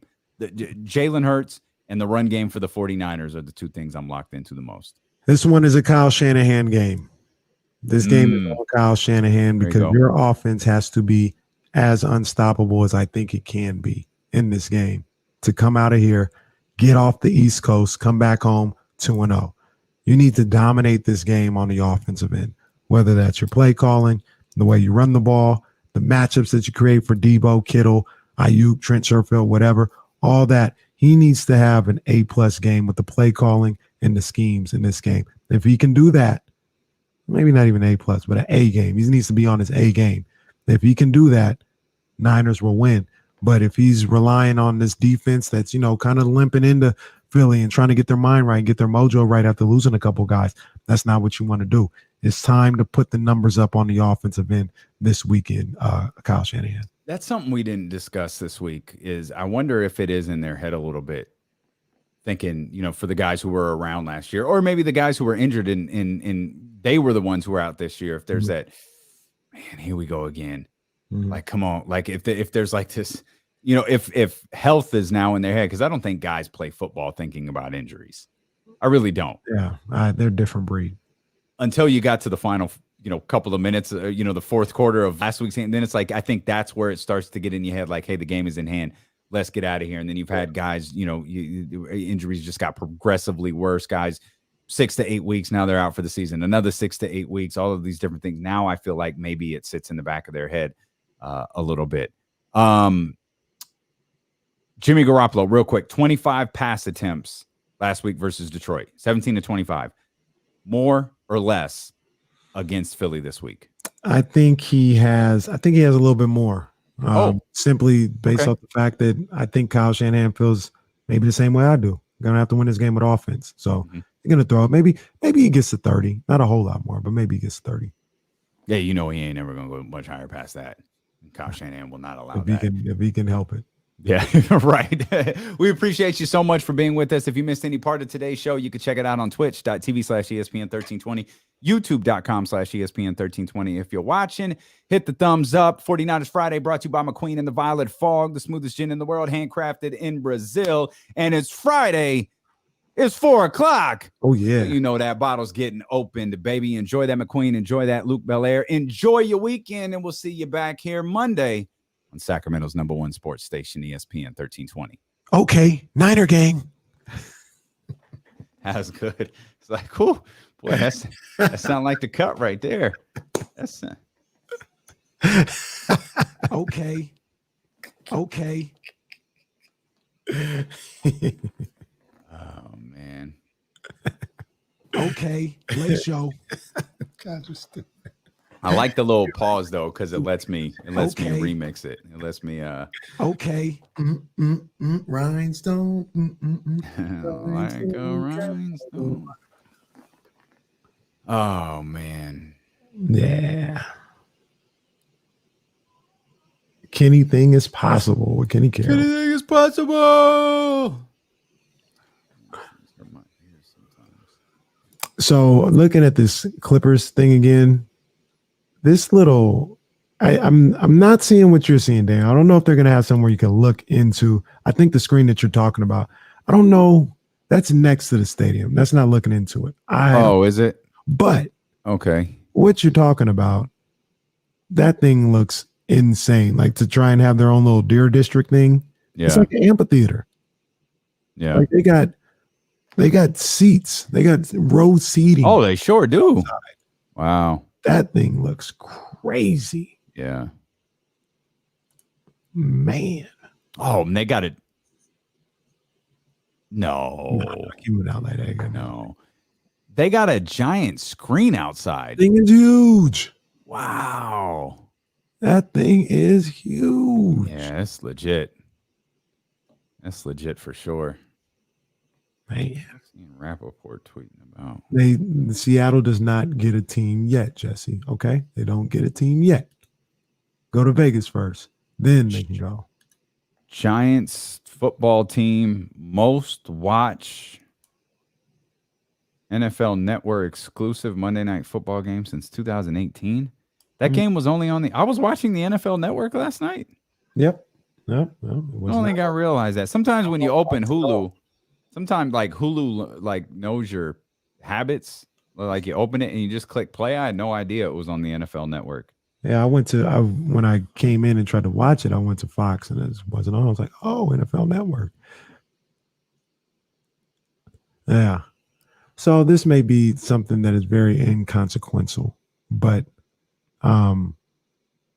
something about them putting that on NFL Network made me a little more at ease with them having that game. It's like, don't try and put that on Fox until prime time. No, they put it on their little NFL Network. That's fine. That's fine. Hell, the Kings play on NBA TV. It's fine. It's okay. Yeah. Oh, J-Star, was it a different type of broadcast?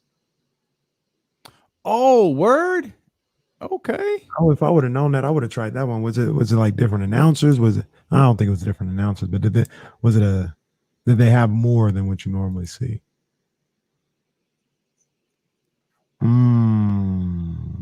Yeah, DirecTV. Oh, I like that. Yeah, I like that. DirecTV. Shout out to Denise Williams. I don't think she's watching the show, but I think she's listening. Denise Williams, what's going on? She's a Fresno State alum. She's a big fan of Kenny Caraway. Denise. She said, got you locked in at IMK Diddy at ESPN 1320. Hey, what's up, Denise? Appreciate you. You know I got love for the 559. Yeah. Oh, looks like Crocky's at Yankee Stadium. Crocky making moves.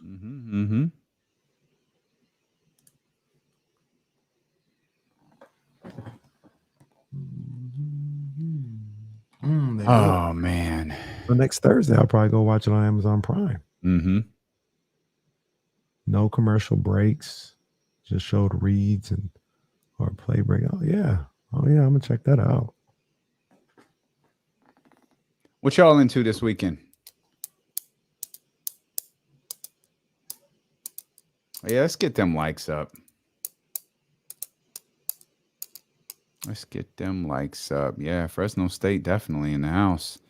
Fresno State representing. Podcasting. All right, Cheryl in Baltimore. Get that bounce back this weekend. Podcasting. Okay, Kyron, we'll see you. It's about damn time. Cheryl and B Moore is Cheryl in Sacramento this weekend.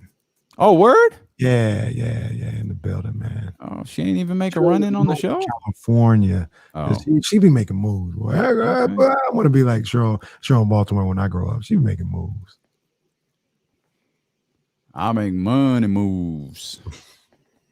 Apple Hill. I remember I went to Apple Hill a couple of years ago. I hadn't been there before I went back a couple of years ago. I hadn't been there in a long time. Oh, this sounds cool. Sports themed pool party. Oh, okay. Smith. Okay, Ken Smith. I don't want to know what's happening here, so I'm just gonna let y'all do your thing. Let y'all do that. There you go, Dr. David. Get in there, baby. Yes, indeed. Get in there, baby. That's what's Yes, up. indeed. You know, I usually hate when Okay, John Bull. all right. I was gonna I usually hate when radio or podcast hosts do this. But I'm so excited. But we got a couple things brewing. Mm-hmm. Just ride with us, guys. Just ride with us. We got a couple things brewing, man. Yeah. Couple things. Shoot, with the one I know the hardest part's over. With the dun dun dun dun. The hardest part's over. That's what I was thinking about. We right there, like we're 4th and 1. Oh man. But we right there, like someone else did all the legwork, man. So we right there, cross some T's, dot some I's, and we got a good one planned. Got a good one planned. Man, that can come through. That's gonna be woo.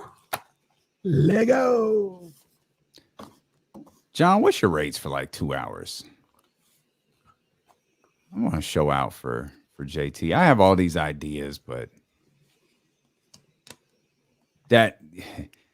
I think the setup's gonna be pretty cool that we got here. It sounds like it's pretty cool. I actually got to run to FedEx and pick up banner number 2. Oh, it came in on time. No, it came in. Yeah. They got it done quick. Like they were clutch. No wonder Stan Van ran over there to get his contract taken care of. Like they came to in the clutch. I'm gonna need further explanation. What you talking about? Editing and writing shoe orders. What's that mean? What you talking about, Brett? You the plug, Brett? Oh, Patrick. Jesus, Patrick.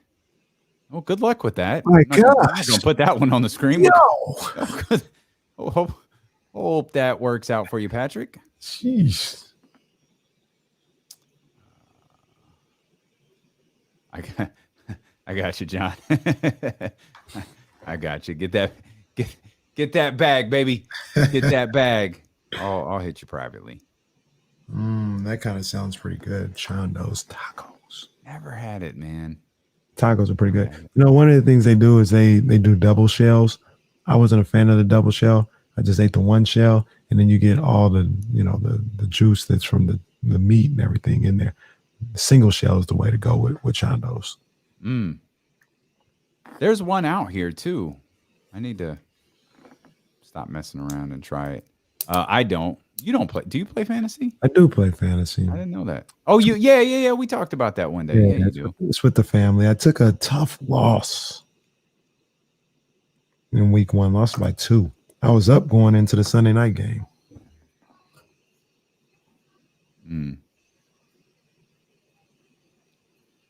I got soccer this weekend. Soccer tomorrow morning. Shout out to the little cousin Aaron. He played football. He got a game on Saturday. Yeah, that's good stuff.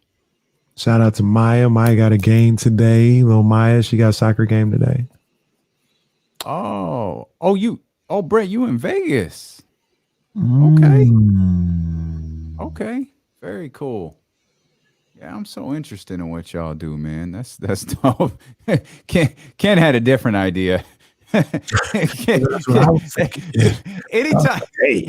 Anytime we hear shoes, we immediately think we got a plug. We got that. We got that elusive. There are a few plugs more needed than the sneaker plug. Yeah, Reese. We scored about 10 or 11 goals. Reese scored one of them. He was the only one to dance. That's my son. That's all right. That's boy. You know, bruh. That's what he do. Bro, you sold that stunner he gave you though. You stole that stunner like rock house show style. Like Reese hit the flat back stunner. Kenny hit the bed, popped up, flipped around, hit the bed again. That was definitely rock at WrestleMania 17. The funny thing about that is I saw after I posted that, like ironically, I saw a clip from the random 90s WWE. Or was it? No, it was BSO. and but I think it came from 90s WWE. Anyway, they're like, yeah, the whole trick to a stunner is selling the stunner. And it was one that Triple H did where he got stunned and like backflipped out of the ring. Yeah, I saw that. Yeah. Well, what was great is he had the beer in his mouth. So he took the stunner, backflips out. When he gets to the back, he spits the beer out. That was a classic one right there. That was a classic. Yeah, my favorite one is still McMahon's at the Garden, where he starts like shaking. Because I can just envision him going, well, he stunned me, so I'm stunned and I'm shaking. Eyes open, like, oh. Ironically, it was such a bad stunner. Like, it was probably one of his worst stunners. And the Vince didn't really know what he was doing at that time. Oh, here we go. Yeah, that was a good stunner there. Oh, BSO has people have responded with great sales. That Rock. No, that was Scott Hall. That was a good one. Scott Hall took that weird one, I think, at WrestleMania where he just yeah. They got let's see, Mike Cole did one.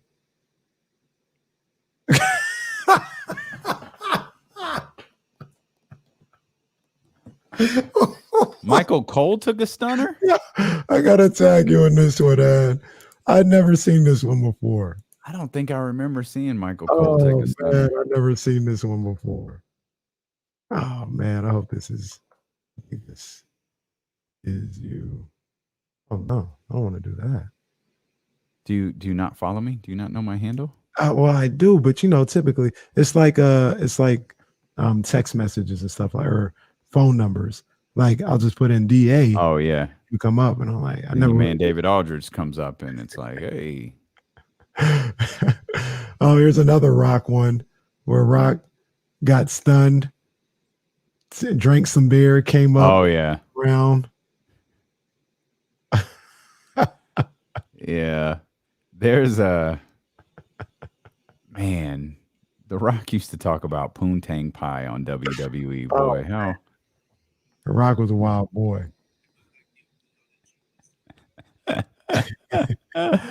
Oh man, that Scott Hall stunner is something. That is crazy. Oh, that Kurt Angle one is good too, though.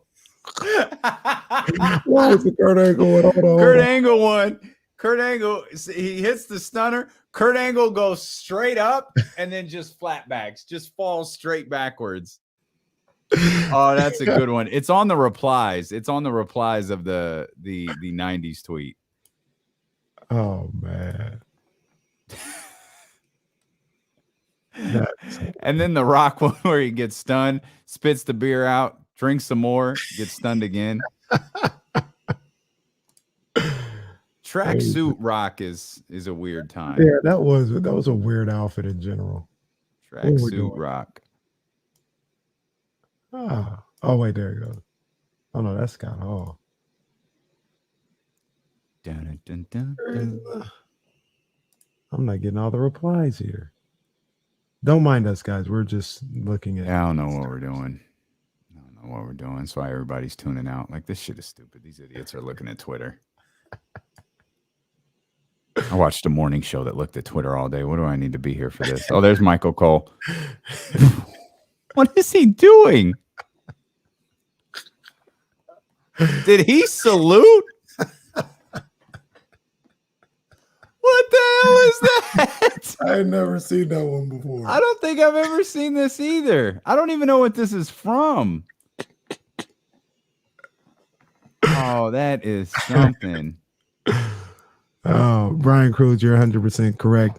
$3,000 Versace shirt Rock was. Oh, 100%. Yeah, absolutely. Absolutely. So I admire Ramsey for trying to keep the conversation going. So look, he brings up a good point, though. Maybe the WNBA got to do something because they're just completely lost right now. Oh, 100%. They've been lost. They've been lost. Yeah. They've been lost. Can they? I don't know what they do. Maybe just start the season a little earlier. Because they try to start it around the end of the NBA season. Well, remember the season's long. About 2 or 3 weeks. Maybe probably about 4 weeks longer, huh? Yeah. Yeah. Yeah, because of the Olympics. Because they should be ending around the end of August. Poor WNBA. I'll watch the playoffs, though. That's for sure. Oh, yeah. It'll be good. There's a new lumpia place in Roseville called Lumpia Co. Oh. Okay. What's up? Hey, what's up, King Vault? Bro, did you just sneak in here and drop a lumpia take? I don't think we've seen you all day. I got to admire King Voss for coming in 15 minutes after the show ends and drops a lumpia take. That is my man. Out of nowhere. John Bull says WNBA is the only growing sport in the country right now aside from soccer. Makes sense. I don't know how the NFL can grow, but it makes sense. But did you know that, I might have told you this. Good question. That youth soccer, that is a good question. Youth soccer in Elk Grove is like top 5 in the nation. No. Yeah. Very much. Somebody that knows soccer, they were like, Elk Grove soccer, their youth soccer program is, they're turning out like the participation, the people that they turn out, it's like top 5 in the nation. I was like, oh, you mean California? They're like, no, America. Like one of the best. I was like, what? But the borough of California, or I did not know that. That's phenomenal knowledge. Megan Rapinoe played in Oak Grove. I don't know that either. Wow. Not know that either. All right, y'all, we got to go because we're going to want to go like eat or do something fun. And Jesse's going to be like, wait, you can't go yet. So we're going to ride. Have a great weekend. Sunday morning. Holla at me, man. Enjoy them beverages. Yeah. And lock in Sunday morning, 8 o'clock. Set your alerts. Hit the little, I think there's a little bell or something that gives you the alerts. Make sure you check that button. Of course, I say that and can't even get some of y'all to hit the thumbs up. 80, that's a damn shame. But yeah, hit that little bell in the upper right-hand corner. Make sure you get your notifications. We'll see y'all on Monday, man. Appreciate y'all. Have a great weekend.